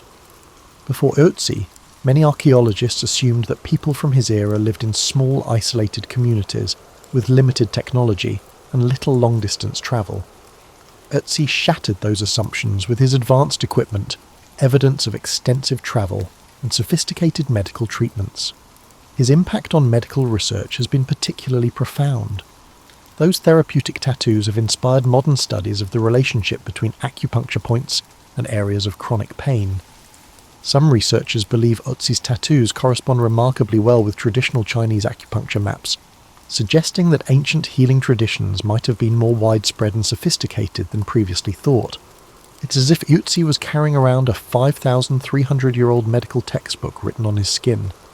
The forensic techniques developed to study Otzi have advanced archaeological methods worldwide. The careful, non-destructive analysis methods pioneered with his remains are now standard practice for examining other ancient discoveries. Every mummy, every preserved remain, and every ancient artifact that gets discovered today benefits from the scientific techniques refined through decades of Otzi research. He pioneered an entire field of study, and his contributions to archaeological methodology continue to yield benefits with each new discovery. Environmental scientists have used Otzi's story to understand ancient climate patterns and glacier behaviour. His discovery site has become a natural laboratory for studying how climate change affects alpine environments. The fact that Otzi emerged from the ice in 1991 after being hidden for over 5 millennia tells us something significant about warming temperatures and changing glacier patterns. Strangely, Otzi's emergence from the ice serves as a dramatic illustration of environmental change, making him a spokesman for climate awareness. The legal implications of Otzi's discovery created international precedents for handling archaeological finds that cross national borders. Found on the border between Austria and Italy, Otzi's ownership became a diplomatic issue that required careful negotiation. The resolution that he belongs to Italy but with special provisions for international research collaboration has become a model for managing similar discoveries around the world. Otzi has also become a cultural icon, inspiring everything from novels and documentaries to children's books and video games. National Geographic specials, BBC documentaries, and numerous educational programs have featured him. There's something about his story that captures the imagination, perhaps because he represents both our connection to the ancient world and our fascination with mysteries that can be solved through science. The ethical questions surrounding Otzi's display and study have sparked important discussions about the treatment of human remains in archaeological research. How do we balance scientific inquiry with respect for the dead? What rights do ancient people have in our modern world? These questions don't have easy answers, But Otzi's case has helped establish guidelines that now influence how archaeologists approach similar discoveries worldwide. Perhaps most significantly, Otzi has made the ancient world feel accessible and human in ways that pottery shards and stone tools never could. Through him, we can imagine what it felt like to live 5,300 years ago, the daily challenges, the sophisticated knowledge required for survival, the dangers of travel, and the ever-present reality that life could end suddenly and violently. He's not just a specimen, he's a person whose story resonates across the millennia. Educational programs around the world use Otzi's story to teach everything from ancient history to modern forensic science. Students who might perceive archaeology dry and dusty suddenly become engaged when they learn about the man who emerged from the ice with a full complement of gear and a mystery that scientists are still solving.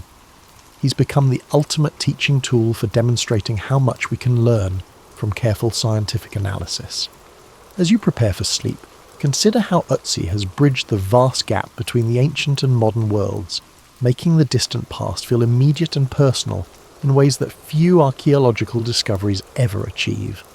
As our evening journey with Otzi draws to a close, let's settle in for some final reflections on what his remarkable story means for us today, and how this ancient mountain man continues to whisper secrets about human nature across the vast expanse of time.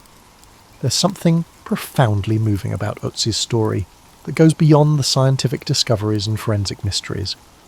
This man lived and died in a world so different from ours that it might as well have been another planet, yet his remains show that the fundamental experiences of being human haven't changed as much as we think. He felt pain and sought relief through those therapeutic tattoos. He prepared carefully for dangerous journeys, carrying everything he might need to survive. He faced violence and fought back.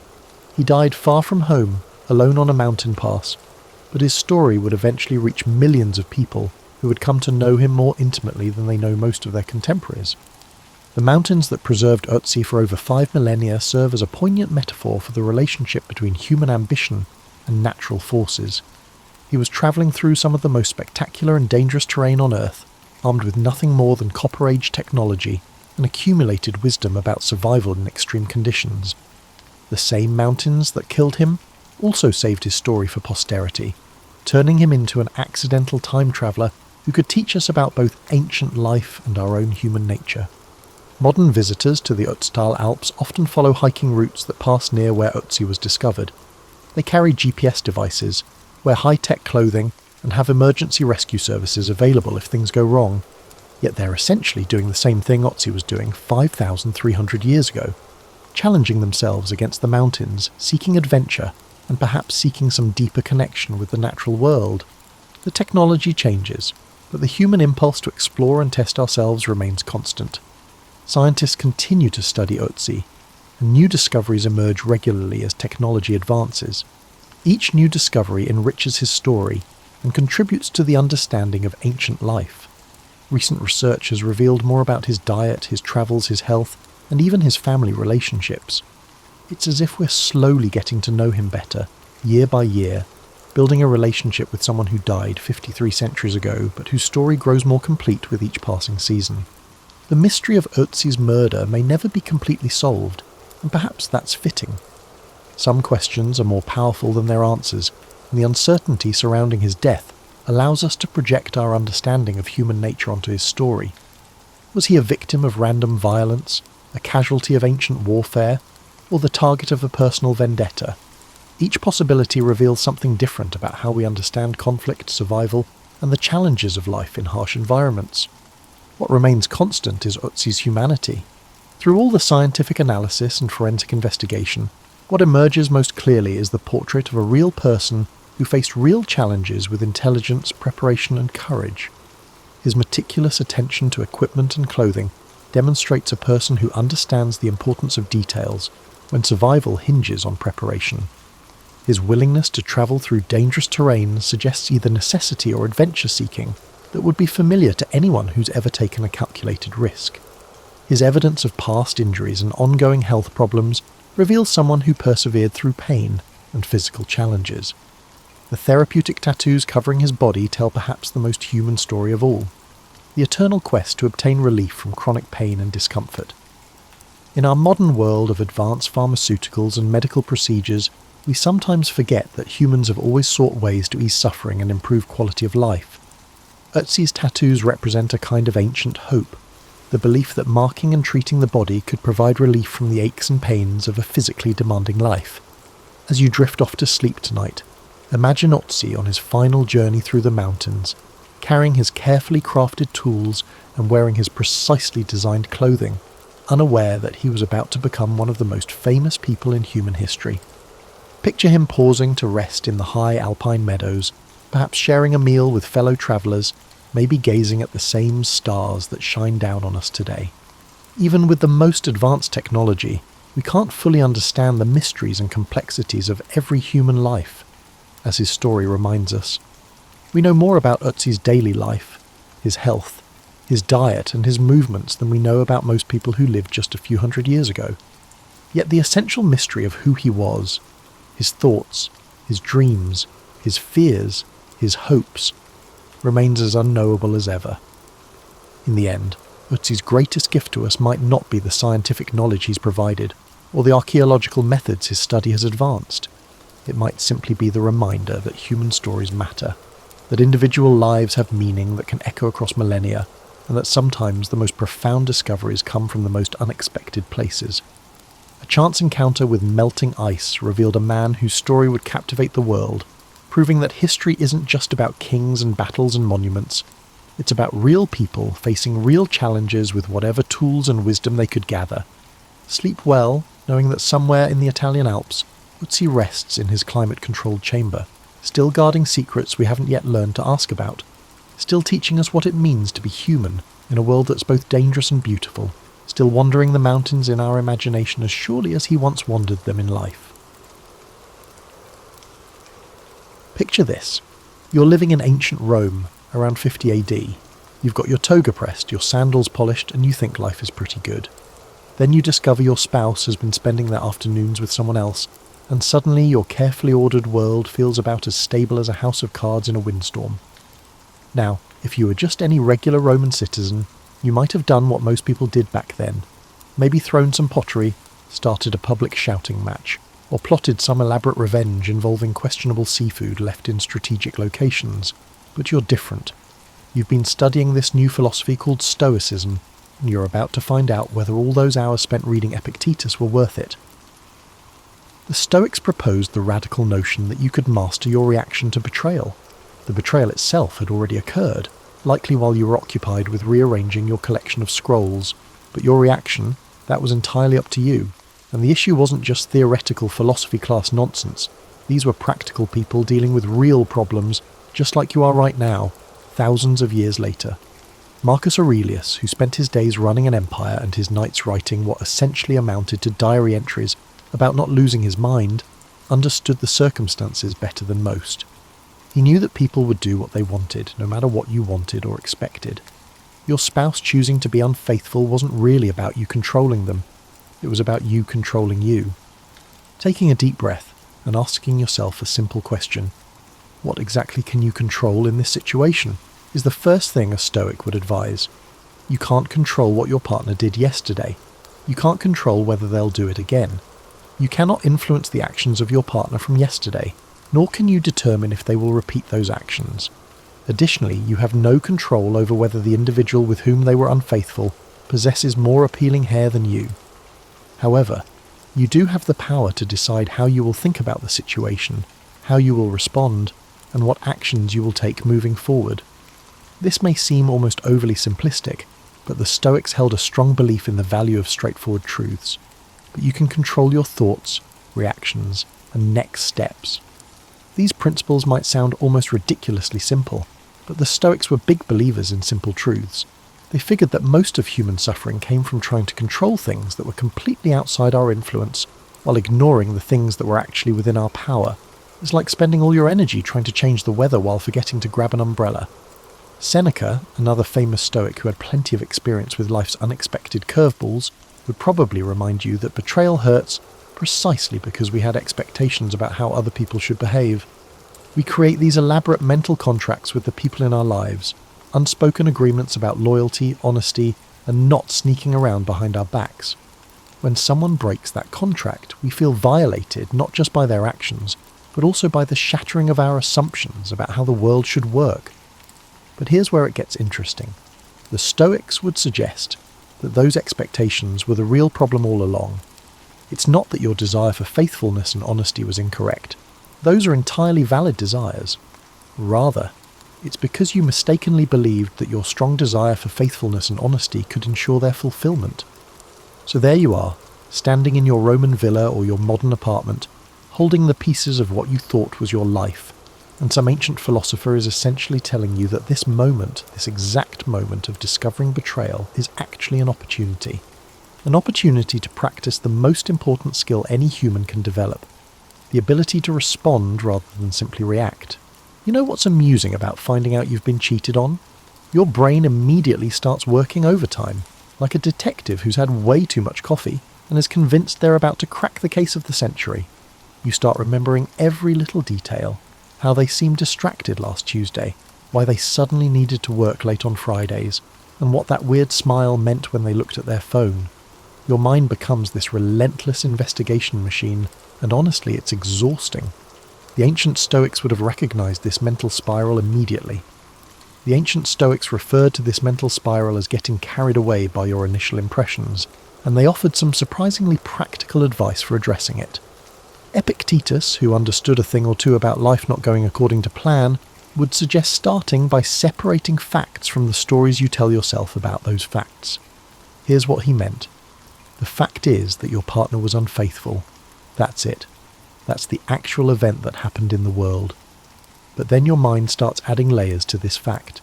Stories about what it means about you, about your worth, about your future, about whether you're attractive enough or interesting enough, or whether you should have seen it coming. What do all those additions mean? Those aren't facts. These are interpretations, and interpretations are something you can effectively work with. This does not imply that one should disregard the pain or minimize the significance of betrayal. The Stoics weren't advocating for becoming emotionally numb. They were way too smart for that. They understood that pain is a natural human response to loss and disappointment, but they also understood the difference between pain and suffering. Pain is what happens when something undesirable occurs.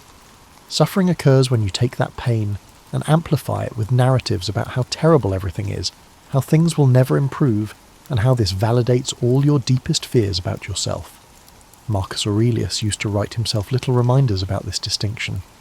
He'd note that when something unpleasant happened, he had a choice. He could experience it as just that one unpleasant thing, or he could let it contaminate everything else in his life. Getting cheated on could be one of the worst things that happened, or it could prove that love is impossible, that you're unlovable, that you can't trust anyone, and that you should just get 17 cats and give up on human relationships. The Stoics were also surprisingly practical about the whole others are going to do what other people do thing. They weren't naive about human nature. Seneca, who lived through some pretty dramatic political times and saw plenty of betrayal up close, wrote extensively about how people often act out of their pain, confusion, or weakness rather than out of some calculated desire to hurt you specifically. This view doesn't lessen the pain or justify the betrayal, but it does take you out of the centre of someone else's bad choices. Maybe your partner cheated because they're going through something you don't understand. Maybe they cheated because they never learned healthy ways to resolve problems in relationships. Maybe they cheated because they're fundamentally selfish or scared, or they just make really poor choices when they're feeling overwhelmed. These reasons don't justify the betrayal, but they do lessen its impact on your humanity. And that's vital, as infidelity can make you doubt everything about yourself. The Stoics would remind you that someone else's poor choices are information about them, not about you. The really revolutionary part of Stoic thinking is how they approach the whole question of what you deserve from other people. Most of us operate with the underlying assumption that if we're good partners, loyal, loving and supportive, then we've somehow earned the right to be treated the same way in return. The universe owes us faithfulness because we've been faithful. But the Stoics would gently suggest that this entire framework is based on a misunderstanding of how the world actually works. Even the best partner can be betrayed. This isn't due to your deservingness or inadequacy, but rather because individuals possess their own free will, intricate inner lives, and the ability to make dreadful choices. Let's clarify that acceptance does not equate to being a doormat. This principle is probably one of the most misunderstood aspects of Stoic philosophy, and it's particularly important when you're dealing with betrayal. When Epictetus talked about accepting what you cannot control, he wasn't suggesting that you should just smile and nod when someone treats you badly. He was emphasizing a more practical point. Resisting reality is a futile struggle that depletes your energy and leaves you feeling helpless. But how do you accept reality? That's actually the first step toward figuring out what you can do about your situation. Think about it this way. As long as you're spending all your mental energy being outraged that this thing happened, trying to figure out how to make it not happen, or spinning elaborate fantasies about what you should have done differently to prevent it, you're not available to deal with what's actually in front of you right now. You resemble an individual standing in the rain, shaking your fist at the clouds and insisting that they cease being wet rather than seeking shelter or obtaining an umbrella. The Stoics understood that acceptance is actually a form of power. When you accept that your partner cheated, not that it was okay, not that you have to like it, but simply that it happened and you can't change the fact that it happened, suddenly you free up all that energy you were using to fight reality. And now you can use that energy for something useful, like figuring out what you want to do next. This is where the Stoic approach gets intriguing, because they were big believers in focusing on the future rather than the past. Marcus Aurelius used to remind himself that he couldn't change what happened yesterday, but he had complete control over what he chose to do today. And when you're dealing with infidelity, this perspective can be liberating. You can't make your partner not have cheated, but you can decide whether you want to try to work things out or end the relationship. You can't control whether they'll be faithful in the future, but you can decide what your boundaries are and what you're willing to accept going forward. You can't erase the hurt and betrayal you're feeling, but you can choose how to process your feelings and what to learn about yourself and your relationships. The Stoics were also remarkably practical about the whole forgiveness question. They didn't think you owed anyone forgiveness, especially not on someone else's timeline, but they did understand that carrying around anger and resentment is exhausting and ultimately self-destructive. Seneca wrote about how anger is like picking up a hot coal to throw at someone else. You're the one who receives burned. This doesn't mean you have to forgive and forget and pretend nothing happened. It means that at some point, for your own well-being, you might choose to let go of the anger, not because the person who hurt you deserves it, but because you deserve to not carry around that burden anymore. It's less about them and more about you reclaiming your peace of mind. The ancient Stoics also had some modern insights about self-worth. They understood that basing your sense of value on how other people treat you is essentially giving other people control over your emotional well-being. If your worth depends on your partner being faithful, then their infidelity doesn't just betray the relationship, it attacks your fundamental sense of self. But what if your worth was based on something more stable? What if it was based on your character, your values, your choices, and your growth as a person? What if it was based on how you treat others, how you handle difficulties, and how you show up in the world? These are all things that belong to you, regardless of what anyone else does or doesn't do. Epictetus, who had lived as a slave before becoming a philosopher, understood better than most that other people might control your circumstances, but they couldn't control your character unless you let them. Your partner's betrayal might change your relationship status, but it doesn't have to change who you are or what you're capable of or what you deserve in life. Here's something the Stoics understood that we're still figuring out today. Emotions are a lot more like weather than we usually admit. Emotions fluctuate in frequency and intensity, and attempting direct control is akin to attempting to halt the rain. Just as you can learn to read weather patterns and prepare for storms, you can also learn to work with your emotions instead of being completely at their mercy. When you first discover infidelity, the emotional storm is usually pretty intense. You might feel angry one minute, devastated the next, then maybe numb and furious again. If you're anything like most people, you probably also feel guilty about feeling so many different things. Shouldn't you just be angry? Or just be sad? Why are you cycling through emotions like you're trying on different outfits? The Stoics would tell you that this emotional chaos is completely normal and actually kind of useful information.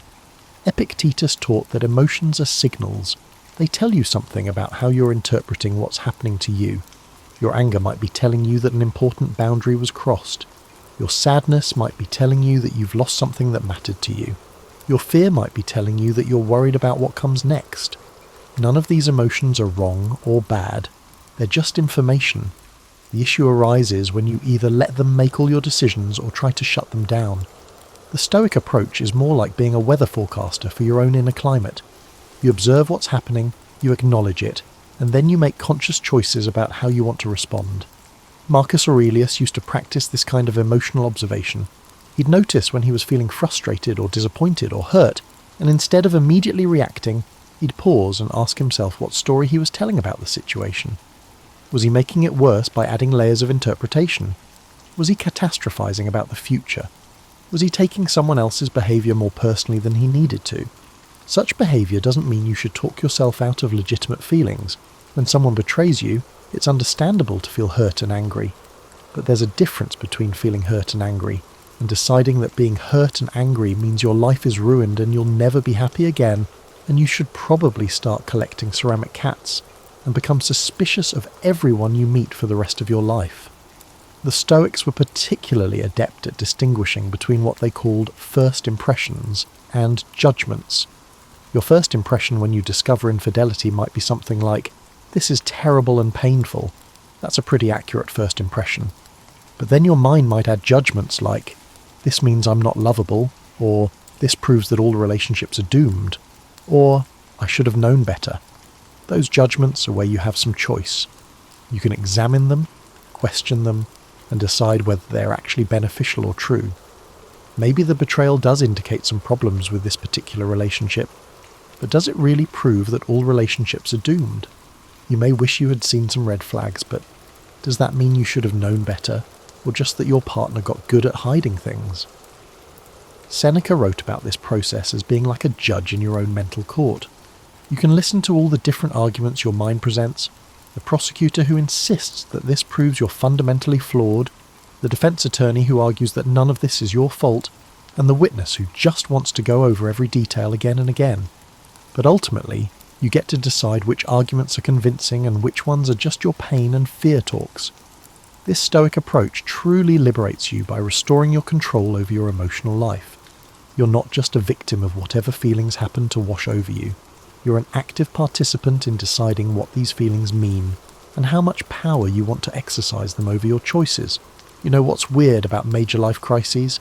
They have this uncomfortable way of showing you who you actually are underneath all the roles you play, and the image you try to maintain. When your world becomes turned upside down by betrayal, all your usual coping mechanisms and social masks tend to fall away, and you're left face to face with your raw, unfiltered self.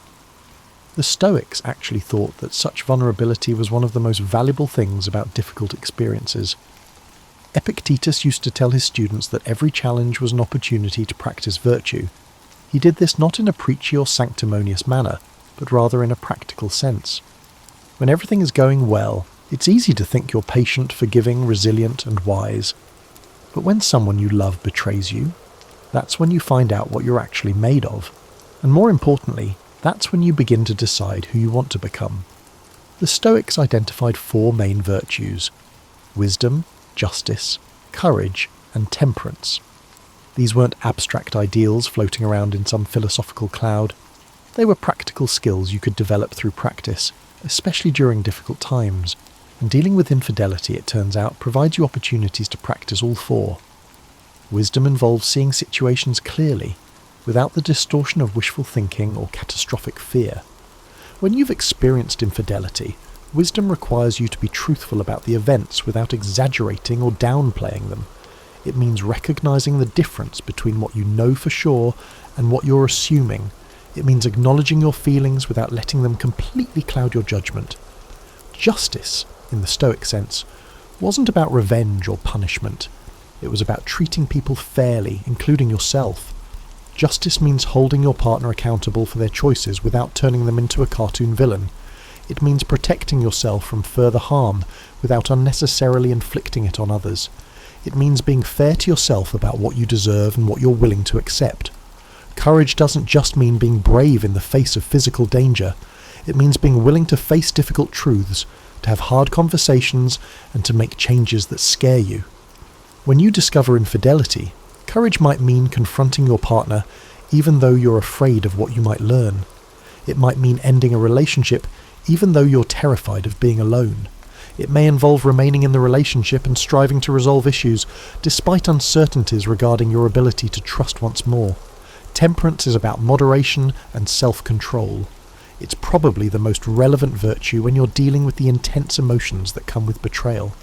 Temperance means feeling your anger without letting it consume you. It means acknowledging your hurt without drowning in self-pity. It involves taking care of yourself without completely shutting down or going completely out of control. Marcus Aurelius used to write about how every difficult situation was like a training ground for these virtues. He'd remind himself that he couldn't control what other people did, but he could control whether he responded with wisdom, justice, courage, and temperance. And the more he practiced these responses, the stronger his qualities became. This perspective can be incredibly empowering when you're dealing with infidelity. Rather than viewing yourself as merely a victim of someone else's poor decisions, you can perceive yourself as an individual undergoing a comprehensive education in essential life skills. You're learning how to maintain your integrity under pressure.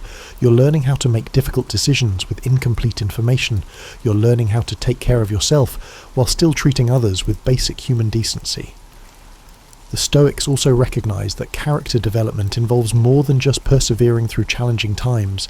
It's about consciously choosing to use those challenging times as opportunities to become the kind of person you want to be. Every time you choose to respond thoughtfully instead of just reacting emotionally, you're strengthening your capacity for thoughtful responses. Every time you choose self-care over self-destruction, you're building your ability to take care of yourself. This doesn't mean you have to be perfect or that you won't make mistakes. The Stoics were compassionate about human imperfection. They understood that developing wisdom and virtue is a lifelong process, and that setbacks and failures are part of that process. What matters isn't being flawless. It's being committed to learning and growing from whatever life throws at you. There's something almost magical about perspective. How the same situation can look completely different depending on how far back you step, and how much of the bigger picture you can see. The ancient Stoics were masters of this kind of mental zooming out, and they applied it to everything, including heartbreak and betrayal.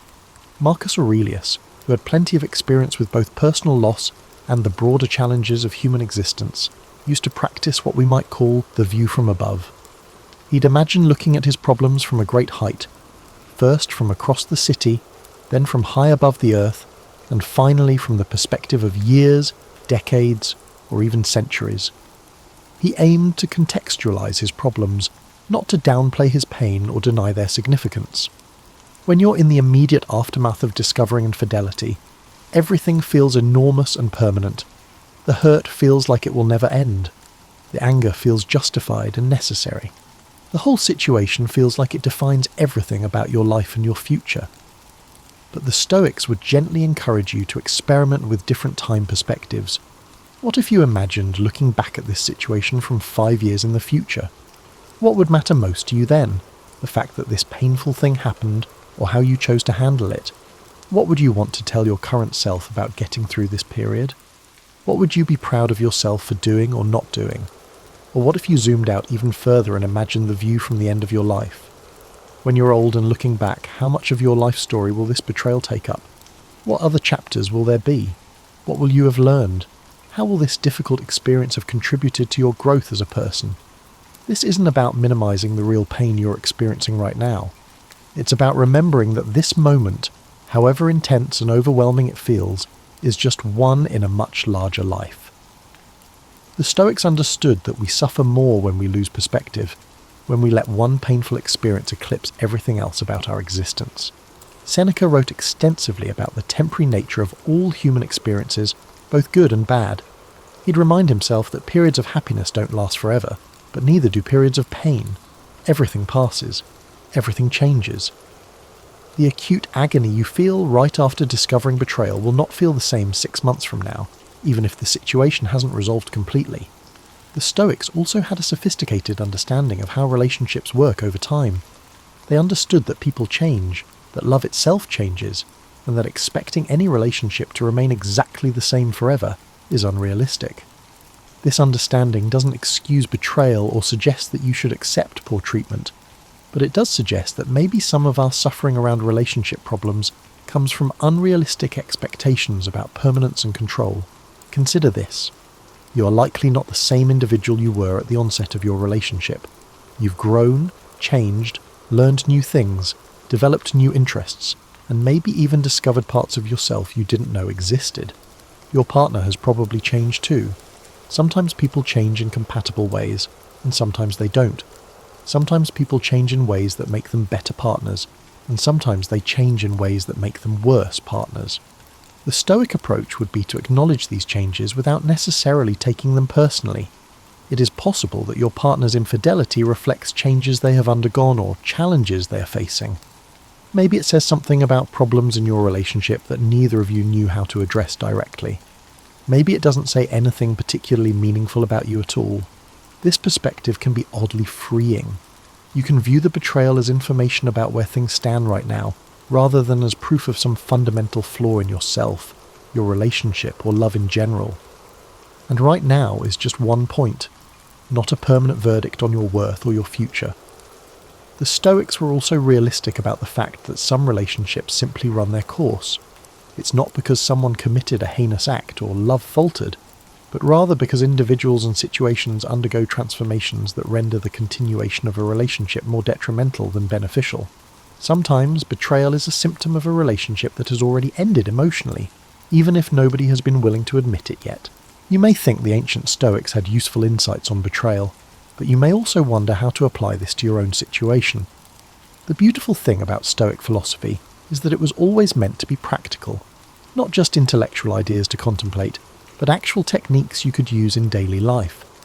The Stoics developed what they called spiritual exercises, regular practices designed to train your mind the same way you might train your body. These weren't religious or mystical practices, but practical mental habits that could help you respond to difficult situations with more wisdom, courage, and peace of mind. One of the most fundamental practices is what Epictetus called the dichotomy of control. Every morning, or whenever you're feeling overwhelmed, you can take a few minutes to sort your concerns into two categories: things you can control and things you can't control. When you're dealing with infidelity, your approach might look like acknowledging that you can't control what your partner did, what they're feeling now, or what they'll choose to do in the future.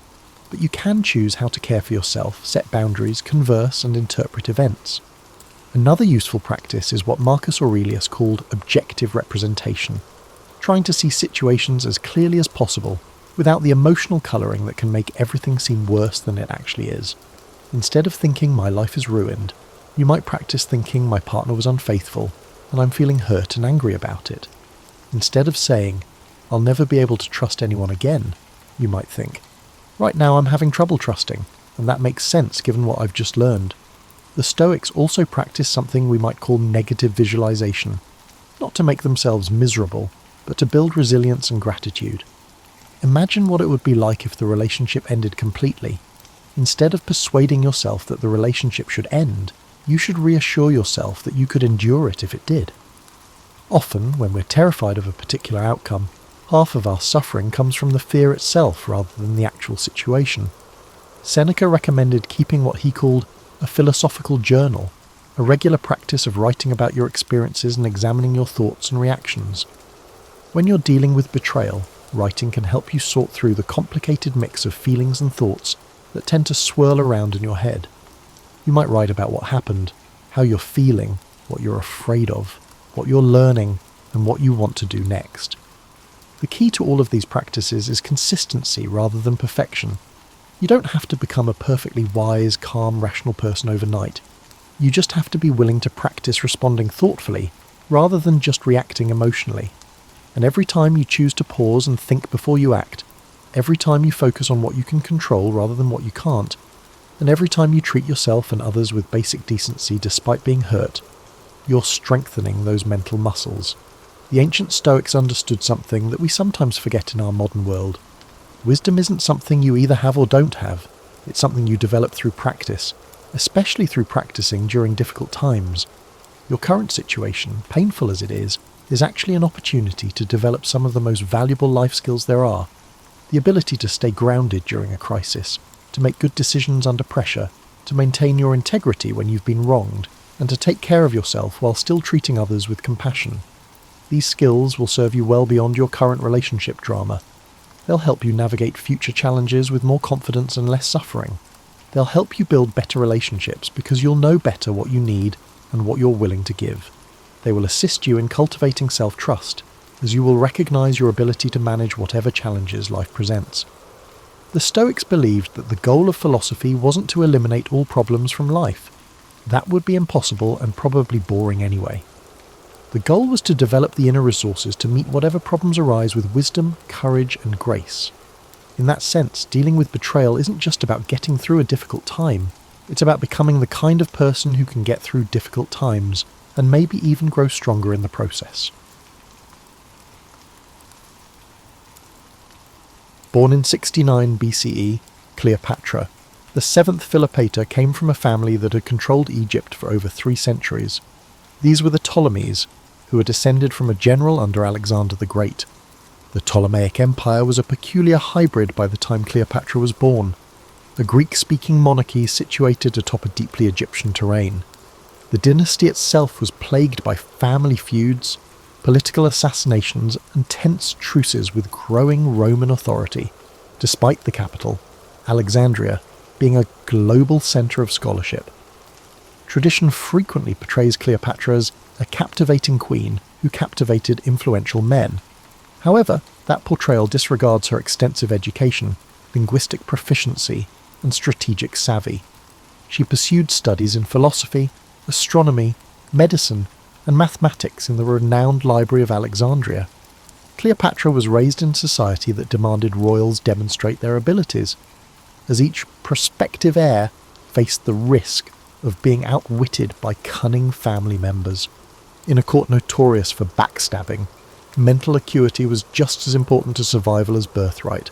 For a large portion of his rule, her father, Ptolemy XII Orleans, had to balance local unrest with Roman favour. Despite the Ptolemies' claims to divine heritage, Roman power actually loomed big. To gain Roman political support, athletes paid hefty prices, which put Egypt's finances in jeopardy. As she observed these discussions, Cleopatra learned early on that money could purchase allies but could never ensure true respect. She also saw how quickly a monarch may lose their position of authority if they made a mistake that alienated those in charge. When Cleopatra was a little girl, she travelled to Rome with Auletes on diplomatic missions and saw a civilization on the verge of enormous growth. She watched the Senate's operations there as well as the moves of powerful people like Julius Caesar and Pompey. She had a first-hand insight from these experiences that few Egyptian royals had ever experienced. Cleopatra's route to the Egyptian throne was uncertain. To maintain the unity of the bloodline, Ptolemaic law encouraged sibling marriage partnerships, and her father had other children. An ancient Macedonian custom that the Ptolemies had taken to extremes, this behaviour was startling to modern ears. As a result, Cleopatra's destiny was intertwined with her brothers, one of whom would, at least in theory, share power with her. Everyone knew that a puppet sibling could be used to overthrow a more ambitious relative, and the tension in the royal family was evident. History frequently reduces Cleopatra to an exotic character who courted Roman rulers, but she was developing her diplomatic abilities from an early age. She acquired multilingual skills, in addition to Greek. She reportedly knew Aramaic, Ethiopian, and probably Hebrew well as an Egyptian, which most of her Ptolemaic predecessors never tried to master. She was able to avoid having her comments misinterpreted by interpreters by speaking to courtiers, merchants, and foreign envoys in their own tongues. Her ability to communicate directly became one of her most powerful assets, enabling her to bridge cultural gaps. The domestic politics of Egypt were very complicated. As they had done for thousands of years, priesthoods held considerable power. Careful supervision was required of this irrigation system. Grain shipments fueled the kingdom's economy by feeding both Egyptians and international markets. Cleopatra was aware of the fragility underlying the opulence of the court spectacles. In ancient times, grain was valuable, and managing the Nile's resources meant managing the money needed to survive.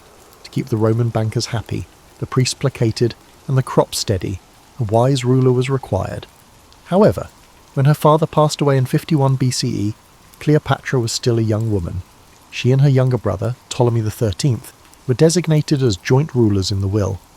This arrangement was less about true balance and more about ceremonial tradition. Groups in the court tried to influence the young boy king against his sister very immediately. Cleopatra had to decide whether to submit to these power struggles or to stand up for herself at the risk of starting a civil war.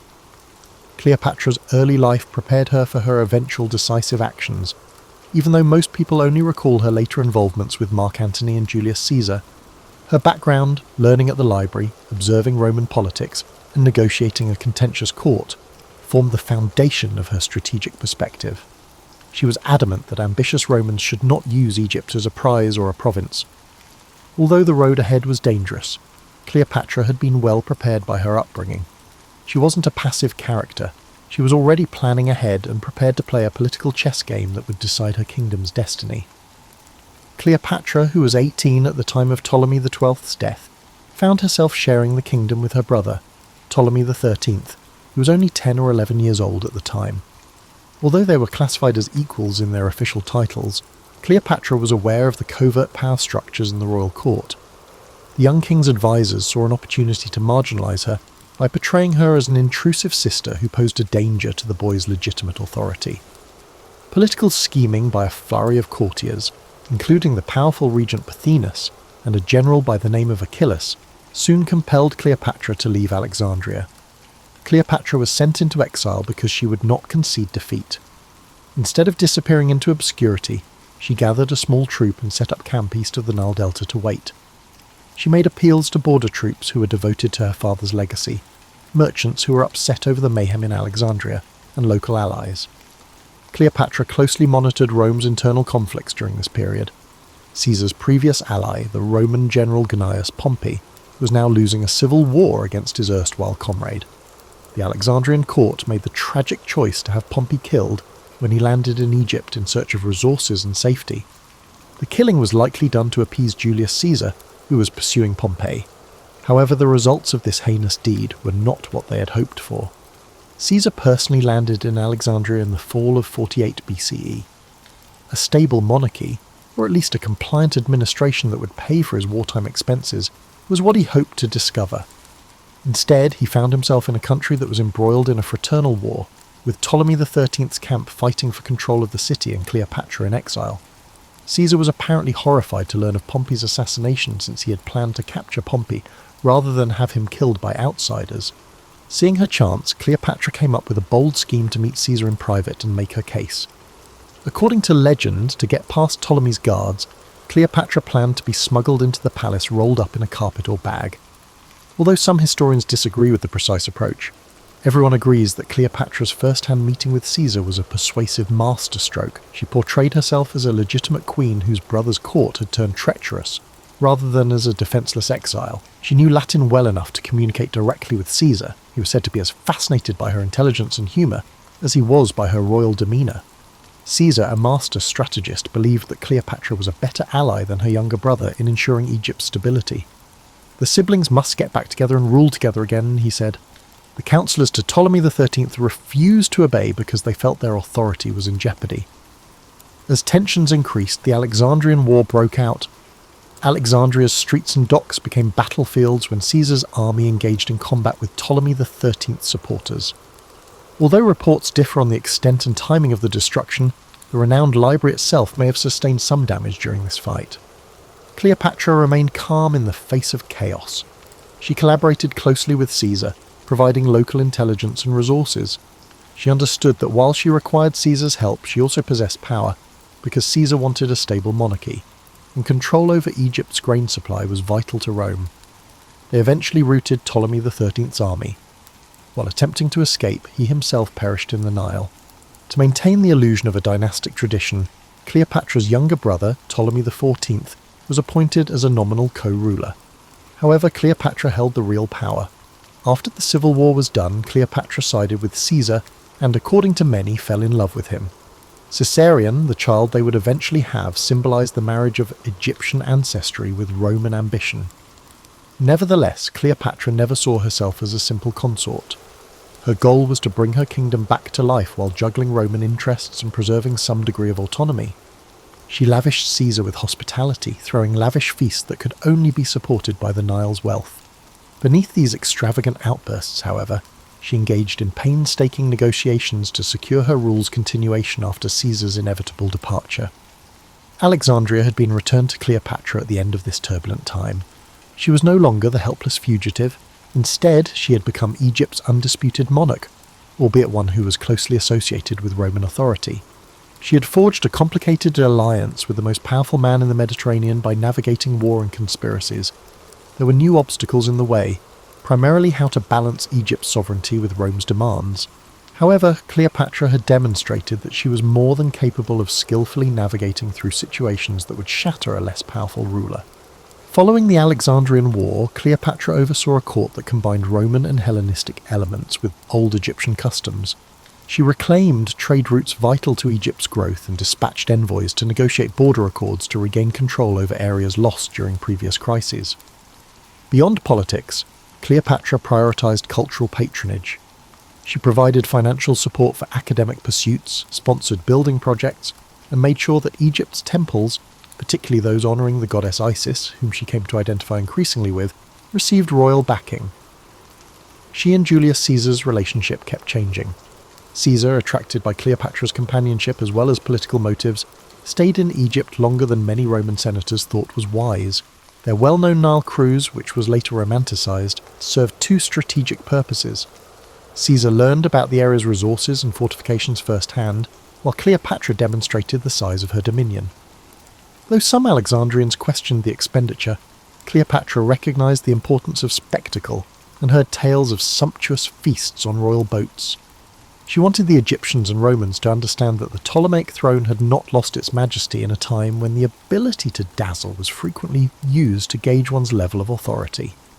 Caesar and Cleopatra, however, were unable to deny Rome's restlessness. After defeating Pompey's allies, Caesar solidified his hold on power, and his status as dictator was both admirable and vulnerable. He brought Cleopatra back to Rome in 46 BCE, but not as a simple concubine. She successfully positioned herself on the Roman stage by arriving with her retinue, which included the baby Caesarion. Conservative Romans, who disapproved of her alien status and her alleged aspirations, were scandalised by this. Caesar gave Cleopatra a privileged position that no other foreign ruler had, however, by letting her remain at a villa across the Tiber. Within the city's political circles, rumours circulated that Caesar may declare himself king and Cleopatra his queen, a notion that was unappealing to Romans who had vivid memories of overthrowing monarchs centuries before. Both xenophobic animosity and curiosity were stoked by Cleopatra's appearance, her attire, and her entourage of Egyptian courtiers. In the meantime, she researched the tribunes, the Senate, and the network of patronage that connected aristocratic families in Rome. She realised how shaky Rome's acceptance of her was. Nevertheless, she engaged in diplomatic outreach, establishing connections with powerful senators and their spouses, giving presents and organising cultural events that showcased Alexandria's refinement. But Cleopatra's primary goal was to ensure the future of her dynasty. From the Egyptian perspective, she desired Caesarion's recognition as his heir, even if it wasn't official. Caesar gave Caesarion preferential treatment even though he never legally declared him his son under Roman law. Caesar's continuous success appeared to be the key to the future.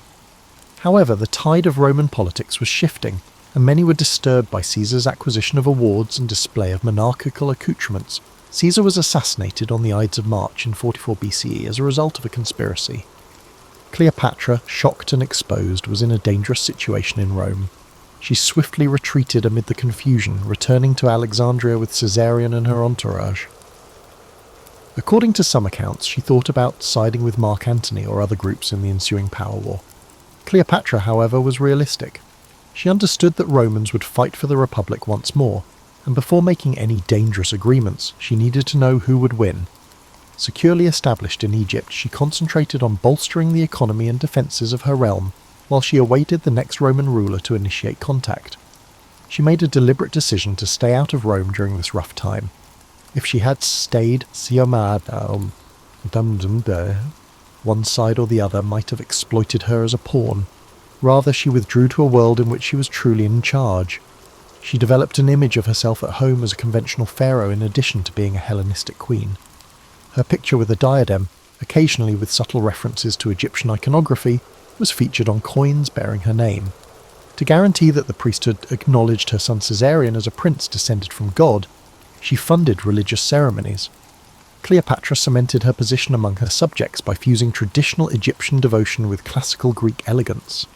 Though she was aware that Egypt's destiny would unavoidably be shaped by the next wave of Rome's civil war, she never cut off contact with Roman politicians. Cleopatra's top objective amid the chaos that followed Caesar's murder was to maintain her independence to the greatest extent feasible. Although she had already navigated the maze, the Roman stage was about to change again, bringing new performers who would test her wits. She would have to carefully consider her options now that she could no longer rely on Caesar's favour, forming alliances and battling for time in a game where the outcome could affect the Mediterranean's future. After Caesar's death, Rome fell into civil war, creating a power vacuum.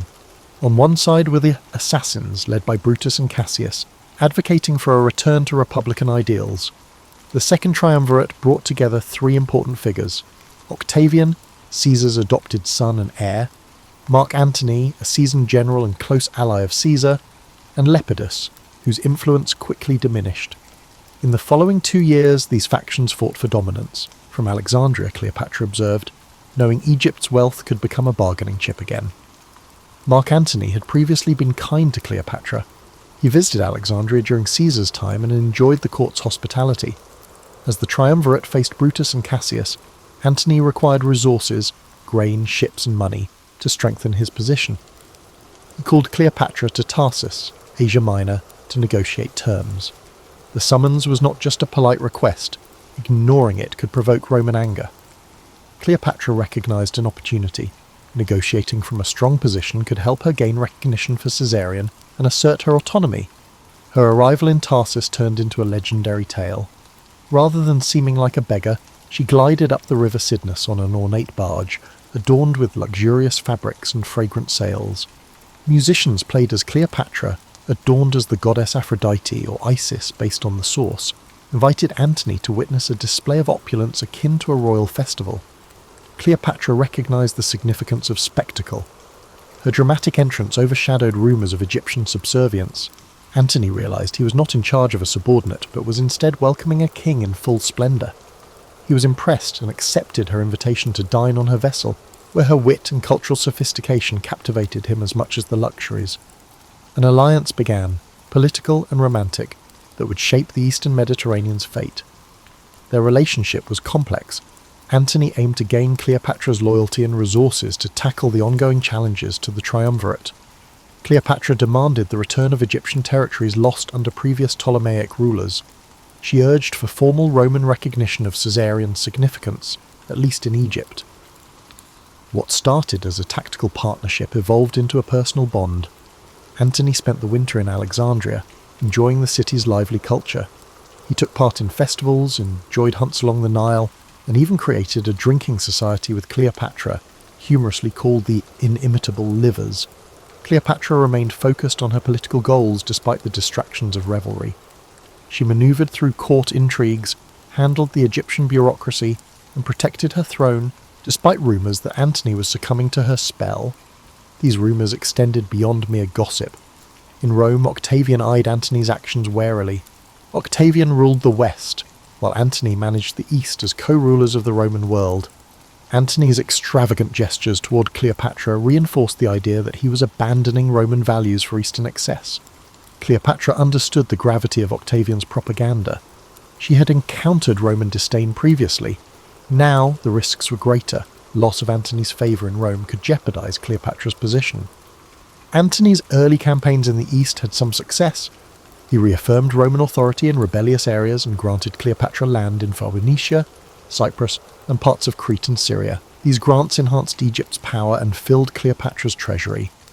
At the same time, the triumvirate unravelled. Lepidus was sidelined, intensifying the rivalry between Antony and Octavian. Cleopatra and Antony had children, starting with twins and then another son whom Antony acknowledged publicly. Children were given territories, culminating in the notable Donations of Alexandria ceremony, where Cleopatra and her children donned regalia representing their rule over vast regions of the Near East. Roman observers were shocked. The event resembled the establishment of a new Hellenistic empire at the cost of Rome. Cleopatra understood that her fate depended on Antony's military achievements. Antony found himself increasingly conflicted between the East, where Cleopatra held sway, and the Roman heartland, where Octavian was turning public sentiment against him. Cleopatra employed her diplomatic skills to secure local alliances, ensuring that if war arose, she could gather sufficient Egyptian manpower and naval power to be taken seriously. She noticed the cracks appearing. As Antony embraced his Eastern identity by adopting Greek customs and granting grand titles to Cleopatra, hostility in Rome intensified. Octavian waited patiently, gathering proof to label Antony a traitor influenced by an Oriental queen. This delicate balance endured for years, lending Cleopatra's reign a sense of renewed grandeur alongside looming storm clouds. She had journeyed from uncertain exile to commanding queen, but the horizon suggested a final confrontation that could overshadow all her previous struggles. By the mid-30s BCE, tensions between Antony and Octavian nearly ensured another Roman civil war. To mend the divide, Antony wed Octavian's first sister, Octavia, while still maintaining his affair with Cleopatra. He attempted to balance these conflicting responsibilities. However, the political alliances proved too weak, and Octavian exploited Antony's ongoing stay in Egypt as proof of treachery. In 32 BCE, after Antony divorced Octavia, Octavian claimed that Antony had turned into Cleopatra's puppet, labelling her as the master manipulator. Cleopatra, sensing Rome's growing animosity, prepared for battle. She strengthened the Egyptian coast, gathered grain, and grew her navy. Despite the strength of Egyptian forces, facing Rome's legionary machine was intimidating. Cleopatra thought that victory relied on Antony's skill in maintaining the loyalty of his legions and uniting Eastern client states under his leadership. As war approached, his support started to weaken. Several allied kings hesitated. Roman senators who once supported Antony switched their allegiance to Octavian. Driven by fear or political strategy, the propaganda war intensified.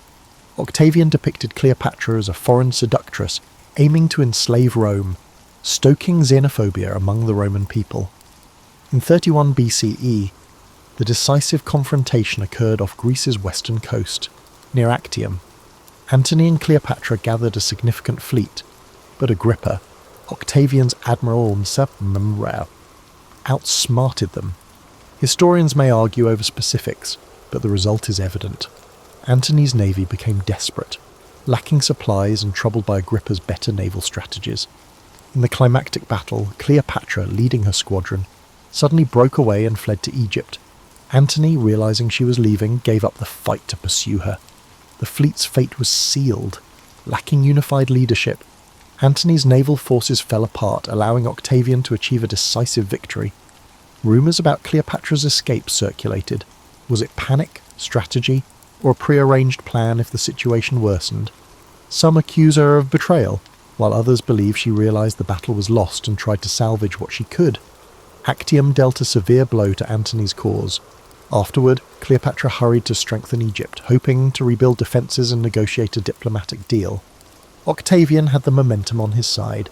He waited patiently, systematically restructuring his forces, rejecting Cleopatra's negotiation proposals unless they met his conditions. Antony and Cleopatra's relationship, once adorned with splendour, faltered under the burden of their loss. Antony experienced shame in front of his troops, many of whom abandoned him.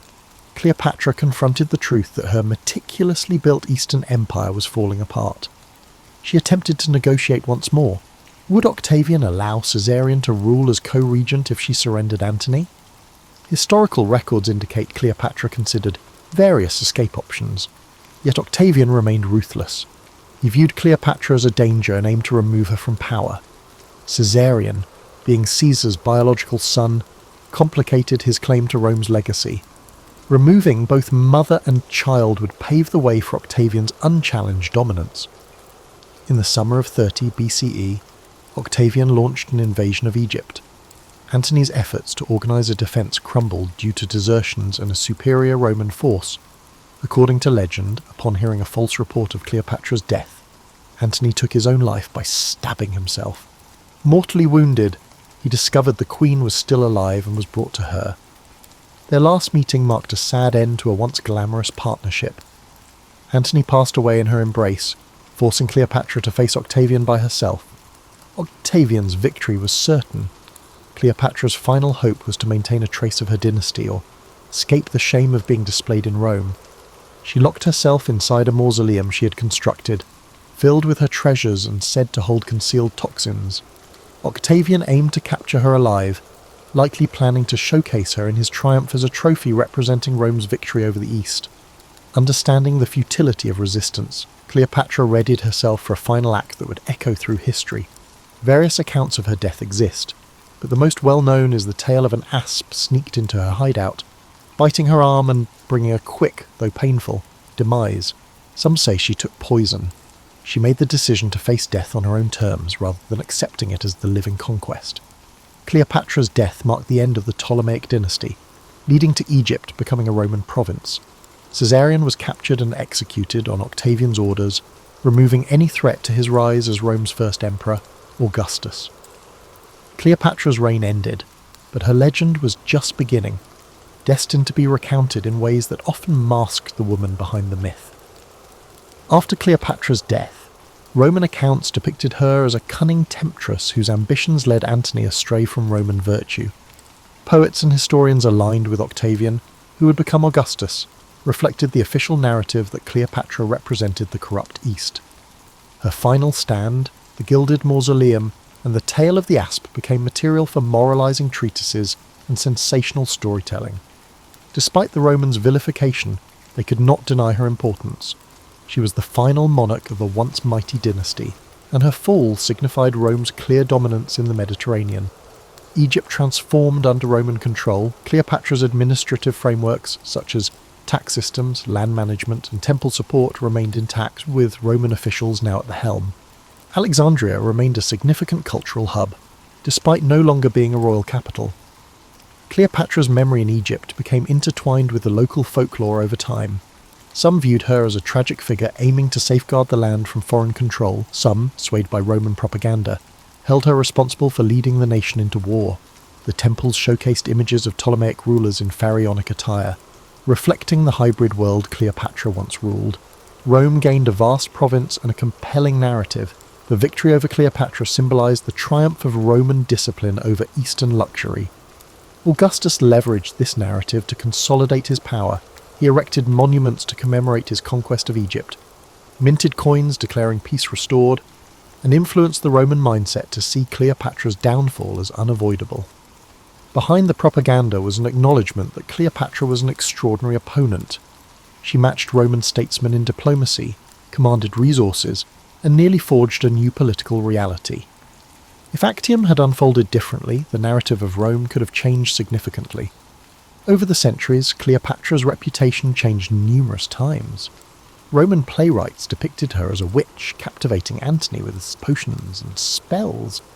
Early Christian writers used her as a cautionary tale about the dangers of lust and power, emphasizing moral lessons. However, there were also more understanding perspectives. Chroniclers, particularly of Greek descent, lauded her intelligence, multilingual abilities, and cultural refinement. Alternative accounts reveal her negotiations with local elites, philanthropic gestures to the Alexandrian poor, and efforts to maintain Egyptian autonomy. These insights provided an alternative to the prevailing Roman story. In the medieval period, much classical literature remained in monasteries. Cleopatra appeared occasionally in moral tales or collections of notable women, frequently overshadowed by biblical figures. The Renaissance revival of classical learning sparked new curiosity. Scholars found Greek and Roman texts, revealing Cleopatra as a multifaceted figure. Artists drew inspiration from her dramatic life, creating paintings, plays, and poems. Shakespeare's Antony and Cleopatra portrays her with a tragic grandeur. Shakespeare partly followed Roman biases, portraying her as theatrical and manipulative, yet he also revealed her depth, showcasing the fiery intelligence that fueled her allure. Subsequent centuries witnessed additional reinterpretations. Enlightenment thinkers debated if Cleopatra was an enlightened ruler or a reckless tyrant. The Romantics saw her as a symbol of passionate defiance against a cold, practical empire. In the 19th and early 20th centuries, European Orientalist views transformed Cleopatra into the symbol of exotic allure. Painters depicted her in extravagant settings, focusing on her beauty and wealth, while overlooking her administrative skills and political acumen. Hollywood embraced this image, creating epic films that highlighted spectacle, grand sets, intricate costumes, and a Cleopatra who captivated famous Romans with alluring glances. However, beneath these depictions, historical research dismantled the stereotypes. In the 20th and 21st centuries, scholars refocused on Cleopatra's intelligence, linguistic skills, her role as a living goddess in Egyptian tradition, and her adept rule during challenging times. Recent archaeological discoveries and fresh interpretations of primary sources portray her not just as a femme fatale, but as a stateswoman facing the mightiest empire of her time.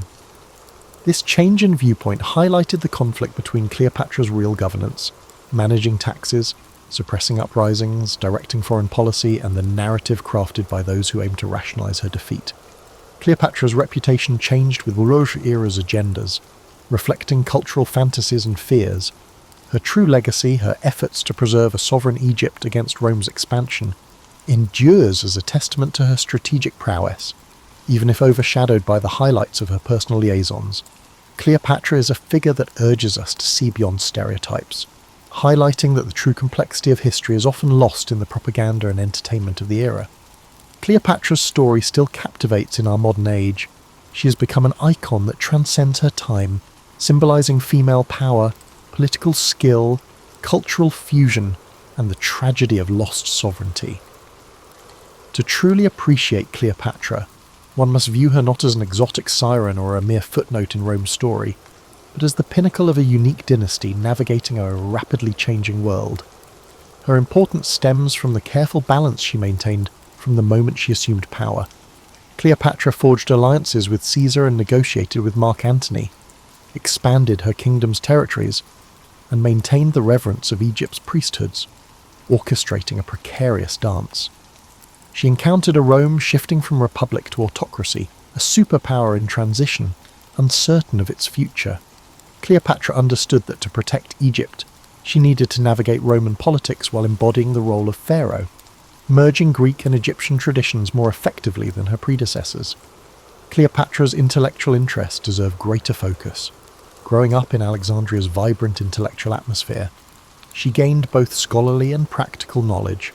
She authored works on medicine, cosmetics, and possibly linguistics, but these writings have now vanished. She communicated with the subject peoples in their languages, an ability that granted real legitimacy in the eyes of those unfamiliar with Greek-speaking Ptolemaic rulers. Cleopatra engages with Roman elites in Greek or Latin and leads Egyptian ceremonies in the local language, showcasing her cultural fluency as a political asset. Her story highlights how quickly propaganda can distort a legacy. Roman accounts depicted Cleopatra as a seductive foreign queen, overshadowing her contributions as a stateswoman. The caricature persisted over the centuries, influencing art and theatre while reducing her complexity. By piecing together scattered evidence, from coins with her profile to Greek historians' descriptions, we glimpse the real Cleopatra, a determined monarch making monumental decisions in a time of colliding global powers. Their ultimate demise highlights the weaknesses of a smaller state trapped among Roman factions. Cleopatra's relationship with Antony was both personal and practical, yet in the competitive realm of Roman politics, it served as a tool for Octavian's ambitions. The empire needed new conquests to solidify its political transformations, and the idea of Cleopatra's conspiracy with Antony gave Octavian the moral pretext to march on Egypt. However, Cleopatra managed to outsmart him, engaging in covert negotiations until Actium irreversibly shifted the balance. Even Cleopatra's death, often recounted with melodramatic flair, reflects her refusal to be paraded as a captive in Rome. By choosing to die on her terms, she denied Octavian a triumphant display, ensuring her final image was one of defiance instead of submission. This act, dramatised in art and theatre, embodies a political strategy. Cleopatra ensured she was remembered as a queen, not a captive. After that final act, Egypt turned into Rome's breadbasket, supporting an empire that would rule Europe, North Africa, and the Near East for centuries. Alexandria continued to be a centre of scholarship and trade, maintaining Greek and Egyptian cultural influences even during Roman rule. Cleopatra's children with Antony were taken to Rome and largely disappeared from history, except for one daughter, Cleopatra Selene, who married into another African kingdom and preserved a fragment of her mother's legacy. Caesarion, the son of Julius Caesar, was executed to eradicate any rival claim to Rome. Thus, the direct line of Cleopatra ended brutally, a testament to how Roman realpolitik disdained potential threats, however young or innocent. Interest in Cleopatra continues over 2,000 years later. Historians discuss her strategies, archaeologists search the Egyptian coast for her burial site, and filmmakers recreate her life in grand productions. Every retelling reveals as much about the storyteller as it does about Cleopatra. Her character reveals the complexities of power, the dynamics of gender and politics, and the resilience of a dynasty facing extinction. She bridges worlds, Greek and Egyptian, a female leader and Roman ally, a scholar and politician. Cleopatra emerged as a leader who would not allow her kingdom to be a mere pawn in Rome's strategy. She engaged in high-stakes gameplay, experiencing both spectacular victories and devastating losses. She transcended the caricatures that defined her posthumous image. The final Queen of the Nile remains an enigma who challenges us to look deeper than the simple myths, reminding us that history is often shaped by those who wield the pen, and that a life as momentous as hers deserves constant re-examination.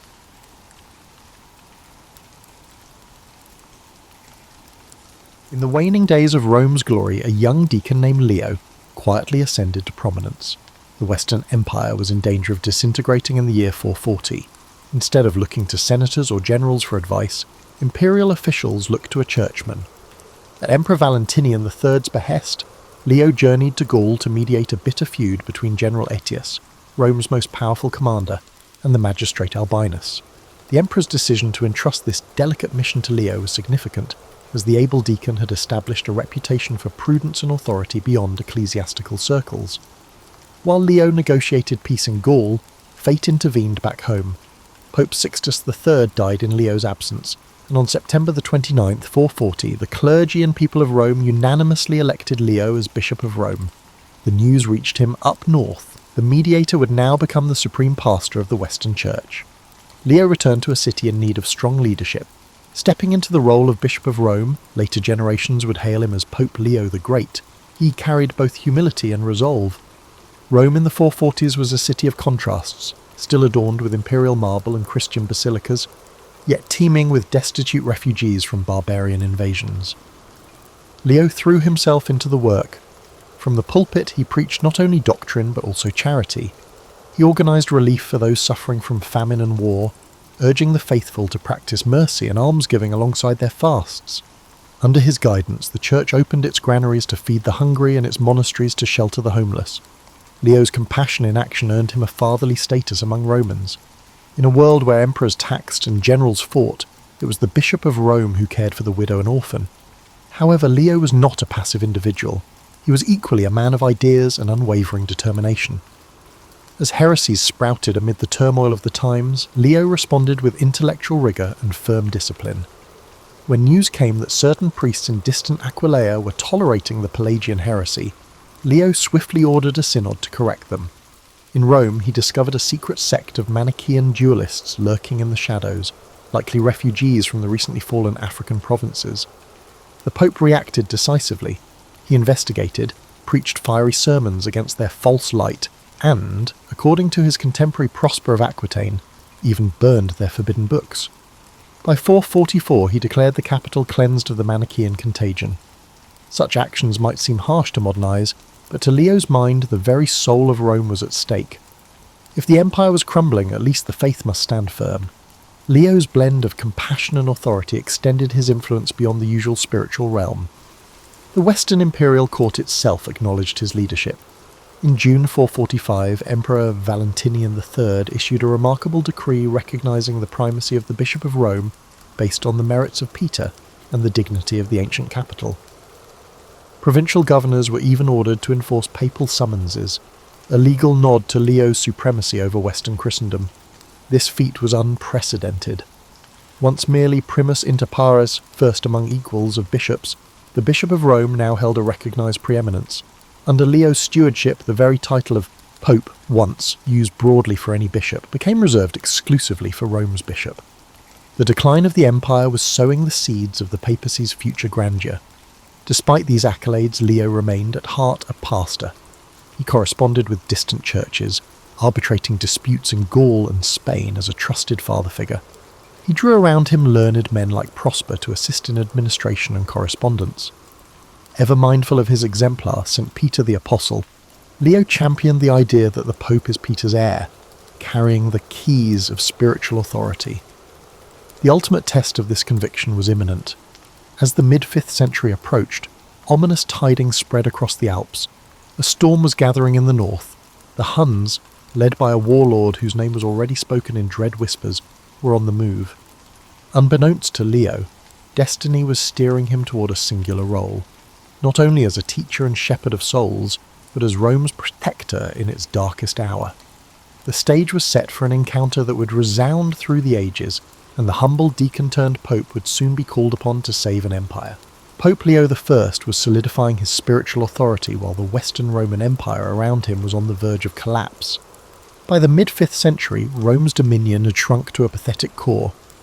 Little more than Italy and part of Gaul, observers noted of the Western realm. The grandeur of Caesar and Augustus was now a ghost haunting crumbling walls. Gone were the rich provinces of North Africa. The Vandals had seized Carthage in 439, cutting off Rome's critical grain supply. Hispania and Gaul were carved up by Visigothic and Burgundian kings who paid only token respect to the emperor. Across the sea, Britannia, once a Roman diocese, was abandoned to wild Anglo-Saxon warlords.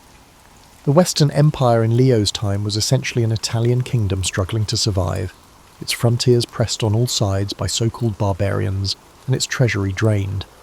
The city of Rome itself, though still symbolically powerful, was a mere shadow of its former self. The imperial court had long since relocated to Ravenna, a marsh-girt city easier to defend. In Rome, ancient monuments decayed even as new churches rose.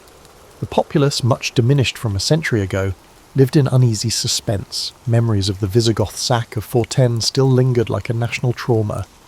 Elderly Romans could recall the horror when Alaric's Goths breached the walls and looted the Eternal City for 3 days.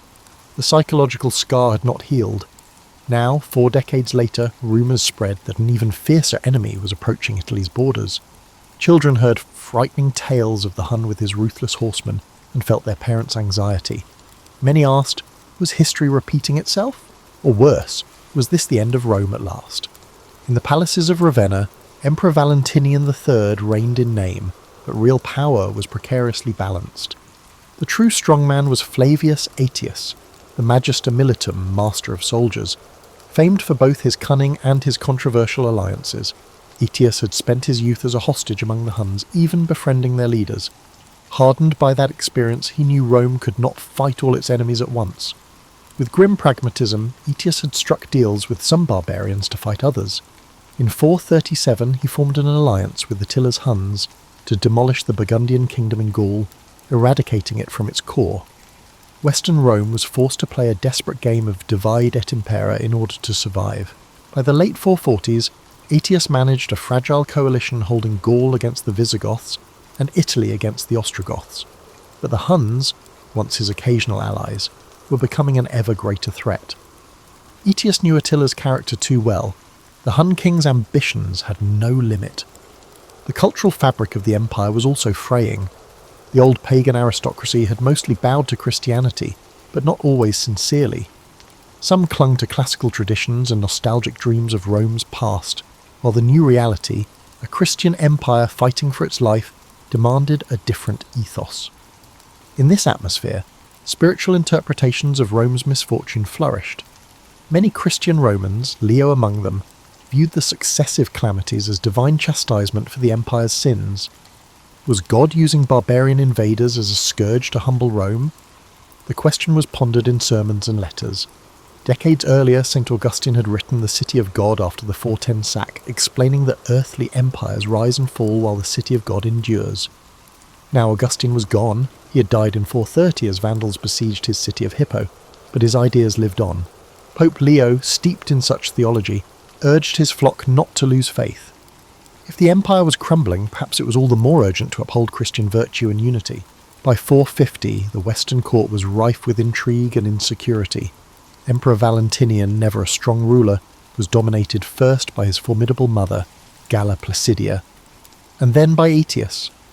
With Placidia's death in 450 and the emperor's own sister Honoria embroiled in scandal, she had secretly appealed to Attila for help escaping an arranged marriage, offering him her hand, and half the empire as dowry. The dynasty itself seemed to teeter. When reports came that Attila had considered Honoria's plea and was mustering his forces, panic swept the Italian elite. Attila's reputation as the scourge of God preceded him. He had already bullied the Eastern Empire into paying enormous tribute, and now he cast his covetous gaze westward. In the spring of 451, Attila marched into Gaul. The showdown came on the Catalaunian plains near Chalons. There, Aetius, joined by Roman troops and various foederati allies, Visigoths, Franks, confronted the Huns in one of antiquity's great battles. The fight was brutal and indecisive. Attila's advance was halted, but not decisively crushed. Corpses littered the plain, and the Visigothic king was slain in the fray. But Attila lived to fight another day. The Battle of Chalons, instead of a clear Roman victory, resulted in a Pyrrhic stalemate that left the Hunnic horde battered yet intact. Gaul had taken the brunt of Attila's wrath, giving Italy a moment of relief, but the respite was fleeting. Late in 451, as winter fell, unsettling news reached Rome. Attila had regrouped his forces beyond the Alps. The Hun was far from finished. In fact, he was enraged. They had thwarted his campaign in Gaul, leaving his appetite for conquest unsated. Honoria's offer still stood as a convenient pretext. In Attila's mind, the dowry he demanded, half of the Western Empire, remained unpaid. Early the next year, scouts and refugees brought terrifying reports. Attila was crossing into Italy. City after city in the northern provinces was falling to fire and sword. The spectre that had loomed so long was now at hand. Rome's darkest hour was approaching, even as its secular might was at its weakest. The people's hopes increasingly turned to prayer, and to the unassuming figure of Pope Leo, whose courage and faith would soon be tested as never before. In the gathering gloom of the 450s, Pope Leo I emerged as more than a religious leader. He became the soul of a dying empire. While legions faltered and emperors dithered, Leo provided a different kind of strength, one rooted in faith and moral conviction. He often preached that earthly turmoils were transient, but the spiritual battle for righteousness was eternal. Leo's unwavering faith in the unique function of his position fueled his confidence. As Bishop of Rome, he saw himself as heir to St. Peter, the Apostle Christ had charged with feeding his sheep. To Leo, the task was no mere honorific. It was a living mandate. In one letter he wrote, "To deny the authority of the chair of Peter is to question the very foundation of the Church." He strove to live up to that high calling, convinced that in his leadership the voice of the apostles echoed anew. This conviction was dramatically vindicated in 451 at the Great Council of Chalcedon, a church synod convened far to the east in Asia Minor to settle a theological crisis. Leo could not attend in person, troubles in the west kept him in Rome, but he sent legates bearing a document he authored, the famous Tome of Leo. This tome clearly defined the dual nature of Christ, both fully God and fully man, and was intended to guide the Council Fathers out of contentious debate. As the assembly of bishops read Leo's words aloud, a sudden unity swept the hall. According to the council records, the bishops cried out in unison, "This is the faith of the fathers. Peter has spoken thus through Leo." In that acclamation, Leo's authority was affirmed in an almost mystical way. It was as if St. Peter himself had stood among them, teaching through Leo's voice. The Roman Pope's stature soared. He was now revered as Leo the Great, a pillar of orthodoxy and a figure of international renown. For Leo personally, it was confirmation that his leadership carried not just human approval, but divine sanction. Back in Rome, Leo leveraged this moral authority to bolster the city's resolve. He preached frequently to his flock, tailoring his message to the tumultuous times.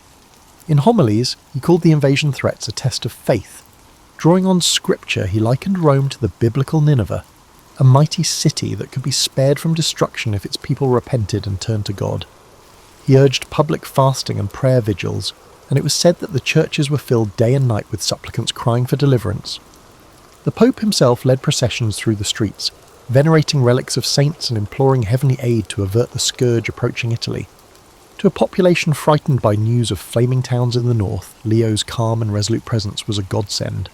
He told them, God did not abandon Jonah's Nineveh, nor will he abandon Rome, seat of his apostles. Such words gave hope to the hopeless. Leo's influence extended even into the imperial palace. When Emperor Valentinian III and his court vacillated on how to deal with Attila's impending onslaught, Leo did not hesitate to offer counsel. Some accounts suggest it was Leo who volunteered to personally meet the Hun, a proposal that stunned the imperial advisors. Others say the idea originated from the emperor, who realised that no general or diplomat had the gravitas to face Attila on equal terms, whereas the saintly bishop of Rome just might. Regardless, by the beginning of 452, everyone's attention was focused on Leo, possibly the sole individual capable of saving Rome from the abyss. It was a heavy burden for a man of the cloth, yet Leo prepared to shoulder it with the same sense of duty that had guided him all along. There was a profound symbolism in Leo's stepping forward. Here was a representative of spiritual authority confronting the might of worldly violence. The clash was not simply between a pope and a warlord, but between two world views, one of faith, mercy and moral suasion, and another of conquest, fear and raw power. Leo understood this. In quiet moments of prayer before his departure, he surely reflected on the trials of past leaders of the Church. He prayed at the tomb of St. Peter in the Vatican Basilica, seeking courage. Tradition holds that Leo had a vision there, hearing the words, "Peace be with you, I am with you," as if spoken by Peter or an angel. Empowered by this reassurance, Leo arose determined to act. If Attila was indeed a scourge sent as punishment, then Leo would be the intercessor pleading for mercy on Rome's behalf, a new Moses before the Pharaoh, or a David against Goliath armed only with faith. By the spring of 452, Attila's forces had stormed into northern Italy, and panic gripped the land. Emperor Valentinian remained safely behind Ravenna's walls, and General Aetius, lacking an army strong enough after the Gaulish campaign, could do little. It was in this vacuum of secular leadership that Leo's moment arrived. The Pope gathered a small delegation to accompany him, among them the former consul Gennadius Avienus and the ex-prefect Memmius Trigetius, distinguished Romans who lent political weight to the embassy.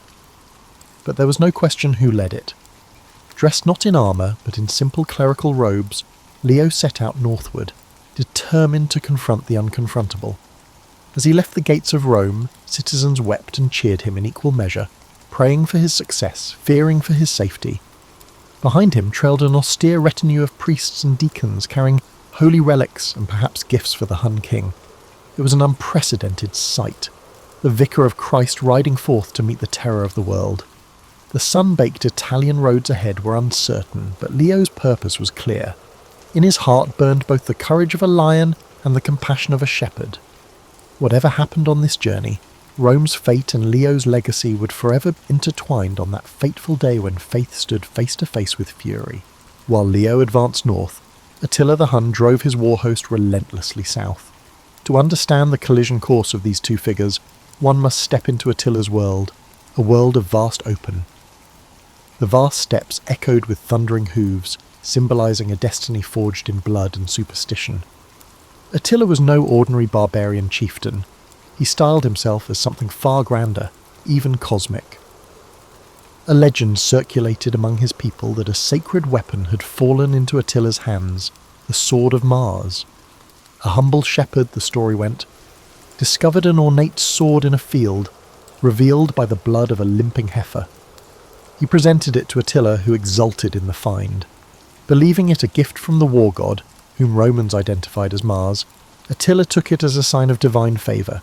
He thought he had been appointed ruler of the whole world, and that through the sword of Mars supremacy in all wars was assured to him. So writes the historian Jordanes, echoing the accounts of Attila's contemporaries. Armed with this talisman and unshakable self-confidence, Attila saw himself as an instrument of godly wrath, a scourge sent upon the earth. Indeed, later Romans would call him flagellum Dei, the scourge of God, believing that he was a punishment for the sins of humankind. Under Attila's command, the Hunnic Empire reached its zenith. From the plains of Hungary across the Danube and into Germany, he united a confederation of Huns, Alans, Ostrogoths, and other tribes through charisma and fear. He became sole ruler in 445 after allegedly murdering his brother Bleda, an act that removed the last check on his power. Ruthless as he was, Attila was also a shrewd strategist. He realised that brute force alone wouldn't sustain his dominion.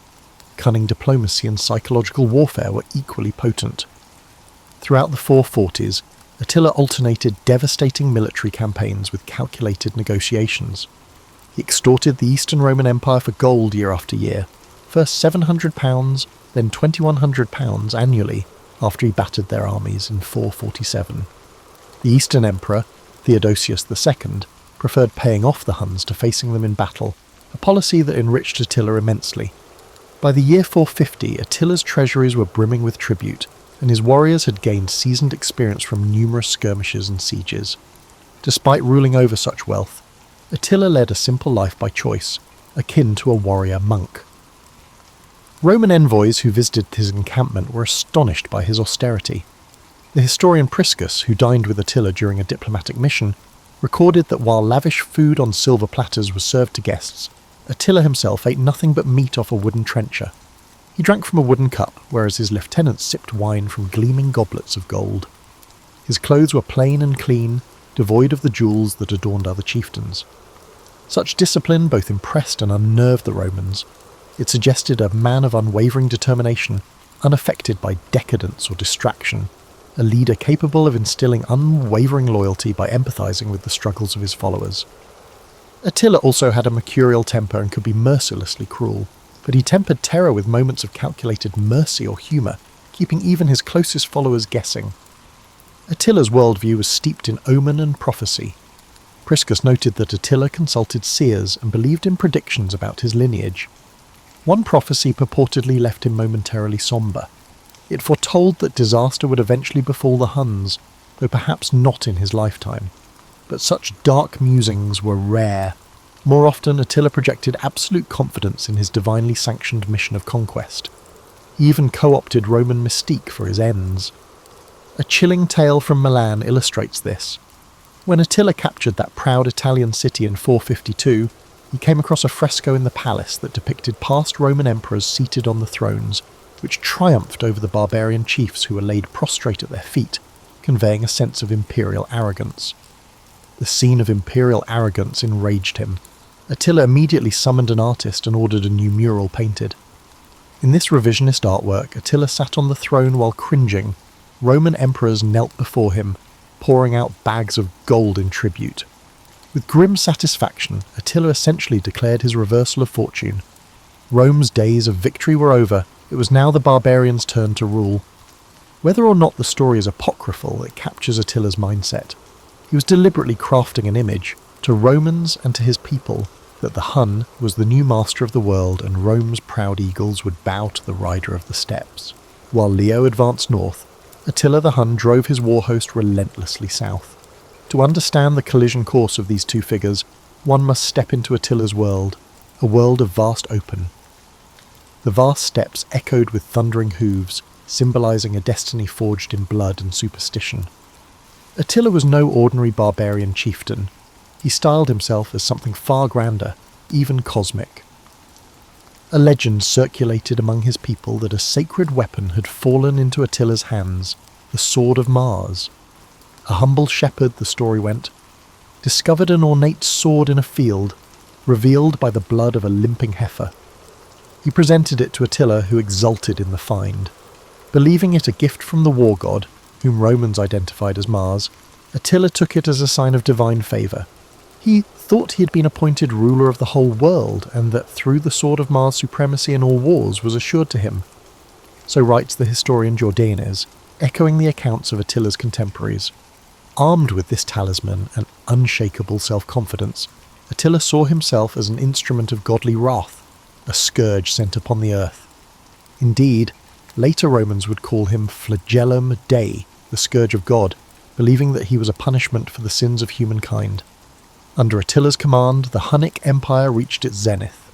From the plains of Hungary across the Danube and into Germany, he united a confederation of Huns, Alans, Ostrogoths, and other tribes through charisma and fear. He became sole ruler in 445 after allegedly murdering his brother Bleda, an act that removed the last check on his power. Ruthless as he was, Attila was also a shrewd strategist. He realised that brute force alone wouldn't sustain his dominion. Cunning diplomacy and psychological warfare were equally potent.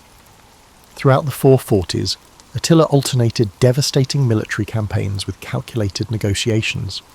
He extorted the Eastern Roman Empire for gold year after year, first £700, then £2,100 annually after he battered their armies in 447. The Eastern Emperor, Theodosius II, preferred paying off the Huns to facing them in battle, a policy that enriched Attila immensely.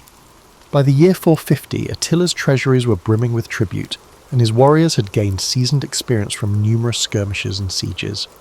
Despite ruling over such wealth, Attila led a simple life by choice, akin to a warrior monk. Roman envoys who visited his encampment were astonished by his austerity. The historian Priscus, who dined with Attila during a diplomatic mission, recorded that while lavish food on silver platters was served to guests, Attila himself ate nothing but meat off a wooden trencher. He drank from a wooden cup, whereas his lieutenants sipped wine from gleaming goblets of gold. His clothes were plain and clean, devoid of the jewels that adorned other chieftains. Such discipline both impressed and unnerved the Romans. It suggested a man of unwavering determination, unaffected by decadence or distraction, a leader capable of instilling unwavering loyalty by empathizing with the struggles of his followers. Attila also had a mercurial temper and could be mercilessly cruel, but he tempered terror with moments of calculated mercy or humour, keeping even his closest followers guessing. Attila's worldview was steeped in omen and prophecy. Priscus noted that Attila consulted seers and believed in predictions about his lineage. One prophecy purportedly left him momentarily sombre. It foretold that disaster would eventually befall the Huns, though perhaps not in his lifetime. But such dark musings were rare. More often, Attila projected absolute confidence in his divinely sanctioned mission of conquest. He even co-opted Roman mystique for his ends. A chilling tale from Milan illustrates this. When Attila captured that proud Italian city in 452, he came across a fresco in the palace that depicted past Roman emperors seated on the thrones, which triumphed over the barbarian chiefs who were laid prostrate at their feet, conveying a sense of imperial arrogance. The scene of imperial arrogance enraged him.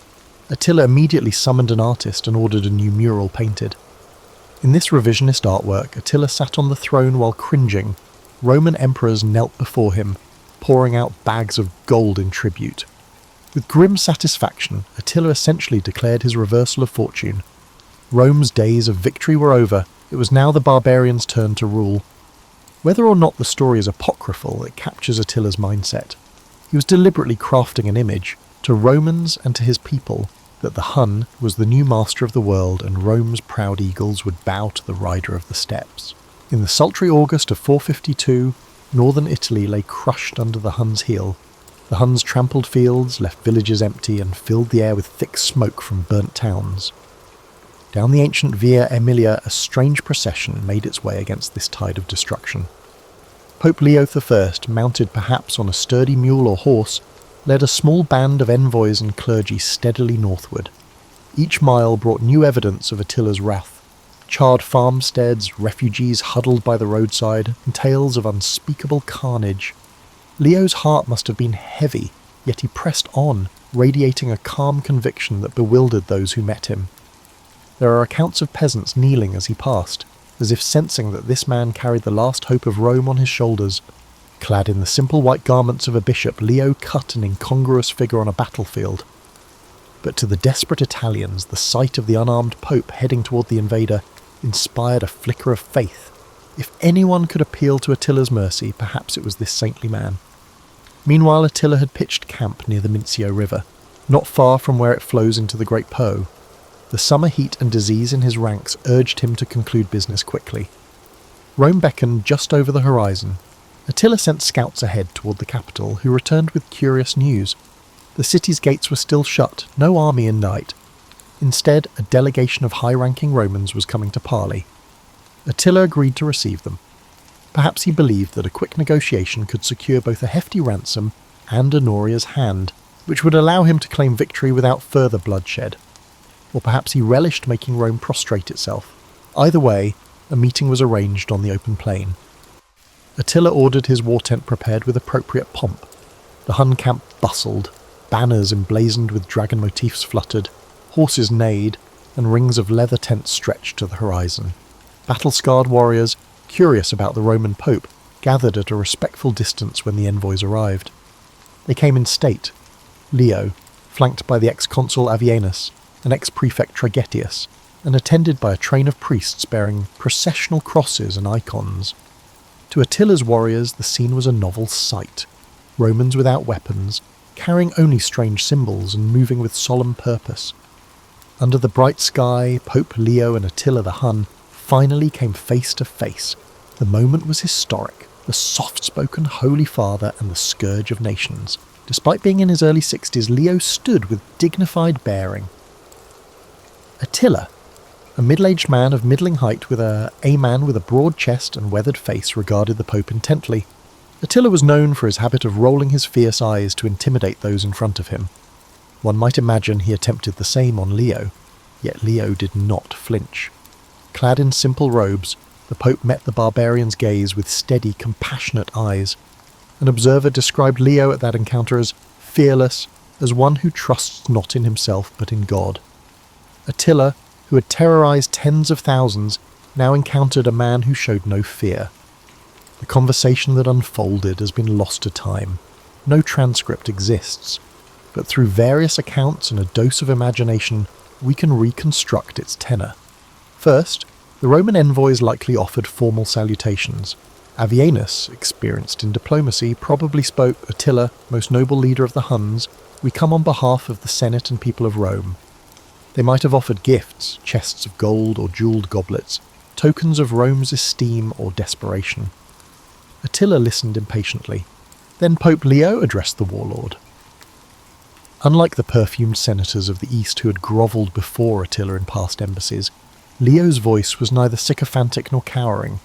He spoke plainly, demonstrating both grave respect and authority. Through an interpreter, for Attila, who understood Latin only a little, Leo appealed to humanity in the Hun. He acknowledged Attila's victories. "You have been the instrument of divine justice, punishing the sins of the land." Such words, crediting God for Attila's success, may have intrigued the superstitious king. Leo continued, perhaps urging Attila to show mercy now that his mission of chastisement was fulfilled. He might have invoked the fate of conquerors who failed to temper justice with mercy. Certainly Leo reminded Attila of the transience of mortal life. One chronicler imagined Leo saying, "We are all mortals, O king, sooner or later we return to dust. Seek not the further spilling of innocents' blood, but earn everlasting glory by sparing Rome." Attila responded brusquely. One can picture his scowling visage as he listed his demands. Through the interpreter, he likely thundered that Honoria, the imperial princess who had appealed to him, be handed over at once with her rightful inheritance, the dowry he claimed. He may have also demanded an annual tribute of gold from Rome to replace what the Eastern Empire had stopped paying. Attila was a man used to dictating terms, yet even as he spoke, something gnawed at him. Here was this unarmed priest calmly rebutting the scourge of God. Leo answered Attila's demands firmly.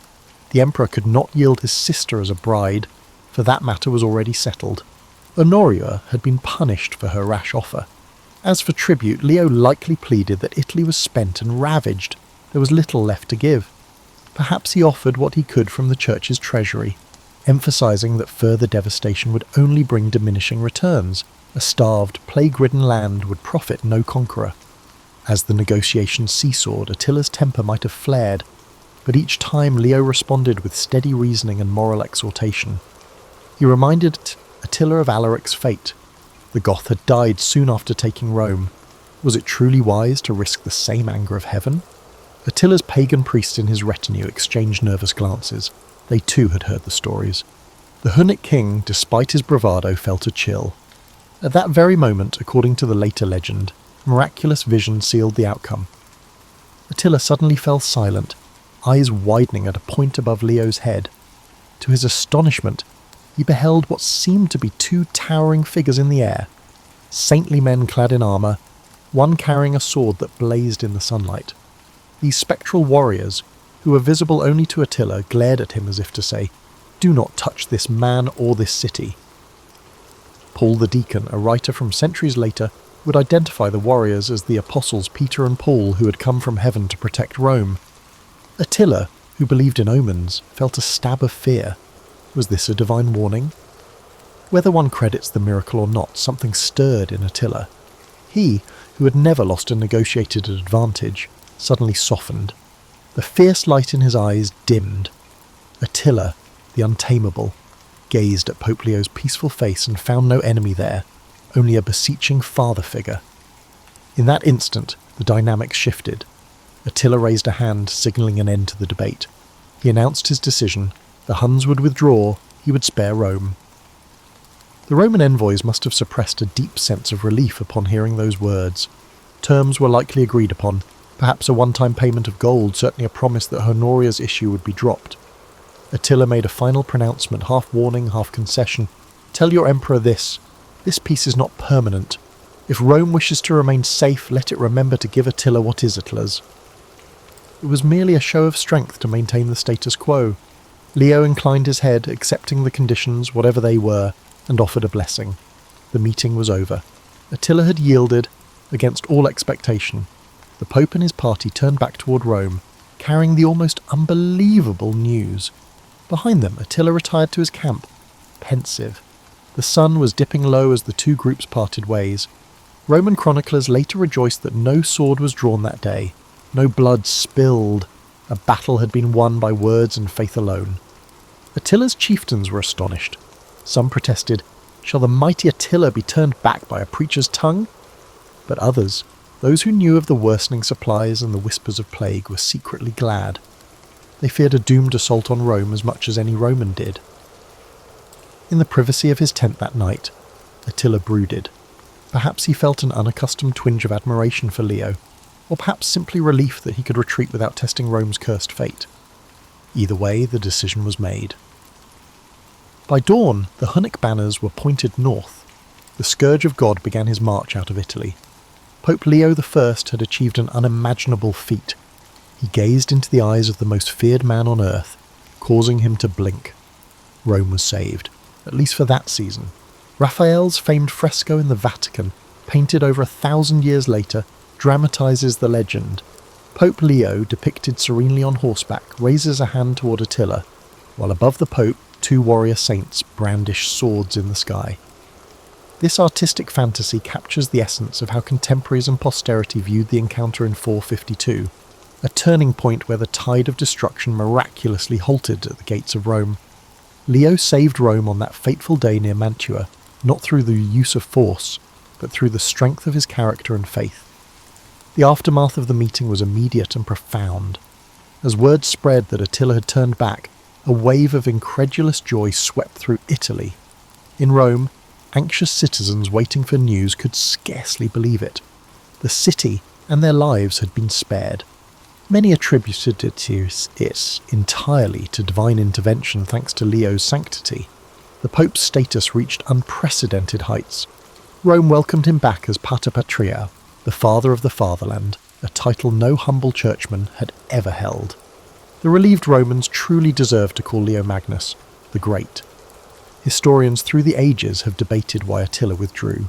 Some near-contemporary observers, like the chronicler Prosper of Aquitaine, insisted that it was Leo's personal impact on Attila that made the difference, that the Hun was so impressed by the holy man's courage and eloquence that he simply gave up his designs. Another source, the historian Priscus, who knew Attila's court firsthand, offered a more pragmatic rationale. Attila's men were growing afraid. They recalled how Alaric had died after sacking Rome, and they urged Attila not to invite a similar curse. Modern scholars point to logistics and disease.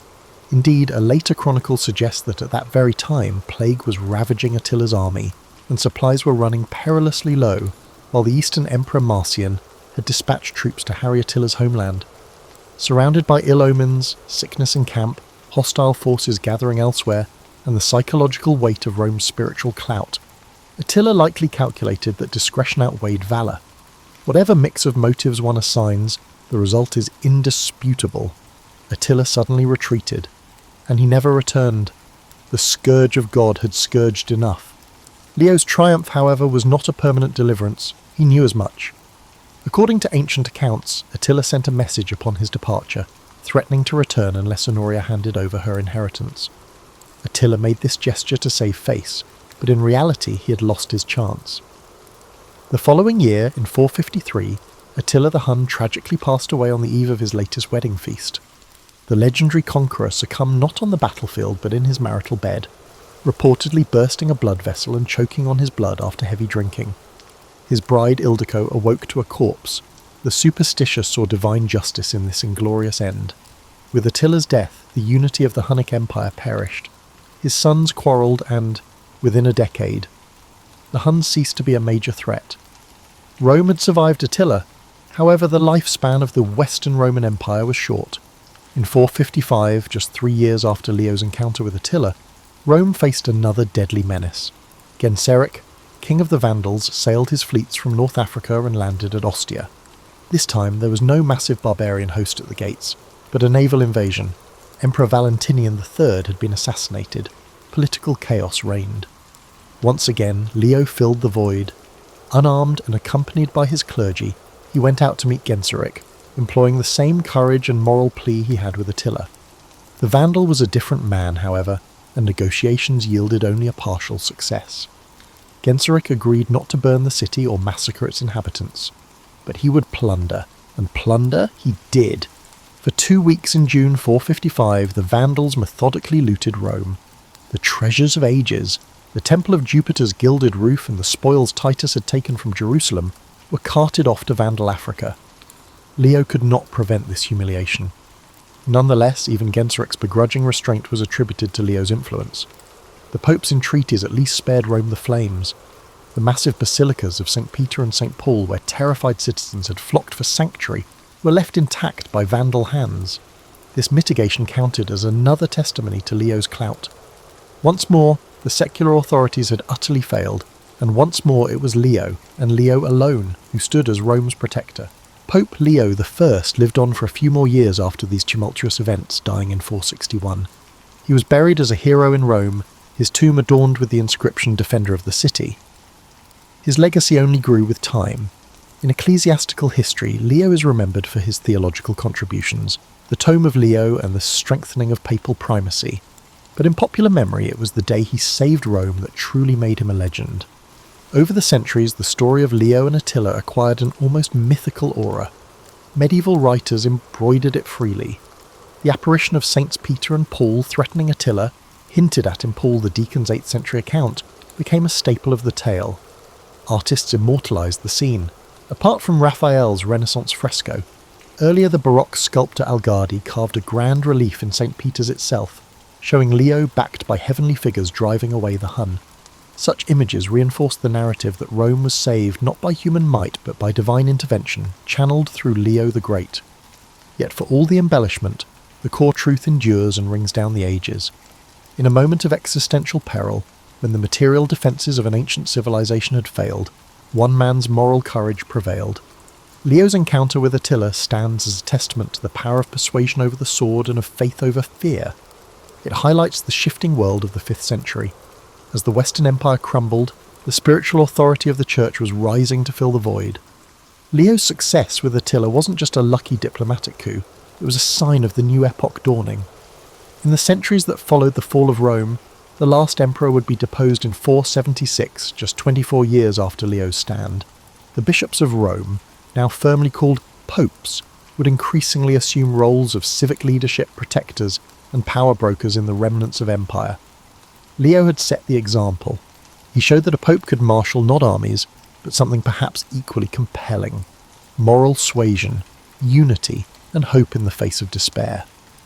In separating myth from reality, modern historians acknowledge the practical factors that led to Attila's retreat: hunger, disease, and strategic considerations, but they also acknowledge that Leo's diplomatic mission was crucial.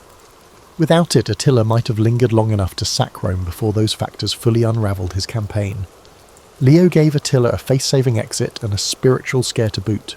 That was enough. In the summer of 422, an unlikely saviour in a plain cassock saved the Eternal City from annihilation. For the generation that witnessed it, there could be no doubt. Pope Leo I had saved Rome.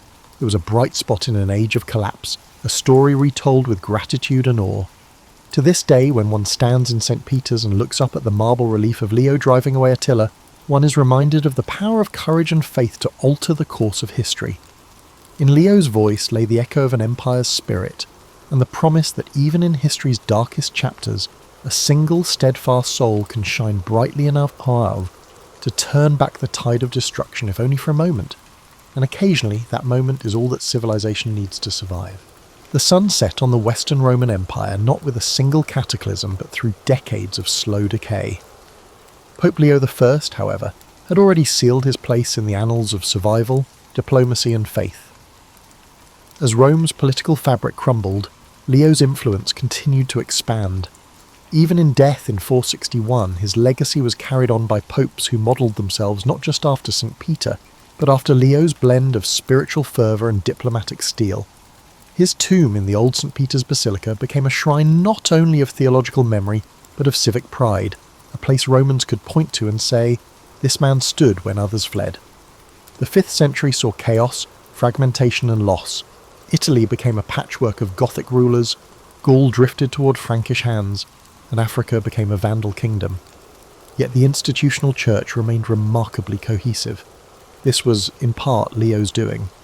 His letters had established a papal administrative style that reached bishops far beyond the crumbling empire's borders. His tome had crystallized Christology for centuries to come. His sermons, preserved, copied and studied, continued to nourish Christian identity in a post-imperial world. Yet the story of Leo's meeting with Attila continued to evolve, not just in church memory but in public imagination. The miracle, whether historically accurate or not, resonated deeply. In a world of collapsing order, the myth of a shepherd confronting the wolf and turning him away felt truer than any dusty chronicle. Artists, poets, theologians, and even emperors clung to this narrative. Leo's courage became archetypal, echoed in later eras when popes would stand up to kings, emperors, or even fascist regimes. Meanwhile, Attila's name lived on in darker legend.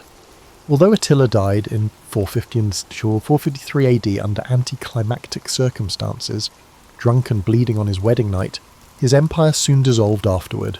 His sons quarrelled over the remnants, the cohesion of the Hunnic tribes vanished. By the end of the 5th century, the Huns were no longer a power, not even a memory in the lands they once terrorised. In some parts of Europe, parents no longer warned children about the Huns. The threat had passed, yet Leo's voice still echoed from pulpits. Over time, Rome transitioned from the capital of a political empire to the symbolic heart of Christendom. This transformation was neither inevitable nor easy.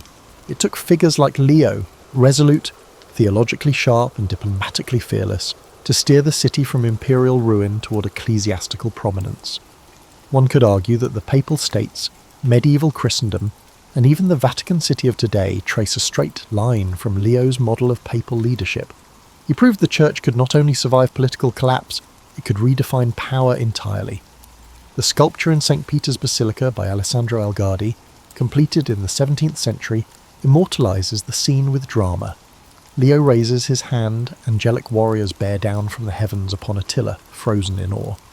It is theatrical, yes, but theatre with purpose.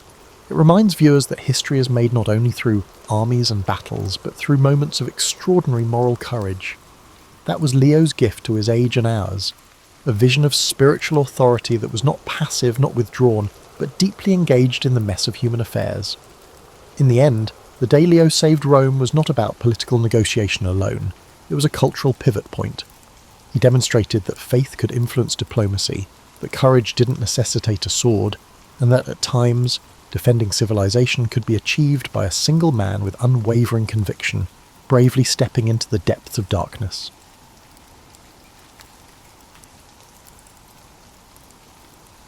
Thomas Whitmore's lungs had forgotten what clean air tasted like. Each morning brought the same ritual, a violent coughing fit that painted crimson droplets across his wash basin, followed by the bitter knowledge that another day of breathing fire awaited him.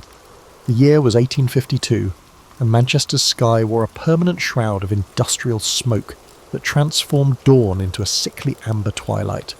He dressed by candlelight in the cramped quarters above Morrison's Fire Brigade Station, pulling on wool stockings that never quite dried, and boots whose leather had been scorched so many times they resembled charcoal more than hide. The primitive fire station housed 12 men in conditions that would shame a prison warden, but Thomas had learned not to complain. Complaints were about luxury items, and luxury belonged to the mill owners whose factories they risked their lives to protect. The bell's harsh clang shattered the pre-dawn silence, sending ice through Thomas's veins despite the cold-warmed air. Another mill fire erupted. There was always another mill fire.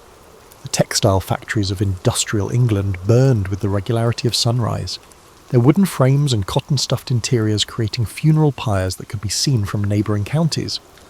Thomas grabbed his leather helmet, cracked along the crown from falling timber, and joined the thunderous stampede down the station's narrow stairs. Outside, the grimy glory of Manchester was revealed. The streets gleamed with a perpetual slick of industrial waste, horse manure, and human filth that made every step treacherous.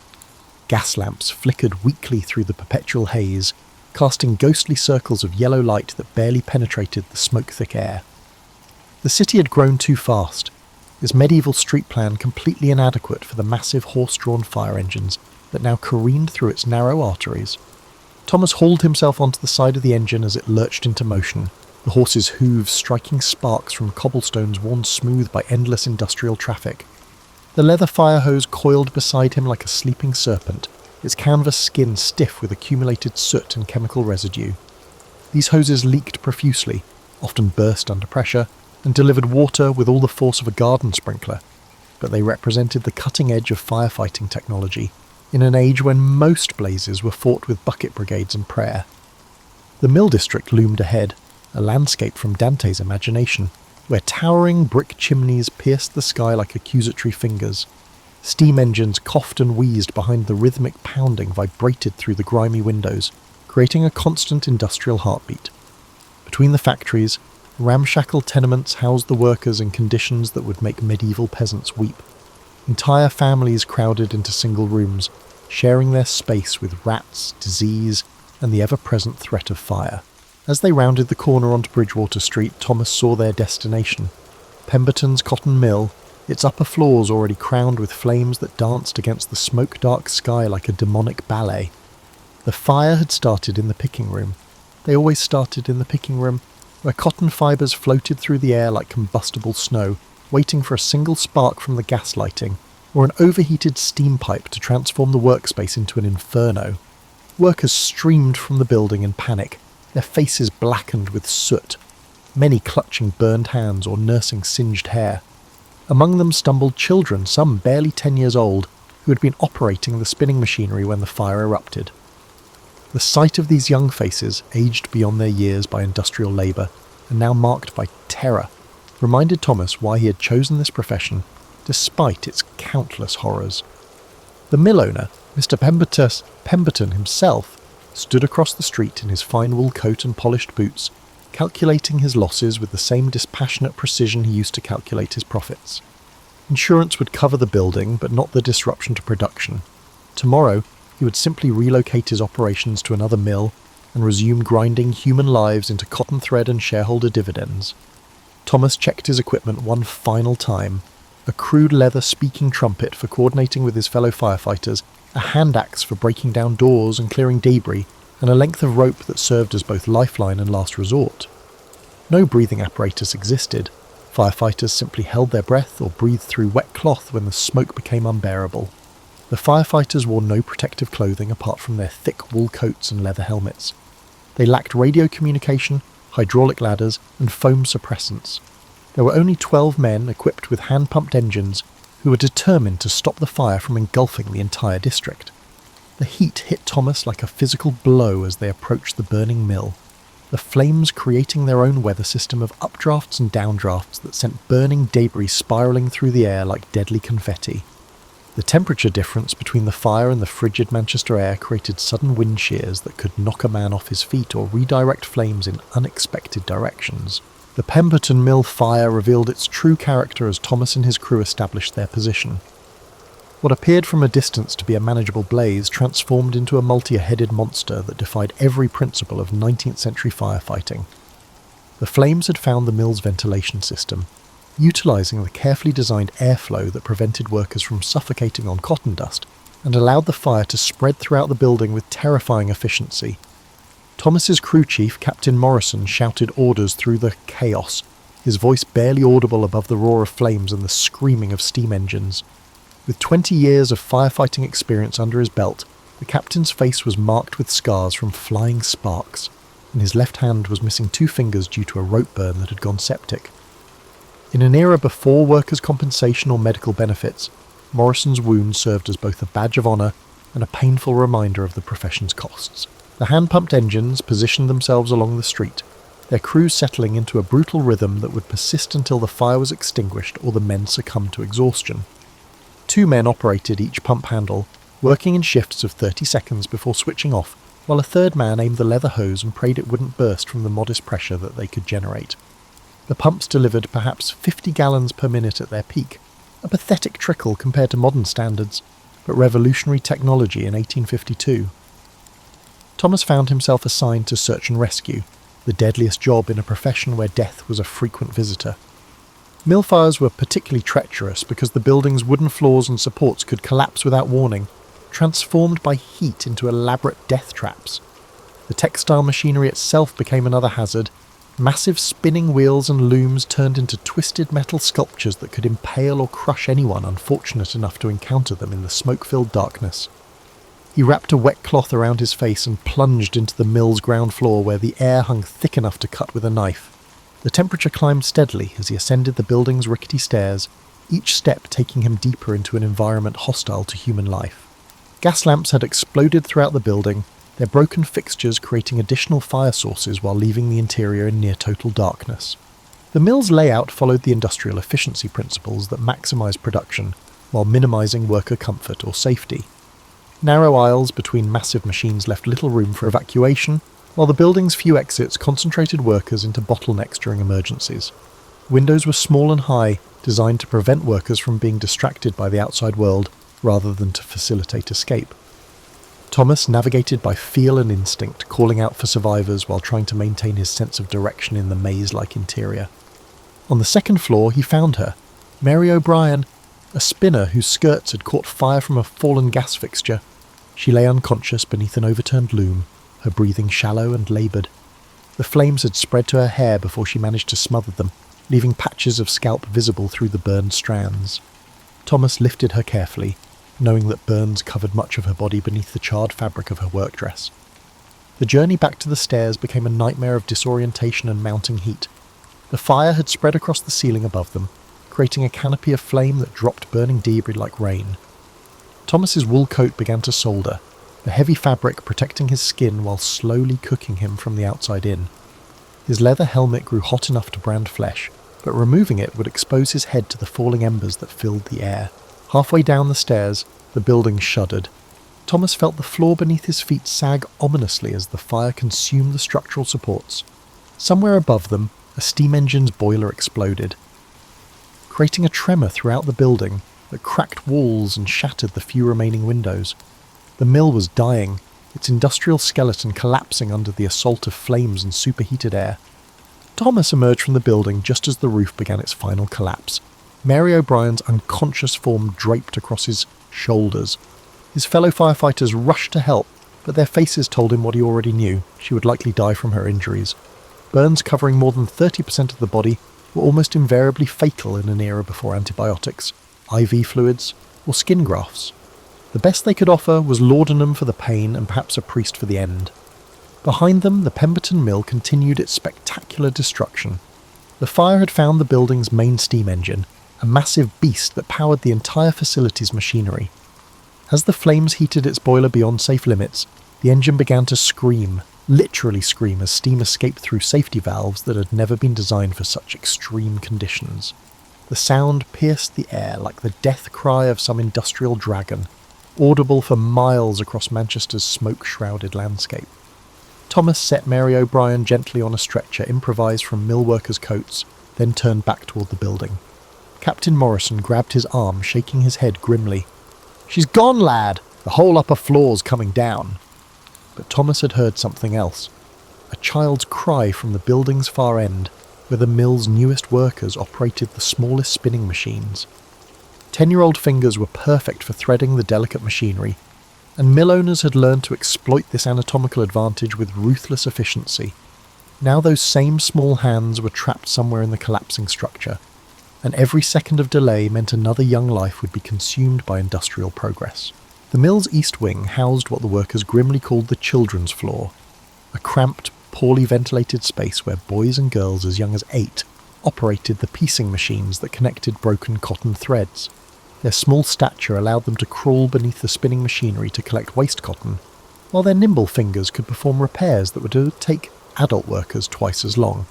Mill owners justified this exploitation as industrial training, preparing the next generation for lives of productive labour, while conveniently ignoring the stunted growth, respiratory diseases, and frequent accidents that marked these young workers like brands. Thomas could hear them before he saw them, high-pitched cries of terror echoing from the building's southeast corner, where the children's workstation occupied a space barely larger than a residential parlour. The fire had not yet reached this section, but smoke was pouring through the floorboards from the conflagration below, creating a toxic fog that would kill as efficiently as flames. These children had nowhere to run. The mill's design trapped them behind rows of machinery, accessible only through narrow passages that adult rescuers could barely navigate. He dropped to his hands and knees, crawling beneath the spinning frames toward the sound of crying. The air near the floor was slightly cleaner, but it was still thick enough to burn his throat with every breath. His leather helmet scraped against the machinery above him, dislodging years of accumulated cotton dust that fell like industrial snow. This dust, he knew, would ignite at the slightest spark, transforming the confined space into a powder keg. The first child he found was Billy Henderson, 11 years old and barely 4 feet tall, his growth stunted by years of malnutrition and industrial labour. Billy operated a scavenging machine that collected waste cotton from beneath the spinning frames, a job that required him to spend 10 hours daily in a space designed for someone half his size. Now he crouched, frozen with terror, his work clothes soaked with the machine oil that could ignite at any moment.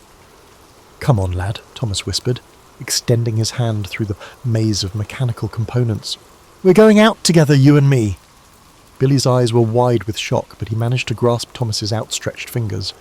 The boy weighed perhaps 60 pounds, his body wasted by the combination of factory work and poverty that characterised a working-class childhood in industrial England. Behind Billy, Thomas could see other small forms huddled in the smoke, perhaps half a dozen children trapped by the collapsing mill's deadly geometry.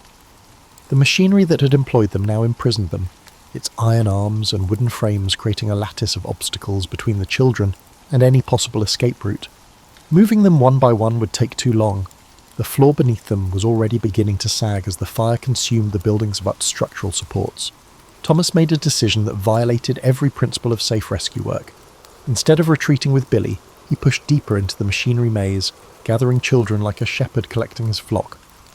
Sarah Mitchell, 9 years old, her hands permanently stained with machine dyes. Peter Shaw, 10, who had lost the tip of his index finger to a spinning wheel the previous month. Jenny Coleman, barely 8, who earned 6pence a day threading bobbins for her family's survival. The heat was becoming unbearable, the smoke so thick that Thomas could barely see his hands. His wool coat had begun to smoulder in earnest, filling the air with the acrid smell of burning wool. The children clung to him with desperate strength, their small faces blackened with soot and streaked with tears. He could feel their terror through their trembling bodies, these young victims of industrial progress who had never known childhood as anything but labour. "Hold on to each other," he commanded, his voice hoarse from smoke inhalation. "We're going out together, all of us." He formed them into a human chain, the oldest children supporting the youngest, while he led them through the maze of machinery toward what he hoped was still a navigable exit. The building groaned around them, its death throes accompanied by the sound of splintering wood and collapsing masonry. The stairs had become a furnace. Thomas could see flames licking up through the gaps between steps, while the banister glowed red-hot from the heat below. The children behind him began to whimper as the temperature climbed beyond endurance, but retreat was no longer possible. The mill's upper floors were collapsing section by section, creating a domino effect that would soon reach their position.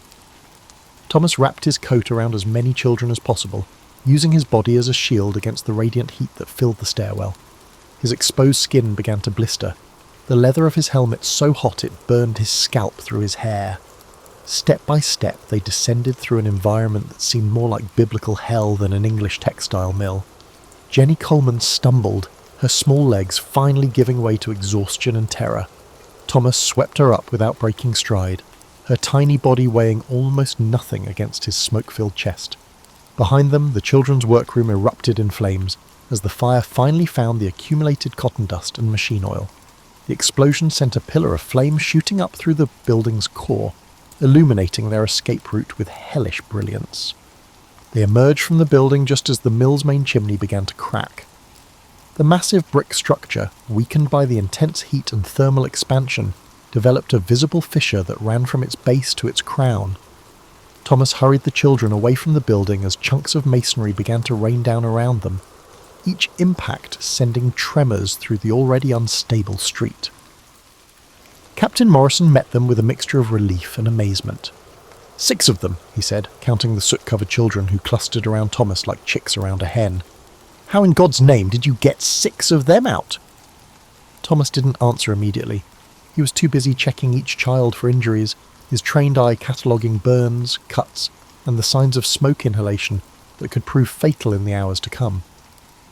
As they watched from across the street, the mill began to collapse in earnest. 5 stories of industrial architecture pancaked into rubble, sending up a cloud of dust and debris that obscured the surrounding buildings. The sound was indescribable, not just the crash of falling masonry, but the death scream of an entire industrial ecosystem. Steam engines, textile machinery, raw cotton, and human dreams were all compressed into a smoking pile of debris that would continue to burn for 3 more days. Manchester's atmosphere had been transformed by industrial progress into something barely recognisable as air. The city's hundreds of mill chimneys released a constant stream of coal smoke, chemical vapours, and cotton dust that created a permanent atmospheric soup thick enough to taste. For firefighters, this toxic environment posed a daily challenge to their respiratory systems, threatening their lives decades before the onset of old age. Thomas stood outside the collapsed Pemberton Mill, drawing what power passed for fresh air into lungs that felt lined with sandpaper. Each breath brought a cocktail of sulfur dioxide from coal combustion, chlorine gas from textile bleaching operations, and microscopic particles of cotton, wool, and coal dust that would embed themselves permanently in his lung tissue. The children he had rescued coughed beside him, their small lungs struggling to process air that contained more industrial waste than oxygen. The fire brigade's primitive medical knowledge offered no protection against these airborne toxins. Firefighters occasionally held wet cloths over their faces during particularly smoky fires, but their methods provided minimal filtration against the complex chemical mixture that constituted Manchester's atmosphere. No one understood the long-term health consequences of chronic exposure to industrial pollutants, though the city's mortality statistics told a grim story that civic leaders preferred to ignore. Dr. Henry Ashworth, one of Manchester's few physicians willing to treat working-class patients, arrived at the fire scene to examine the rescued mill workers. His presence was unusual. Most doctors refused to venture into the industrial districts, claiming their practices required them to focus on patients who could afford their fees. Ashworth was different, a Quaker whose religious beliefs compelled him to treat all patients regardless of their ability to pay. "Bring the children here," Ashworth called to Thomas, setting up a makeshift examination area using crates from a nearby warehouse. His medical bag contained the era's limited arsenal against burns and smoke inhalation, laudanum for pain, sal volatile for fainting, and clean bandages that would be as precious as gold in the days to come. He began with Jenny Coleman, the youngest victim, whose small body showed the telltale signs of severe smoke inhalation. "Her breathing is compromised," the doctor told Thomas quietly, using medical terminology to spare the child additional fear. "The superheated air has damaged her throat and lungs, without proper treatment." He left the sentence unfinished, but Thomas understood. Jenny would likely die within days, her small body unable to recover from injuries that would challenge a healthy adult. The other children fared slightly better, but all exhibited signs of respiratory damage that would affect them for the rest of their lives. Peter Shaw's hands were severely burned from grabbing hot machinery during his escape, while Sarah Mitchell had inhaled enough toxic smoke to leave her with a chronic cough that would never fully heal. These children, if they survived, would join Manchester's growing population of industrial invalids, workers whose bodies had been broken by the machinery of progress. Dr. Ashworth moved among the adult mill workers with growing alarm. The fire had released chemicals from the textile manufacturing process that created a toxic atmosphere even more dangerous than usual. Bleaching agents had mixed with cotton dust and coal smoke to produce compounds that attacked the respiratory system with particular viciousness. Several workers showed signs of chemical pneumonia, their lungs filling with fluid as their bodies tried to protect themselves from the poisonous air. "This is worse than anything I've seen," Ashworth confided to Thomas as they watched the mill's ruins continue to smoulder. "The fire has created chemical compounds that don't exist in nature. We're watching the birth of an industrial disease, and we have no idea how to treat it." His words proved prophetic. Within a generation, Manchester would become synonymous with respiratory illness, its residents suffering from conditions that doctors struggle to understand, much less cure. Thomas felt the toxins working on his body as he helped organise the rescue efforts. His throat burned with each breath while his eyes streamed continuously from the chemical irritation. His chest felt tight, as though invisible bands were constricting his lungs, making each inhalation a conscious effort. Around him, his fellow firefighters showed similar symptoms, their faces flushed and their breathing laboured, despite their years of experience with smoke-filled environments. The city's response to the toxic air crisis revealed the industrial age's priorities with brutal clarity. Mill owners demanded that their workers return to the neighbouring factories immediately, claiming that production delays would harm Manchester's economic competitiveness. Local authorities focused on clearing the rubble to restore traffic flow, showing little concern for the health consequences of disturbing the contaminated debris. Only Dr. Ashworth and a handful of religious leaders seemed to recognise the human catastrophe unfolding in the smoke-filled streets. Captain Morrison gathered his men for the journey back to the fire station, his face grim with the knowledge that their work was far from over. The industrial district of Manchester housed dozens of mills similar to Pemberton's, each posing a potential hazard due to their combustible materials and insufficient safety precautions. The fire they had just fought would be followed by others, an endless cycle of destruction and rescue that consumed firefighters' lives as efficiently as it consumed buildings. As they loaded their equipment onto the horse-drawn engines, Thomas noticed that several of his colleagues were coughing up blood, a sure sign that the toxic smoke had damaged their lungs beyond the body's ability to repair. These men would continue working because they had no choice. Firefighters who couldn't perform their duties simply starved, as no disability benefits or medical pensions existed for public servants injured in the line of duty. The journey back through Manchester's streets revealed the industrial apocalypse in its full horror. The permanent haze that hung over the city had thickened from the mill fire, reducing visibility to a few yards and turning the afternoon into perpetual twilight. Gas lamps burned continuously, their flames struggling to penetrate the toxic fog that enveloped the city like a burial shroud. The Morrison Fire Brigade station stood as a monument to society's half-hearted commitment to public safety, its cramped quarters and primitive equipment reflecting the industrial era's priorities with depressing accuracy. Built in 1845 as Manchester's textile wealth reached its peak, the station housed state-of-the-art firefighting technology that would have been considered inadequate 50 years earlier. The building's designer had clearly never witnessed an actual fire, creating a facility that prioritised architectural appearance over practical function. Thomas climbed wearily from the fire engine, his body aching from the physical demands of rescue work and the toxic assault of Manchester's poisoned air. The station's equipment bay revealed the pathetic arsenal available to firefighters in the industrial age. Leather hoses that leaked more water than they delivered, hand-pumped engines that required 8 men to operate effectively, and wooden ladders whose rungs had been charred and weakened by repeated exposure to flames. The fire engine itself represented the pinnacle of 1852 technology, a steam-powered pump mounted on a horse-drawn chassis that could, under ideal conditions, deliver water at pressures approaching those of a modern garden hose. The boiler required 20 minutes to build steam from a cold start, assuming someone had remembered to keep it supplied with coal and water. During fires, this delay often meant the difference between saving a building and watching it collapse into rubble.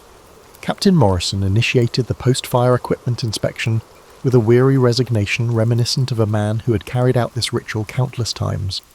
The leather hoses showed new splits and tears from the superheated environment, their canvas reinforcement charred beyond reliable use.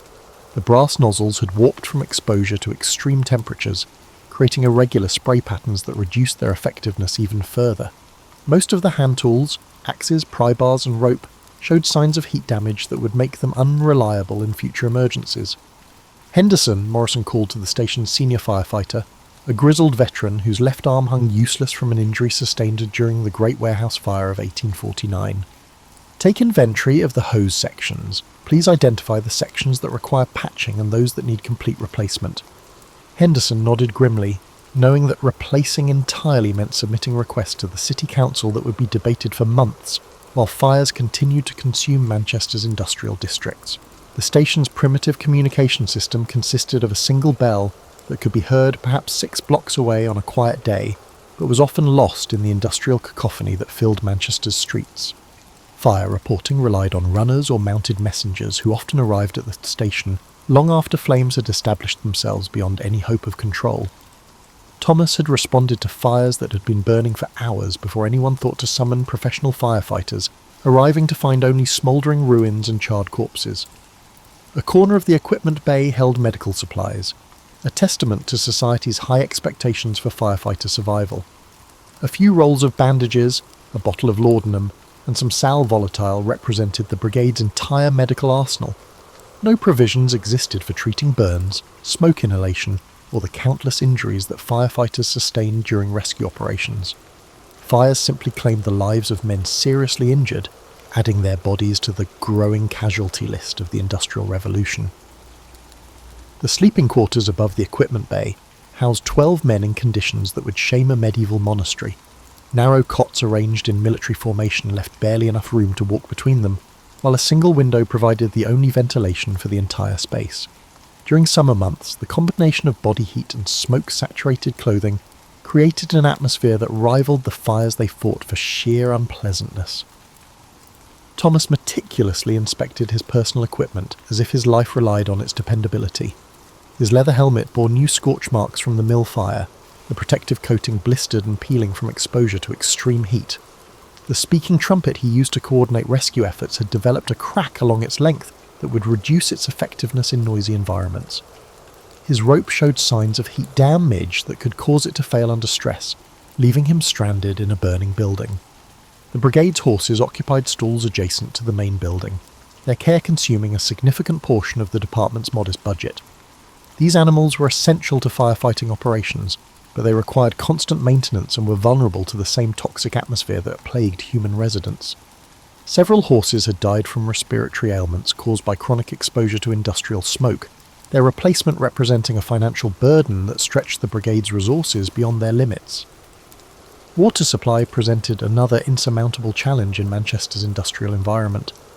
The city's water mains, designed for domestic use rather than firefighting, could not provide adequate pressure or volume for serious blazes.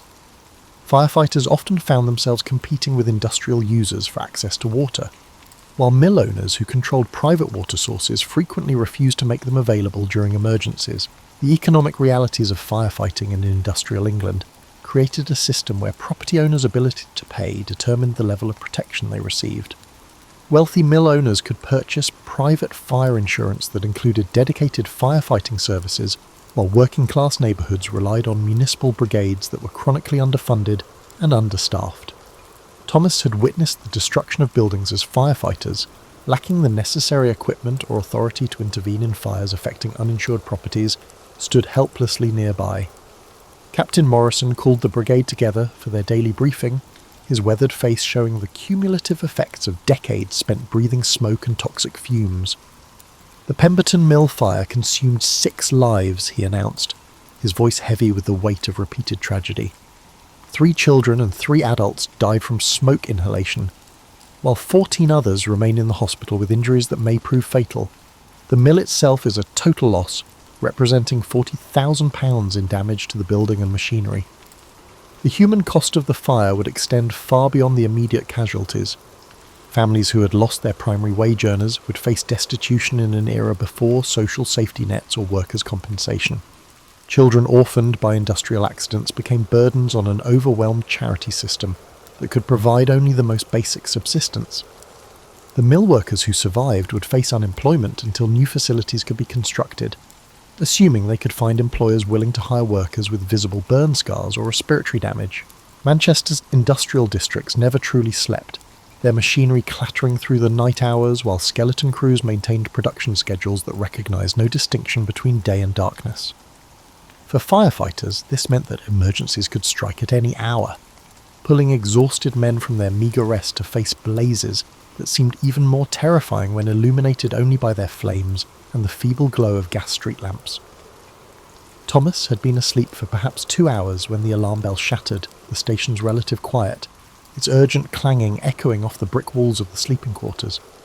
Around him, 11 other men rolled from their cots with the practiced efficiency of soldiers responding to battle stations, pulling on boots and coats that never had time to fully dry between calls. The station's single oil lamp cast dancing shadows that transformed familiar equipment into menacing shapes, while outside the building, Manchester's perpetual industrial fog muffled all sound except the insistent demand of the alarm. Captain Morrison appeared in the doorway, his face grim in the lamplight. "Whitworth Mill on Deansgate," he announced tersely. "Multiple floors are involved, and there are reports of workers trapped inside." The men needed no further explanation. Whitworth Mill represented one of Manchester's largest textile operations, a 6-storey monument to industrial efficiency that employed nearly 300 workers across its various departments. A fire in such a facility could easily become a catastrophe that would dwarf the previous day's Pemberton Mill disaster. The night journey through Manchester's streets revealed the industrial city's nocturnal character, a landscape of glowing furnaces and smoking chimneys that painted the fog with hellish colours. Gas lamps flickered weakly through the permanent haze, their light barely penetrating the toxic atmosphere that filled the narrow streets. The horse-drawn fire engine clattered over cobblestones slick with industrial waste and condensed chemical vapours, its iron wheels striking sparks that briefly illuminated the grim faces of night shift workers heading home from 12-hour shifts in the mills. Whitworth Mill announced itself from several blocks away, its upper floors crowned with flames that rose higher than the surrounding buildings and cast an orange glow that penetrated even Manchester's industrial fog. Before anyone thought to summon the brigade, the fire had been burning for some time, spreading throughout the building's upper levels, while workers on the lower floors continued their tasks, blissfully unaware of the disaster unfolding above them. Thomas immediately realised that this fire would challenge the limits of their outdated equipment and methods.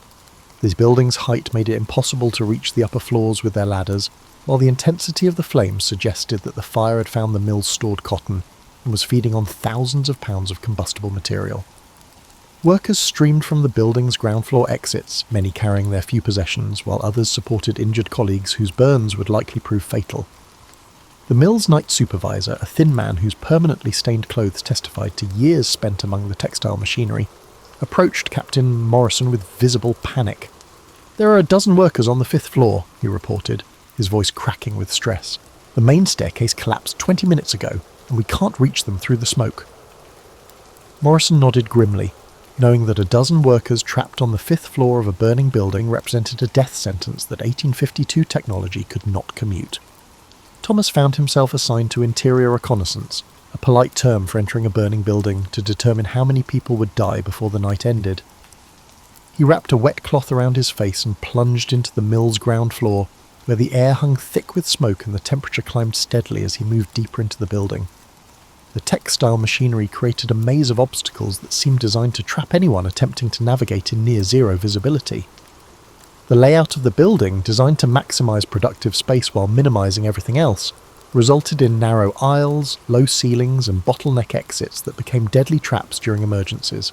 Gas lighting fixtures had exploded throughout the facility, their shattered remains creating additional fire sources while leaving the interior in dangerous darkness. Thomas navigated the smoke-filled maze by feeling and instinct, calling out for survivors. On the 2nd floor he encountered the mill's steam engine, a massive mechanical heart that continued to pound rhythmically, even as flames consumed the building around it. The engine's automatic stoking system fed coal into its firebox without regard for the surrounding emergency, maintaining steam pressure that powered machinery on floors where no workers remained to operate it. The combination of superheated steam and surrounding flames created an environment so hostile to human life that Thomas could barely approach within 20 feet of the engine room. The staircase to the upper floors had indeed collapsed, its wooden construction no match for the intense heat generated by tons of burning cotton. Through the gap where the stairs once stood, Thomas could hear the voices of the trapped workers on the 5th floor, their cries becoming weaker due to the effects of smoke inhalation. He attempted to throw them a rope, but the distance was too great and the angle too steep for any practical rescue attempt. Outside the building, the fire's spectacular growth had attracted a crowd of spectators who gathered at what they considered a safe distance to watch the industrial catastrophe unfold. Mill fires provided free entertainment for Manchester's working class, a dramatic break from the monotonous routine of factory labour. These observers showed little concern for the human tragedy playing out inside the burning building, their attention focused instead on the impressive display of flames and the building's eventual collapse.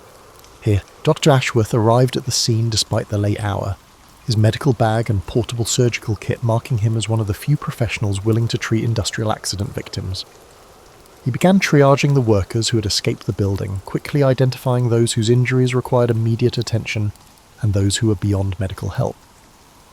The night air filled with the moans of burn victims and the sobbing of workers who had watched colleagues disappear into the flames. Thomas emerged from the building as its internal structure began to fail, the massive timbers that supported its 6 floors finally succumbing to the intense heat and the weight of collapsing masonry. The trapped workers on the 5th floor fell silent, their voices lost in the thunderous crash of falling machinery and structural beams. He had failed to save them, another dozen names to add to the growing list of industrial casualties that haunted his dreams. Dawn broke over Manchester like a revelation of hell. The rising sun filtered through layers of industrial smoke and chemical fog until it resembled a sickly orange eye surveying the destruction below. The Whitworth Mill had burned through the night, its 6 stories collapsing section by section until nothing remained but a smoking pile of rubble that would continue to smoulder for days. Thomas stood among the debris, his face blackened with soot and his lungs raw from breathing the toxic air that passed for atmosphere in England's industrial heartland. 12 workers had died in the Whitworth fire, their bodies crushed beneath falling machinery or consumed by flames that reached temperatures exceeding anything natural. Their names would be recorded in the city's death registers as industrial accidents, statistical abstractions that failed to capture the human cost of Manchester's textile prosperity. Behind each name stood a family thrust into destitution, children left orphaned in a society that viewed their survival as a private matter rather than a public responsibility. The mill owner, Mr. Whitworth himself, surveyed the ruins from his carriage, calculating insurance settlements and replacement costs with the same methodical precision he applied to production quotas. The building had been insured for its full value, while the machinery could be replaced within months if orders were placed immediately with the foundries of Sheffield and Birmingham. The human losses barely registered in his accounting. Workers were abundant and easily replaced, their families suffering invisible to men who measured success in pounds sterling and production efficiency. Thomas walked among the survivors, offering what comfort he could to people whose worlds had been destroyed in a single night. Mrs. Hartwell clutched the burned remains of her husband's work clothes, the fabric still warm from the flames that had claimed his life. Her 3 children huddled around her skirts, their faces already showing the hollow expression of poverty that would mark them for the remainder of their shortened lives. Industrial England provided no compensation for workplace deaths, no pensions for widows, and no support for orphaned children whose crime was being born into the working class. Dr. Ashworth moved among the injured with growing despair, his medical knowledge inadequate against the scale of suffering that surrounded him. Burns covering more than 20% of the body were invariably fatal in an era before fluid replacement therapy or antibiotic treatment. He could offer laudanum for pain and perhaps preserve life for a few additional days, but the fundamental reality remained unchanged. Industrial progress consumed human lives as fuel for its advancement, and society accepted this sacrifice as the natural order of things. The city's response to the fire revealed the true priorities of industrial civilization with brutal clarity. Within hours of the building's collapse, municipal authorities had dispatched crews to clear the rubble and restore traffic flow through the district. The dead would be buried quickly and quietly, their families' grief subordinated to the economic imperative of maintaining industrial production. New workers would be recruited from the countryside, drawn by promises of steady wages that failed to mention the probability of industrial accident or early death from respiratory disease. Captain Morrison gathered his exhausted firefighters for the journey back to their station, his weathered face showing the cumulative toll of decades spent fighting fires with inadequate equipment and insufficient support. 3 of his men showed signs of serious injury from the night's work. Henderson had suffered severe burns on his hands and arms, while Collins coughed blood that indicated potentially fatal lung damage. These men would continue working because they had no alternative. Firefighters who could not perform their duties simply disappeared into Manchester's growing population of industrial invalids.